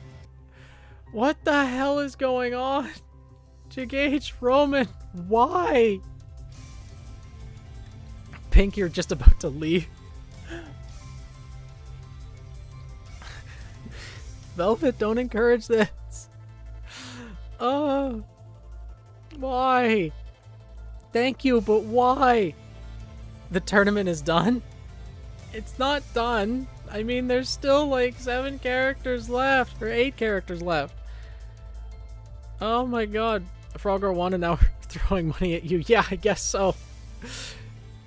Gage here to maintain their spot. Roman come back for no. Val with the bits. 100 bits. Oh my god. Why? Is that... No, Twitch, shut up. Don't encourage this. Do not. You don't see anything. No. No. Look, Stretch. That's what needs to be redeemed. Just focus on the channel points. The subs are fine. Do not. It's a scam train. It's all a scam. Twitch is trying to scam you. Don't. You do not. It's all a scam. I'll sub after stream. Do not, Pepper. No. It's fine. You do not need to. It is a scam. It is a scam. Remember, the revenue splits 50-50 between me and Twitch. It's a scam. Twitch wants your money. Don't do it. 300... Azure Dragon? No. If you insist on doing that, wait until there's emotes. This is... I don't even know what to say. Crawler? No. Do not encourage them. Okay, so Mimi wins the fight. Mimi wins the fight. Okay. Okay, we'll agree that Mimi wins the fight. All right. Now we have Akari versus Opal. Okay. Frog sweep plus money. Oh my god. It's how to break a bird less than one. Val, stop. Okay, Akari versus Opal.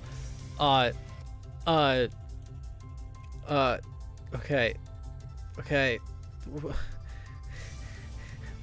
Why do you enjoy this? Why do you want to do this? I don't understand. Do not. Trying to... Can't focus. Oh my god. The notifications are still going on. Oh god, be with True Gage. No. Chat bully streamer like Twitch 101. Don't. Okay, 9 and 10, Savannah and Urban. Okay. Savannah, Urban. Oh my god, now Val's notification. So, yeah, this again. Opal wins. I think so. Yeah, because Akari's strictly... God, I can't fucking think right now. Yeah. Opal gets the vantage points. The vantage point, and I think knocks out Akari again. Get used to it? No. Please. Well, I mean, given... It's only because of the tournament that people are doing this, right? This isn't going to be a continuous thing. Because I'm just going to be... After the tournament, there's no major events planned. It's just going to be like Pokemon and then just other games. There's just... Daisy, you heard nothing. Don't know what you're talking about. Akari the to the noodle.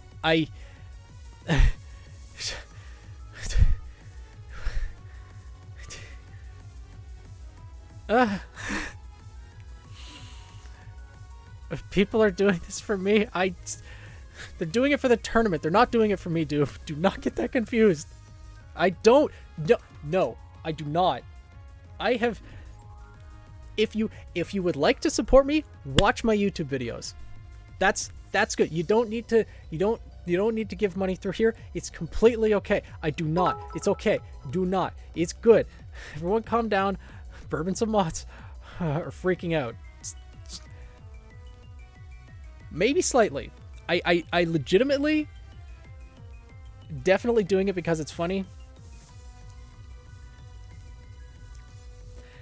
You know, I can't necessarily argue with that logic, But who won in the Eugenia versus Mimi? Mimi did.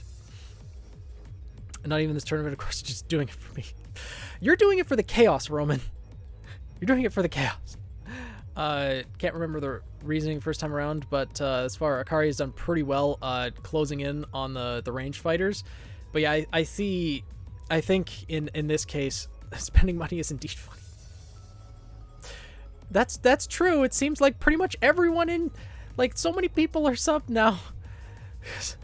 Oh my god. We have 70 subs. There's 70 people subbed to the channel. I don't even think there are, like, that's more than a quarter of the people following the channel. That's insane. Oh my god. But why can't it be? I can't. Yeah, it's also funny that Twitch is taking half of that money. Like, honestly, at this point, I didn't think that people were gonna go this insane with the subs, so I think I'm gonna have to set up, like, the direct donations if people, like, legitimately want to, like, directly support. They can. But oh my god.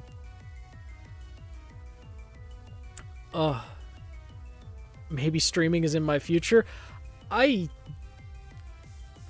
Maybe, like, I do plan on continuously streaming from here on out, and eventually 192 followers, 70 subs.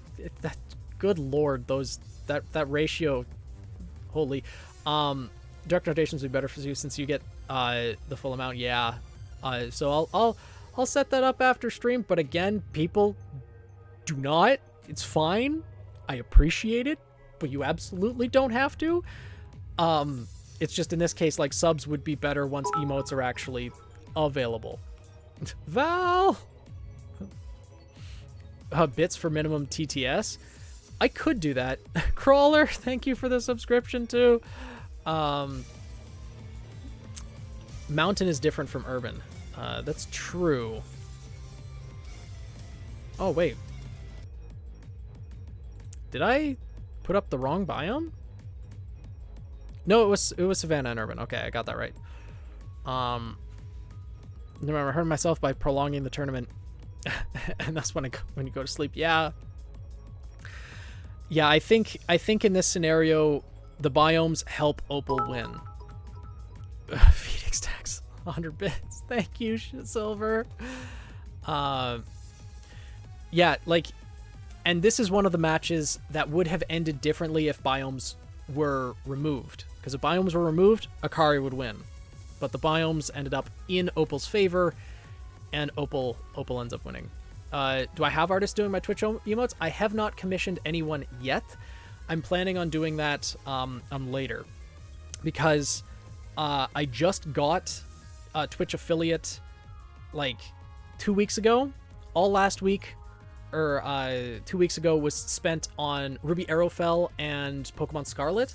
And then it was all preparing for the tournament, so I just haven't had time to really go in and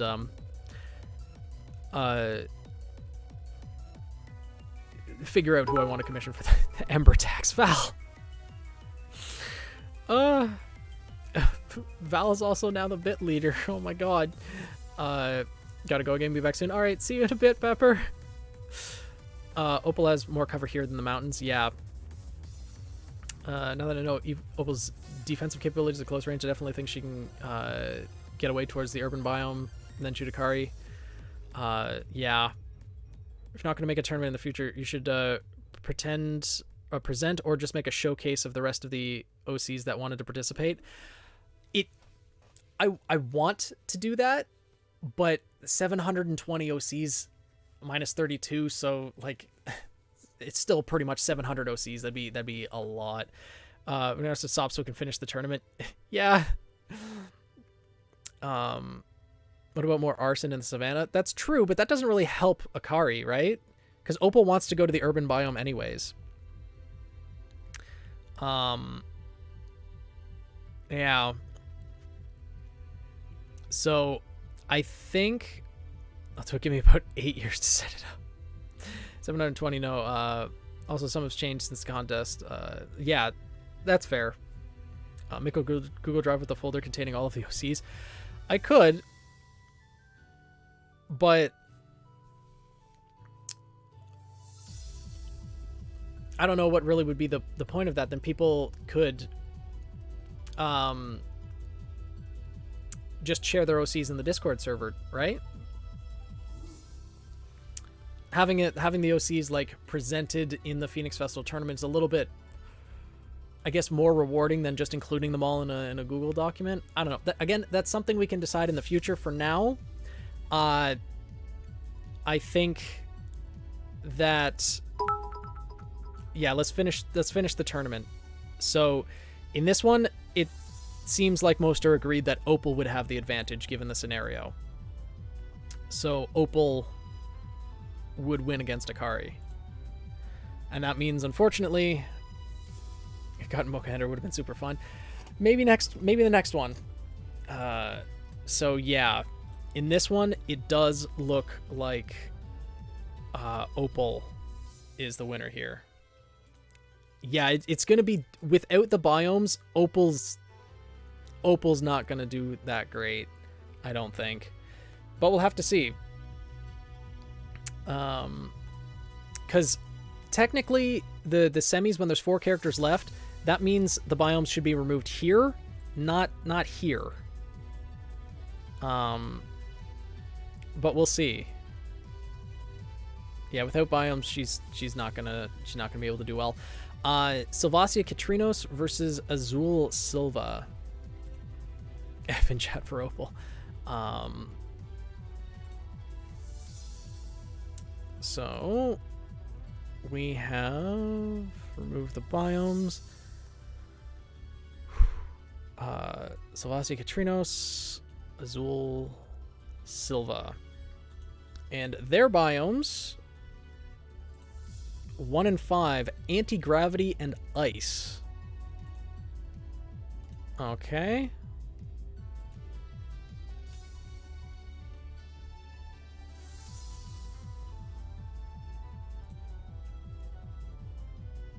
Yeah, so how many fights are left, including this one?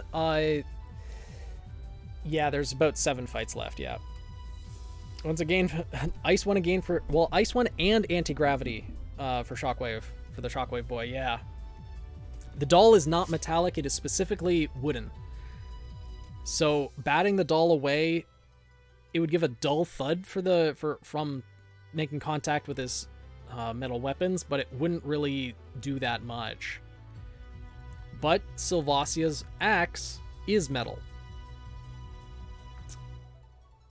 Sylvasia doesn't really have armor, from what I can see, but she has the metal axe. For ranged options, Sylvasia has the submachine gun, Azul has the rifle built into the trident. What would happen during a weapon clash? Like, Azul would be able to use his semblance to create the shockwave and definitely knock Sylvasia back. Sylvasia also has the electricity and the fire dust, though. And Azul does have a metal arm. So, yeah, leather armor mostly for Sylvasia. So I don't think she's got, like, metal... The metal equipment that she has, I think, is pretty much just the axe. Armor shoulder and a little on the forearms, from what I can see. Maybe. I thought that was more like of a leather cloak, but those might be metallic greaves. But I think Sylvasia would mostly be... Hydrate. Good call. The dolls couldn't get close. Sylvasia do have electricity to deal damage to Azul, but much more damage with every hit. Well, the thing is, the doll can grow in size. So it could grow large enough where Azul couldn't knock it back. Can the doll mess with Azul's arm? In what way, Rose Petal? Yeah, lightning dust. Yeah. Then he can just clash his weapon on the ice, make the sound wave louder. And he could also use the anti-grav biome to launch himself up further, the gravity arm, or the gravity dust in his trident to launch himself as well to get... if it grows large, Sylvasia would have expended a lot of aura. That's true.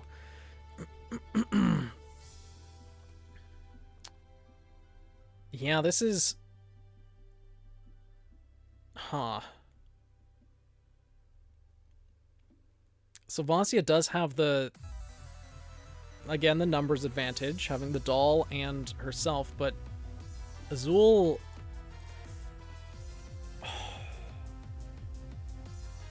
Azul...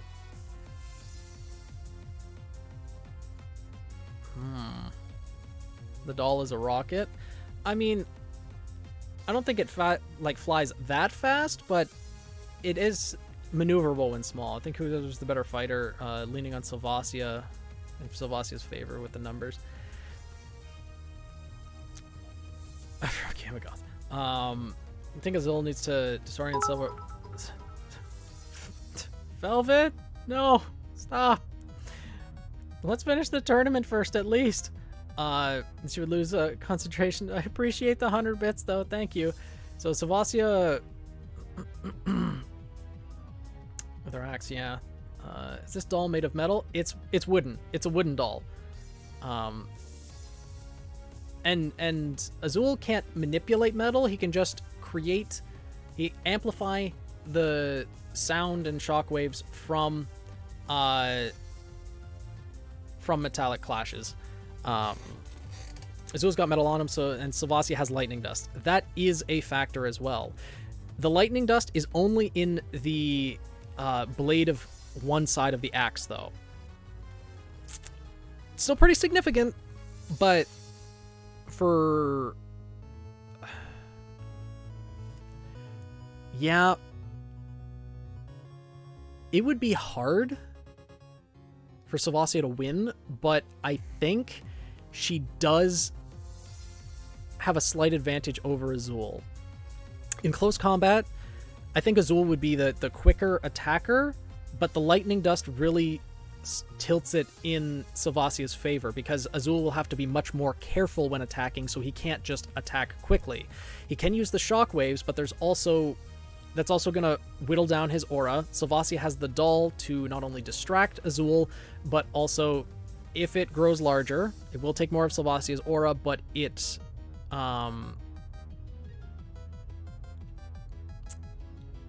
could still do a little bit of damage. I think we're returning to the same conditions that let Sylvacia win last time. I think so as well. What was the deciding factor in their first encounter? I think it was the numbers advantage. I don't remember what biomes they had, but I'm pretty sure it was due to Sylvacia having the numbers advantage and having the wooden doll. The difference is this time Azul has the anti-grav biome. Now that Akari's out, rooting for Mimi the frog. Mimi go frog, yeah. Numbers and electricity dust. And I think that would give her the win here as well. It'd be close, though, because the anti-grav biome would give Azul some pretty good vantage points to jump from, slam his trident on the ground, and make those shockwaves. Because he has gravity dust in his trident, too, so he can launch himself up into the air, or away from opponents, or towards opponents to close the distance. So he fully has the capabilities to fight back and make it one hell of a fight, but I think Sylvacia... her toolkit would be better. Oh yeah, it would be much closer than the first fight. But I think Sylvacia does edge with this one. Oh, you'd go with Azul, Doob. I know there's the doll to consider, but he has the anti-grav biome. Val, thank you. Yeah, Ember's being distracted right now by my mom. The way I see it, even if we take a bit of damage from the electricity every time, unlike previous opponents, he hits very hard. This is true. When you hit that hard, you can send opponents' weapon flying. I find it hard to believe that Sylvacia would be disarmed. But combining lightning and gravity can make a strong magnetic force. True, but in the anti-grav biome, it's not like they have access or free access to use the gravity dust for their own purposes. Or are you talking more Azul's weapon clashing with the lightning? I think Azul wins this match. The biomes do play more in his favor.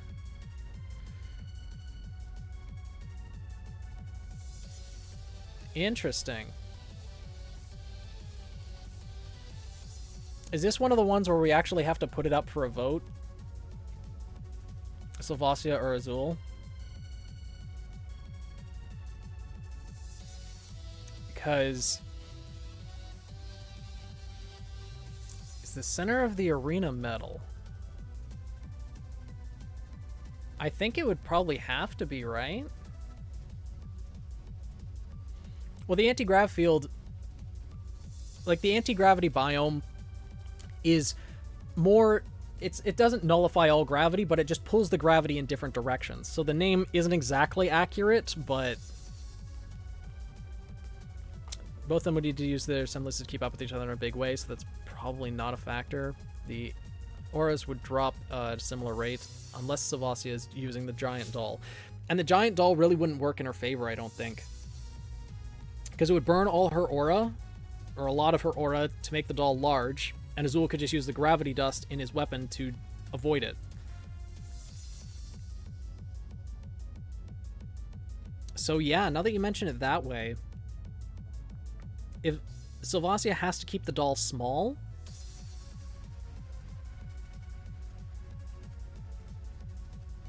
oh yeah, Azul without biomes and just the floating platform. I think it's some kind of stone. We saw the central platform like raise up during the finals in the Vital Festival tournament though, right? So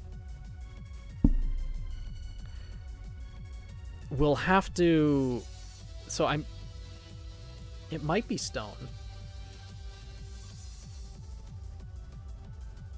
Trying to think if we saw it get damaged in any way during the tournament.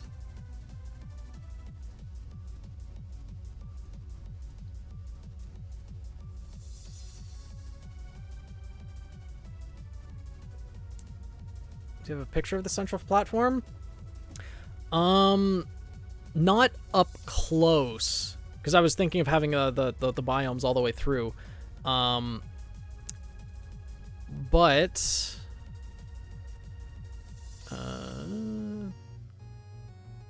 because ice and anti-grav.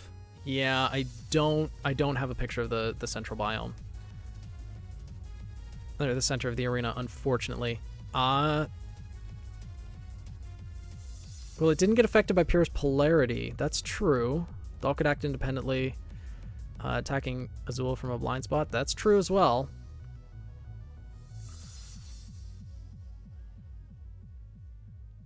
Range, elemental, and numbers advantage. I think so too. I'm leaning more towards Sylvacia in this, but a lot of people are thinking Azul wins out. Hey, Shift. Or Sci-Fi, yeah, how's it going? Not all metals conduct magnetism. True. So do you guys think we should put it to a vote? Because I could just create a poll for this one, because it seems like people are very split.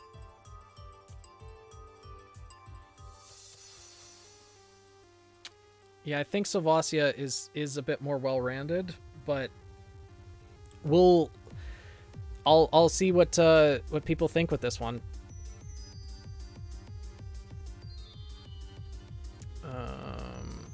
Azul Semblance and the biomes wins it for him.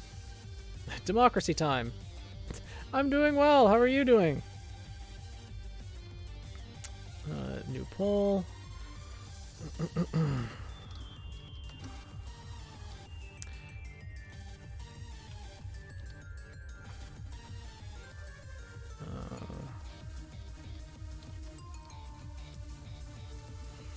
All right. Let's see how this goes.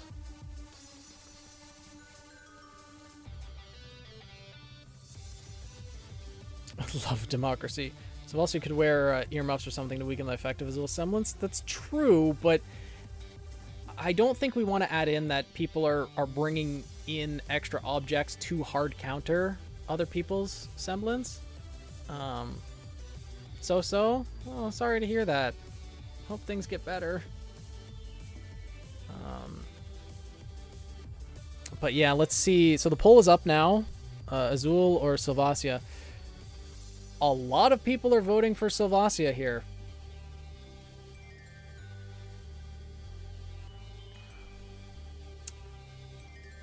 but things could easily change.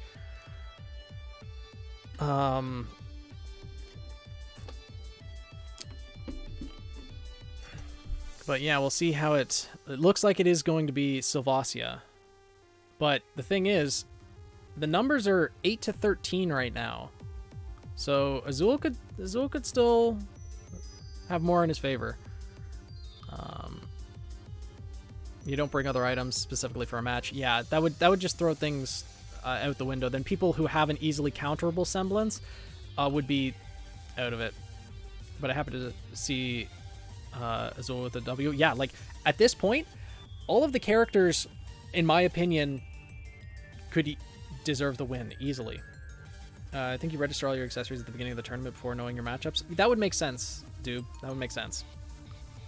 9 to 14 now. Speaking seeing this tournament and the number of people using sound, I would bring Evos for any further tournament. Yeah, that makes sense, Jagage.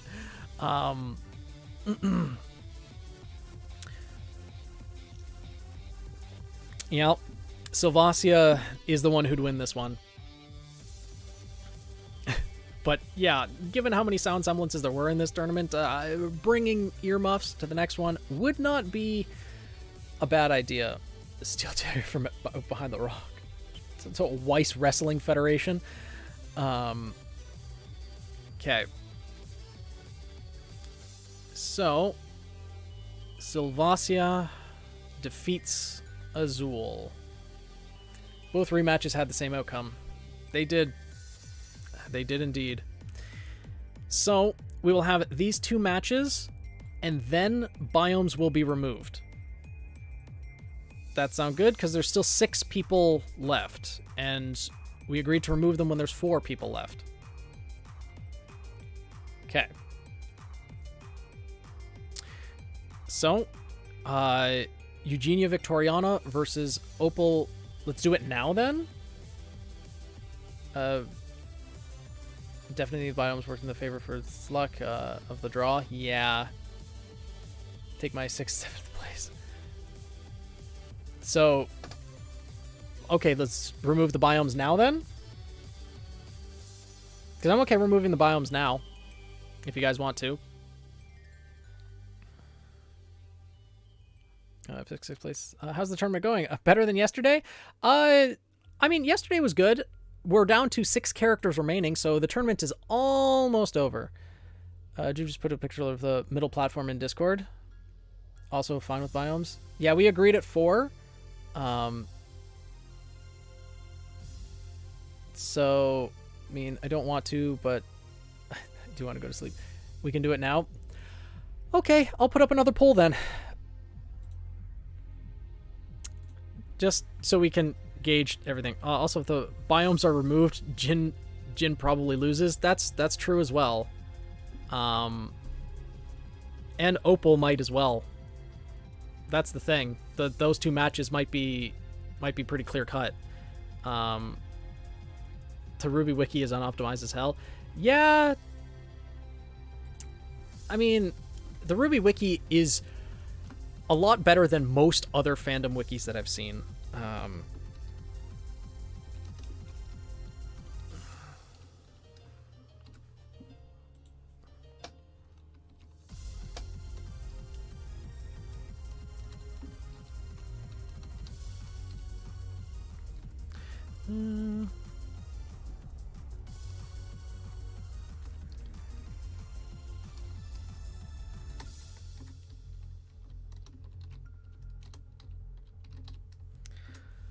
Okay, another poll is up.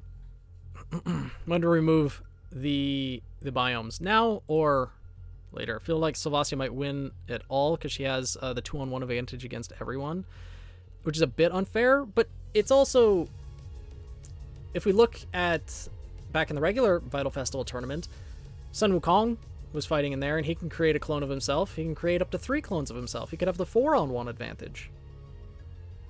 Granted, we never saw him fight. We only saw the first 2 matches of the finals, but yeah, Mimi did beat her. Velvet, thank you for the 100. How many characters are left right now? 6. There are 6 characters left right now.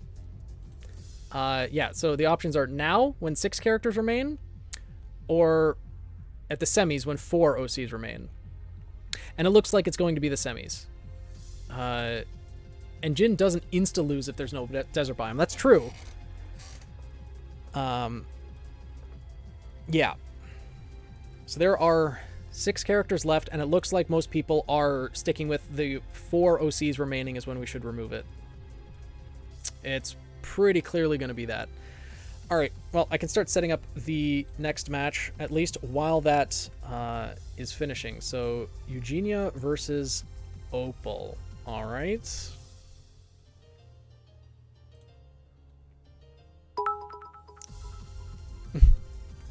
Velvet, again with the 100 bits. Thank you. I appreciate it. Eugenia Victoriana versus... There's Opal. Yeah, it's going to come down to the biomes, because it does look like we're going to keep the biomes for this fight and remove them for the semis. Velvet again? Only 4 more biomes. Oh my god. Velvet, thank you. Okay. 7 and 2. The mountain and desert. Huh. Interesting. So the scroll down, mountain and desert.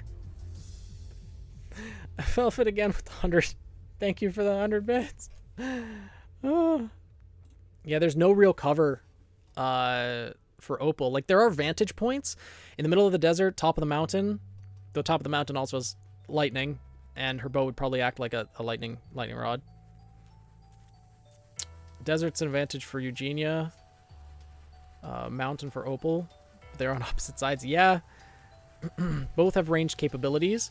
Opal's more accustomed to using her range. I guess both are more accustomed to using range, but both could go close combat if necessary.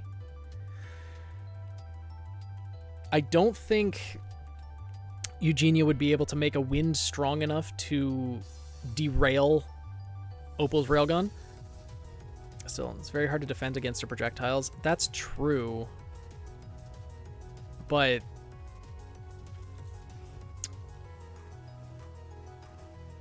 huh. Yeah, I don't think Eugenia would allow Opal to get to the mountaintop. The bombs could stop her.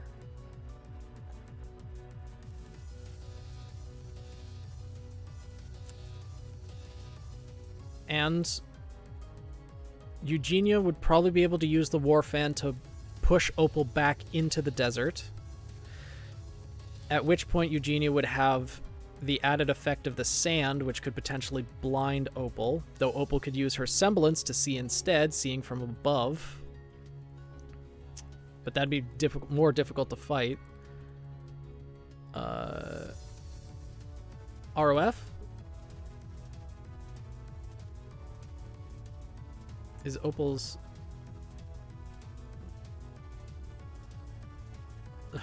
Which one would hang out with Ember? Just needs to shoot. Opal can just shoot the bombs. Yeah, maybe. Damn, range, not rate. Oh, rate of fire. Okay, that's it.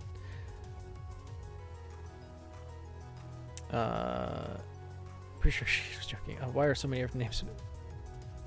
Pink for Phoenix? How do you mean? How do you mean pink?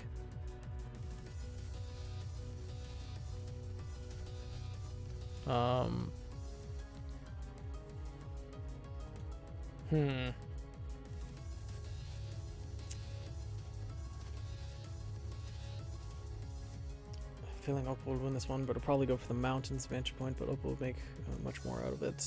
Opal will be able to show off her close quarters too, since Neither are at all accustomed to it. Yeah. I think at range, Opal has the stronger advantage, and even at close range, Opal has gravity and lightning dust.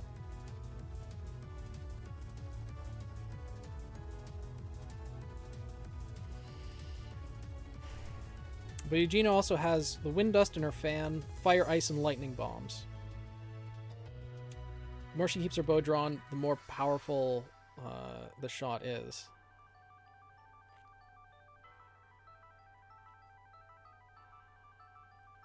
Yeah, Vela's weapon's also a gun, yeah.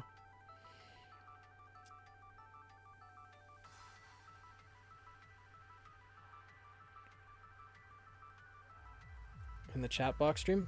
I don't know, actually. Oh, in the chat box. I don't know why so many of them are pink.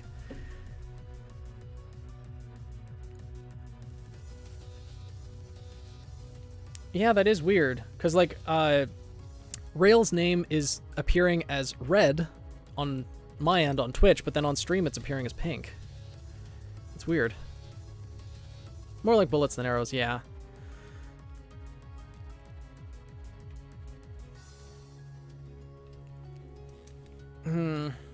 So yeah, I think Opal would win this one as well then.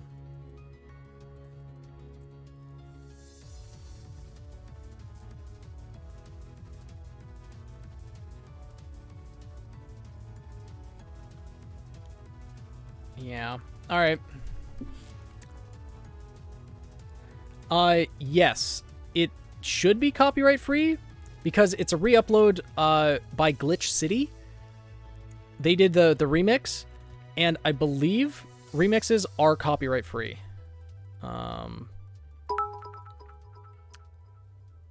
Well, it does say use caution when using this for streams and videos, so we'll see.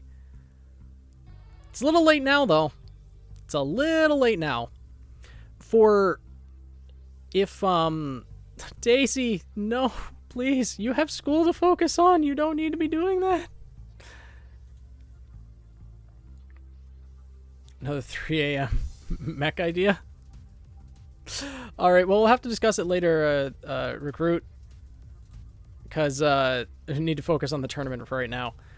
But you do need it for school. You said that earlier. You said you need to focus on school. Yeah, so Opal, I think Opal will take this fight.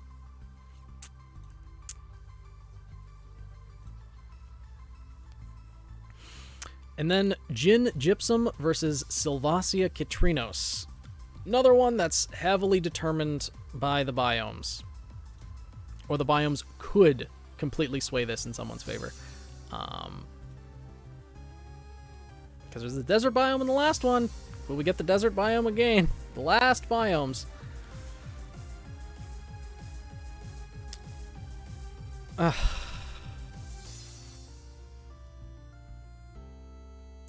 Well, the final biome. This is what it randomized to. I didn't have it on the right screen. I didn't have it on the right screen. It's the desert and forest.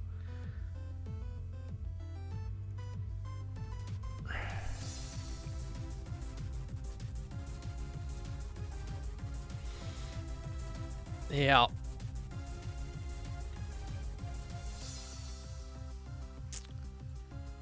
And it's on his side too.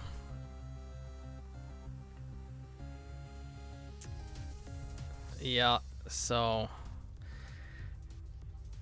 we had desert, forest for Jin and Sylvasia. Oh, Sylvasia.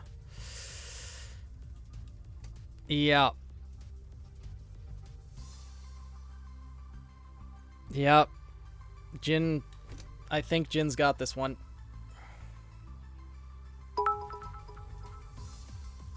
I feel bad now. Yeah. Phoenix just sounds fine with everything? How do you mean? Daisy, thank you. Stop. Biome's coming in clutch in the semis. No kidding. Well, like, the thing is, with Jin, he could use his semblance to trap the doll, forcing Sylvasia to have to use more aura to continuously reconjure it. Giant doll breaks sand constructs. That's true.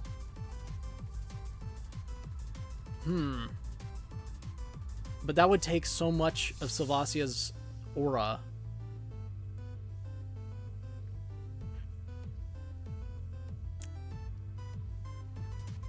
Done, not fine?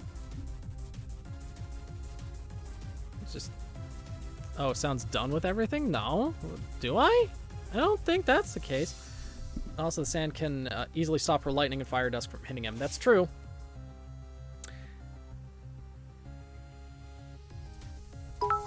Yeah, Daisy! Please. No. And the meteor hammer does hit like a truck, too. I think it would be able to overpower Sylvasia's weapon. It's been really fun. Wasn't expecting to last long, but again, have to go to sleep. All right. See you, Jagage. Thank you for joining in for so long. Punt the doll, make big, meteor mode. Daisy. Stop. Please. Does Sylvasia polearm maneuver? Outmaneuver the meteor hammer? I think, like, if you're asking that if both of them were to strike, who could start the second strike faster, I think Sylvasia might be able to, but with Jin's, if his attack misses, he could swing it around and come back for the second attack faster, I think.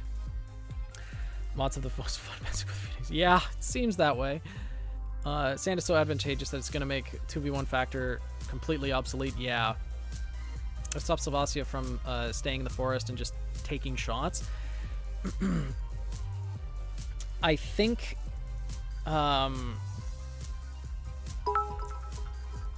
that is a good point. I think, though, with Jin, he could use the sand as projectiles. Can measure this. Daisy! Velvet! Why? What are you doing? Stop! No! Thank you! Sylvasia staying away from the desert, then Jin can just launch the sand at her, force her to either use her doll to block, unuse up aura, or weapons to block, exhaust her physically. Yeah. You know what you're doing. I appreciate you as well, but...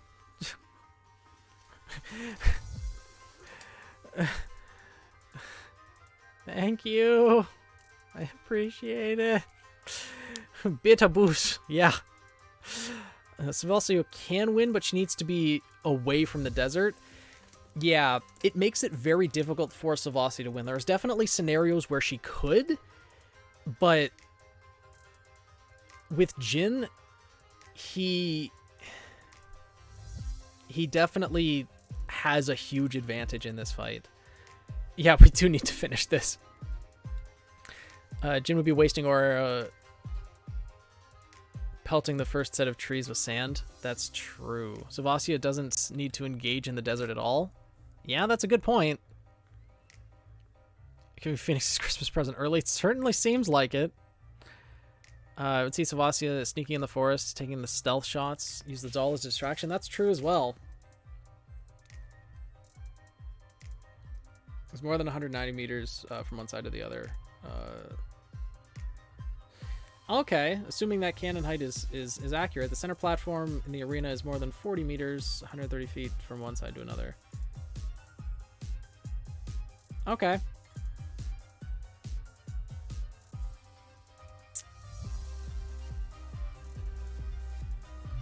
Somehow I don't think that's entirely accurate, because I remember in Coco and Yatsuhashi's fight against Emerald and Mercury, there were 4 different biomes in play, so it would take up a quarter of the sending the biomes list so you can read the final results at the end of stream. Sure, Bionic. Yeah, measured it by hand for OC fights using Weiss as a measuring size. Because, like, in Yatsuhashi and Emerald versus Yatsuhashi and Coco versus Emerald and Mercury, we see Coco in, like, the quarter slice of the forest biome. She's pulled into the center of it, and when we see Coco at the center of it, there's trees, like, surrounding her, so she cannot see the other biomes. Going by those measurements, we would assume that the forest biome is in the width, like, maybe 100 to 120 meters across, and from, like, back to front, so, like, from the center of the stage to the back of the biome, it'd be, using that as a ratio, it'd be 75 meters across, which I think means it's slightly larger than that. I don't know. We don't have an accurate one, but I'd say probably, yeah, using Weiss as a measuring stick might be the most accurate. Is that the whole arena or the fighting area? Yeah, it's I'm guessing Doob is measuring the fighting area. Because if it's not the fighting area, then I would say it's give the size for both.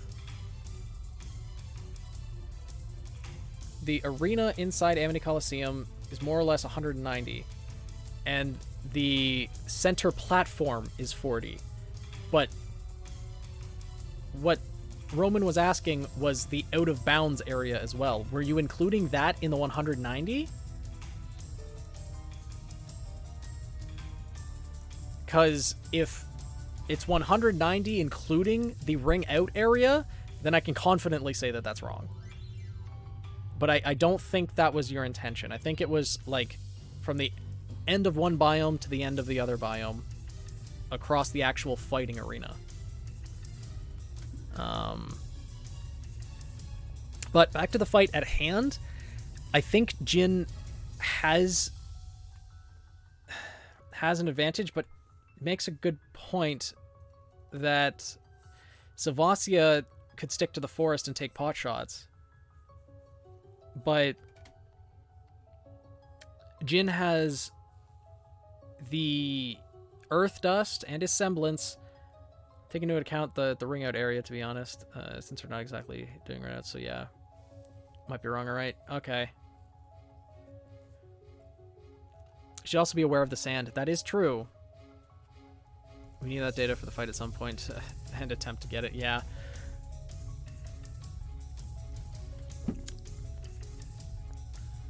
Because Savasia can't step foot in the desert. She has to keep away from it. Jin could just wait out behind an earthen wall until a stalemate occurs, and I think that's probably the play if Savasia just stays and takes pot shots, because although we don't really consider characters running out of ammo, if it does end up something like that, then Savasia would run out of ammo. After you got decimated by Jin, yeah. Okay, so I think Savasia wins less often than Jin in these conditions. Yeah, I think that's the case as well. So, Jin will move on. And again, if the biomes were not in play, then Akari would have won here. That one probably would have played out similarly, but then Jin would have lost here to Savasia, and it would be Savasia and Akari in this match. So, yes, Jin was lucky.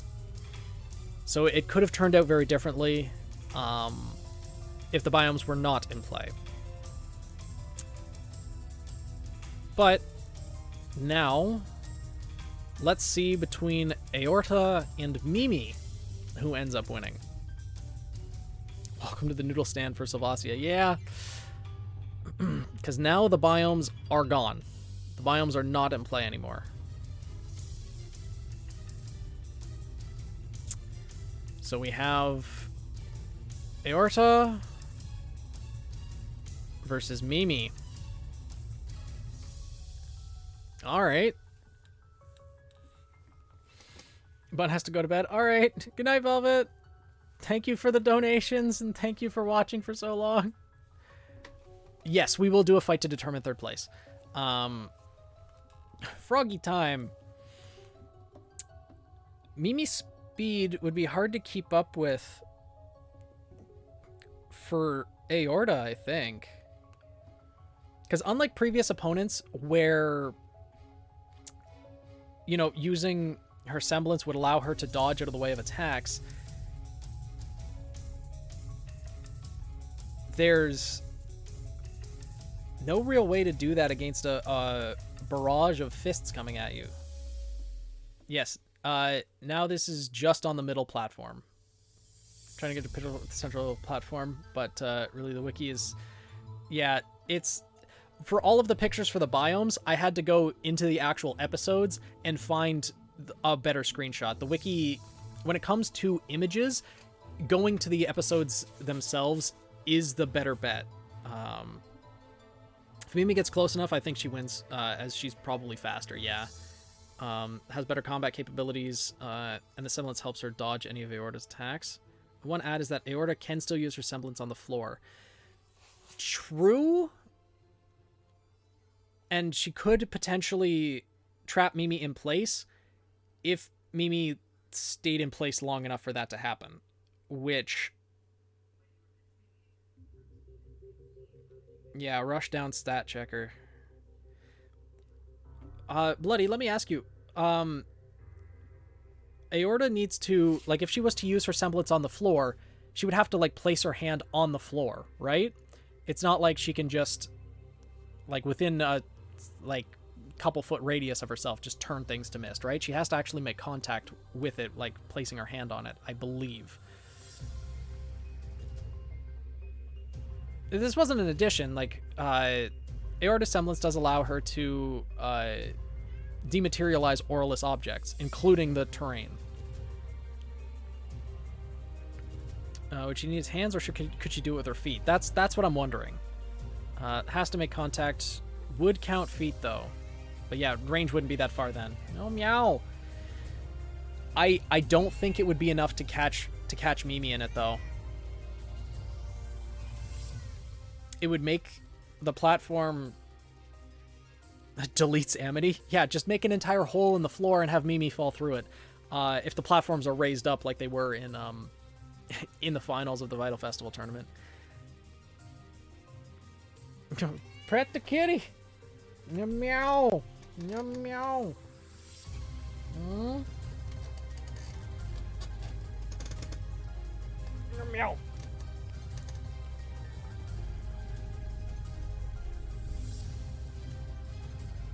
They both fall, no one wins, yeah.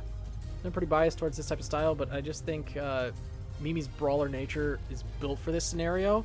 Aorta loses in that close of combat. Aorta might have better mid-range, but Mimi has the mobility to close in just fine. Aorta semblance can be useful, but it won't help her damage Mimi at all, so it just delays the inevitable. In a way, yeah. Just imagining Mimi doing a super jump for a meteor punch. Aorta just nopes the floor out from under her and Mimi falls. Like, I don't... Since we're not considering ring outs, then that really wouldn't be... We'll assume that the platform is on the ground for this.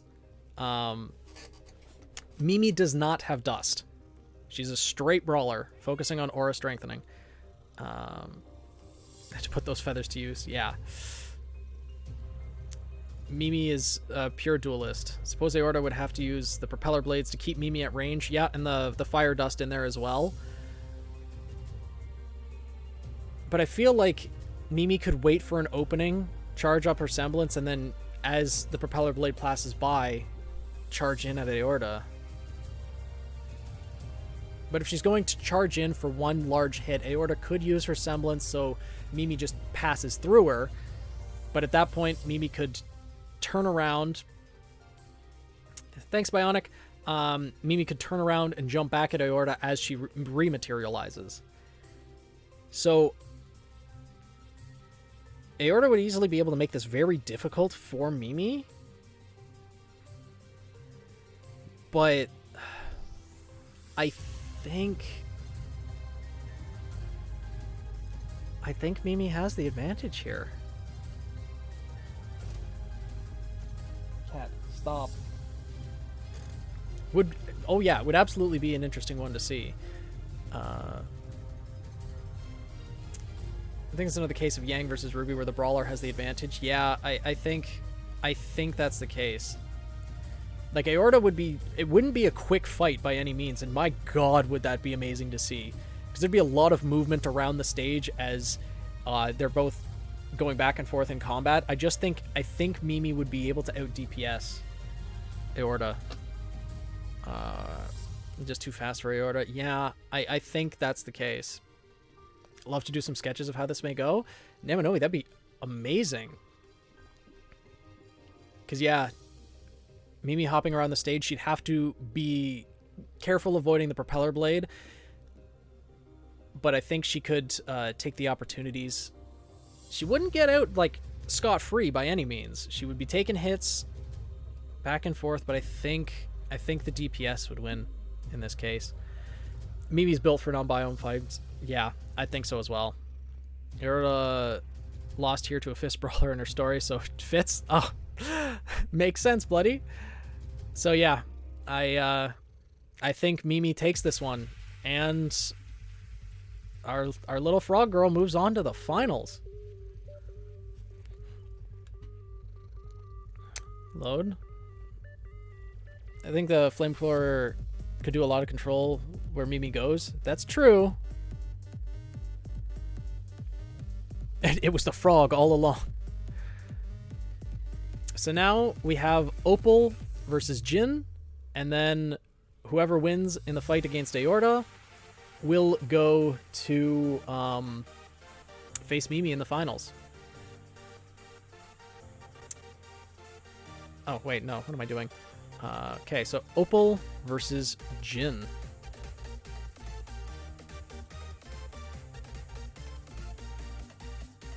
Opal. And Jin.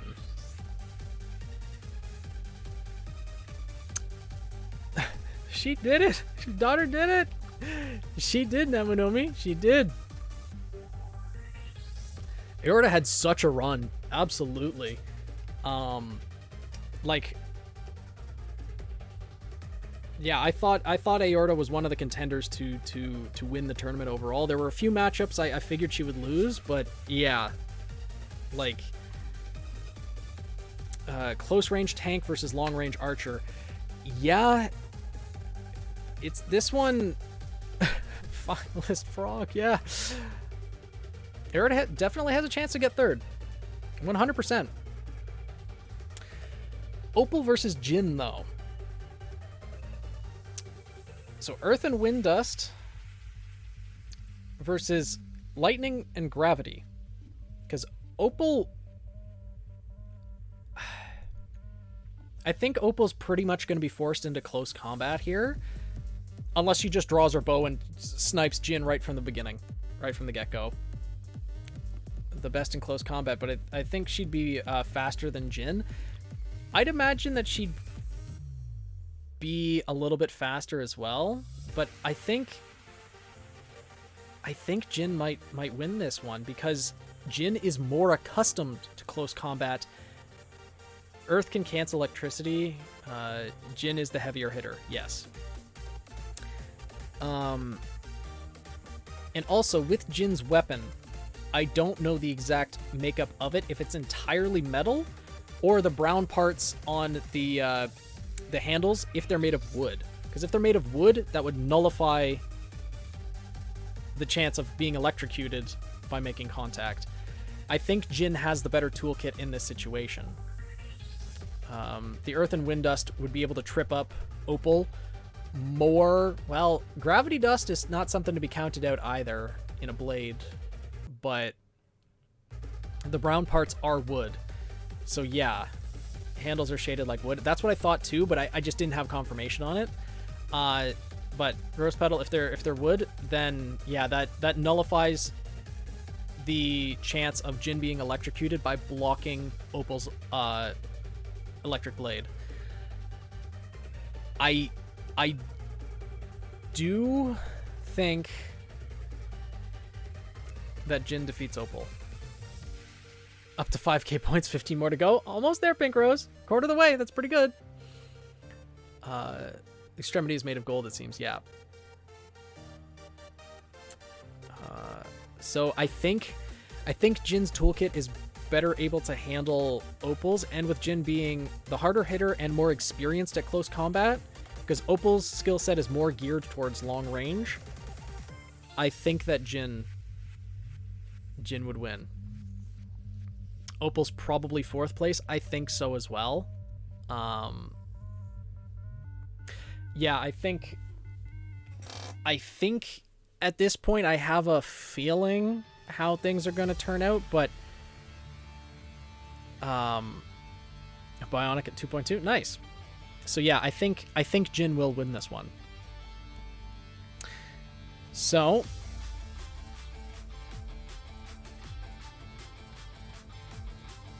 yeah. So if we have Jin win here,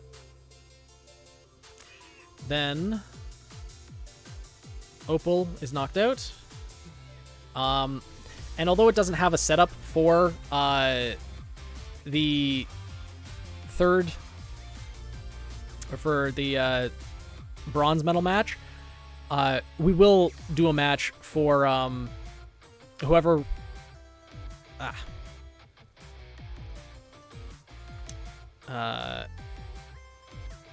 Yeah, because the way that this tournament is set up, because with characters needing to lose twice, Aorta and Jin do have to battle it out to see who ends up in the finals.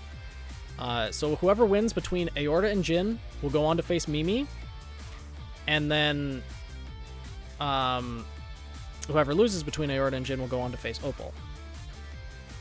It's Jin and Aorta rematch. Yes, I believe Jin... Yeah, Jin did fight Aorta. So we will go back and see. We'll have Aorta and Opal removed. So the can of pineapple. Aorta already lost to Mimi. Yeah, so like that's the thing. With the way that the tournament is set up with double elimination, when it gets closer to the end, a lot of rematches can happen. So if if Aorta wins against Jin, then Mimi would likely win against Aorta again, based on the analysis that we had, and Jin would likely win against Opal again. So whoever wins this fight is going to pretty much determine the outcome of the tournament. In fact, Mimi top tiers. Hey Ray, how's it going? I think Aorta might win again. I think her weapon being less heavy and the fire dust gives her the advantage. Yeah, I think so as well. Aorta did already beat Jin in previous matches. What's changing the outcome here? Aorta already seems to beat Jin. Yeah, even with the biomes. Jin does hit harder, but Aorta already won against Jin in the past because her weapon is faster and she's more experienced at close ranged. So both now familiar with each other's fighting styles, though. That's true. That's true.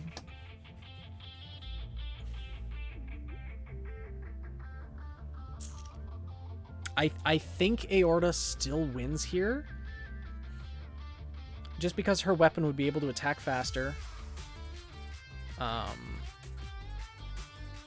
remember, she has a detachable rifle from the staff as well.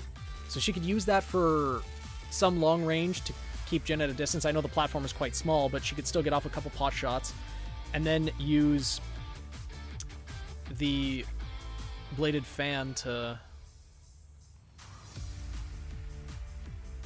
Who's the stronger helicopter? Yeah, that's also a question. But in this case, also differing from Aorta's fight against Mimi, if Jin goes for a really strong hit, Aorta can use her semblance to dodge. and then counter. So, plus the chain can keep Jin at bay because I think Jin wants to get closer, and I think Aorta would stop him from doing that. I think so as well. I think Aorta wins this fight. I think Aorta does win this fight.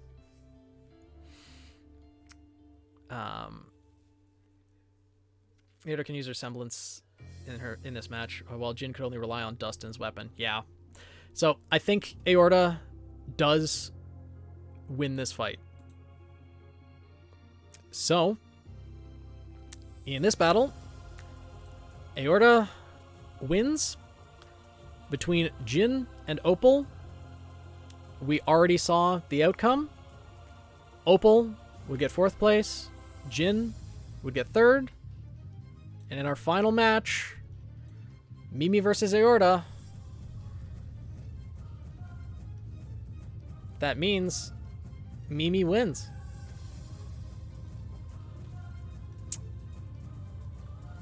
Yeah, we've let all the rematches keep the same outcome. I think so too. Even with the differing biomes in play, it was all similar scenarios. So, yeah. Mimi Hoppers wins the tournament.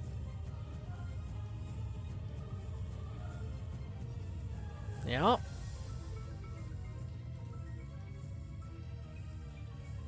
Our one undefeated champion is Mimi. And based on the stats, Mimi takes 1st place. Aorta takes 2nd. Jin Gypsum 3rd. Opal Satis is 4th. Huh.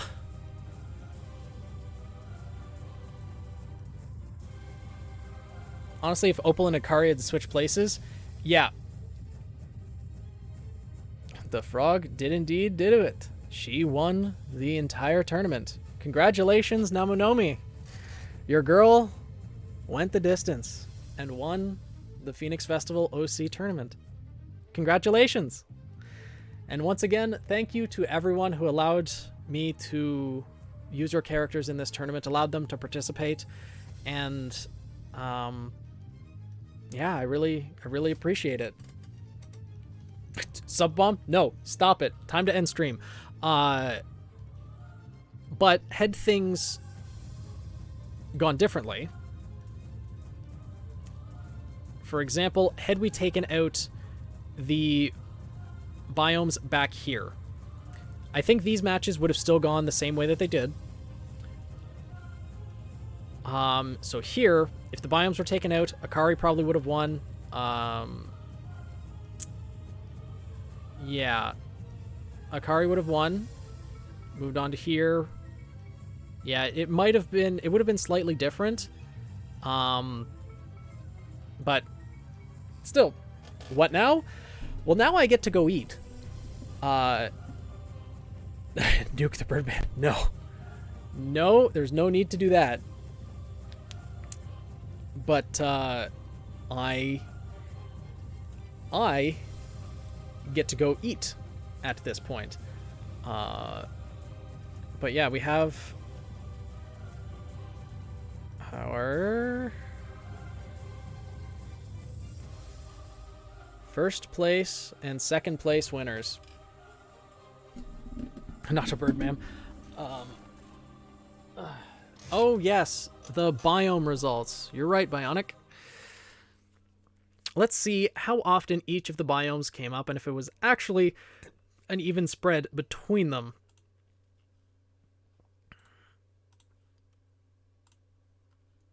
So, the final results for the biomes. We had 16 in the urban biome. The mountain biome showed up 14 times. The ocean biome and savanna biome both at 13. At 12 is the ice biome. At 11 is the lava biome. Tied with 10 times each is the desert and forest. The desert showed up 8 times today. That's kind of nuts. And then The least common, at 8 times each, were the geyser and anti-gravity. Interesting. Huh.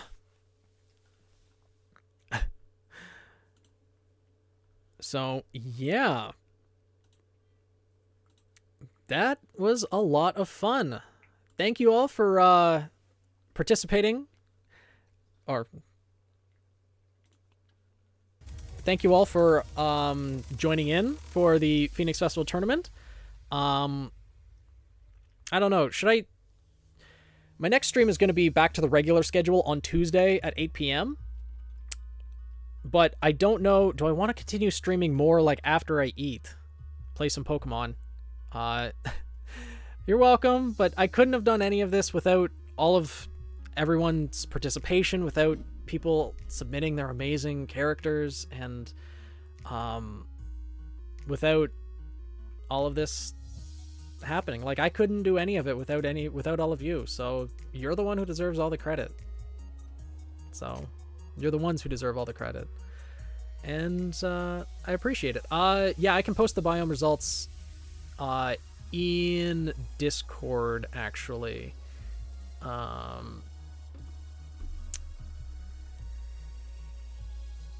Let's see. I can copy it.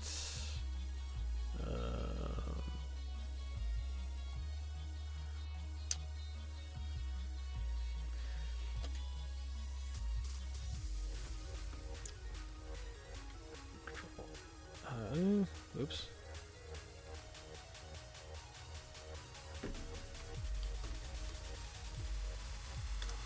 Yeah. Okay. And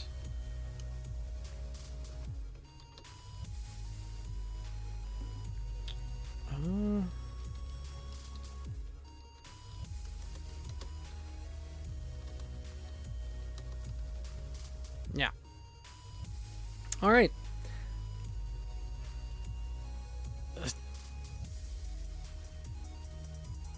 Deserves so much for putting this event off. I mean, thank you, but I'd say you should take a break from streaming unless you want to.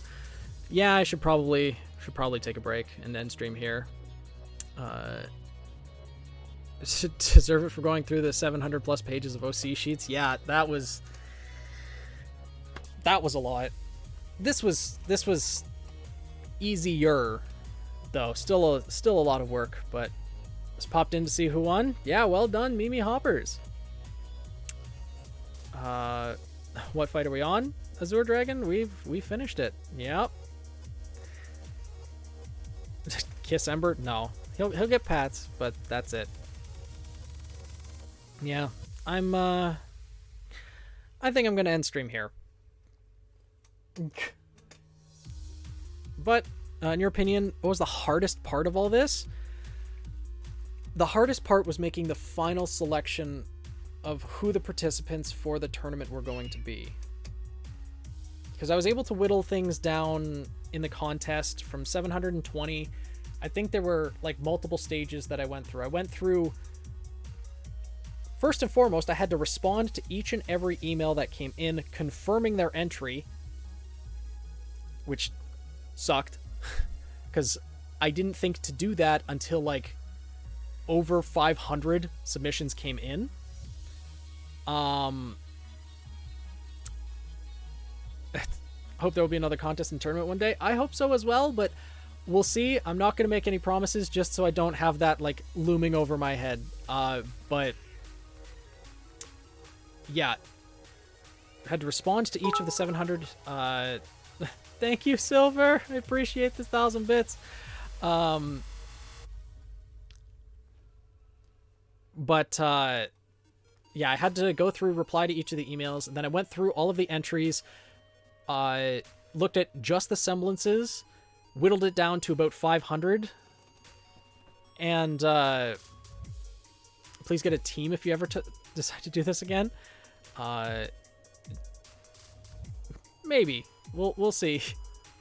Then I was able to whittle it down to 500 and I want to say 63. just by looking at the semblances and going for the balance and the canonicity and things, and then I went through, examined both semblance, weapon, and as well as the rest of it, was able to whittle it down to like 300, and then took a much closer look at it, whittled it down to like 100, and then yeah, it's just it was, I went through like multiple rounds of like whittling things down, but that last round of, I think there was like 67 characters left, all of which could be potential participants for the Phoenix Festival tournament. I pretty much had the overall winners of the contest like picked out at that point, but it was just whittling down the participants for the tournament that was the hardest. But anyways, I think I am going to call it there, and go and get some food, because I'm a little bit hungry. I'm glad everyone's enjoyed it. Thank you so much for joining in and making this such a great experience. I really appreciate it, and hopefully I'll see you around and stream some other times. But yeah, good night everyone, and thank you all for joining in, and thank you for all the subscriptions and the donations, and most of all, thank you to those who allowed me to use their characters to participate in the tournament. Bye everyone.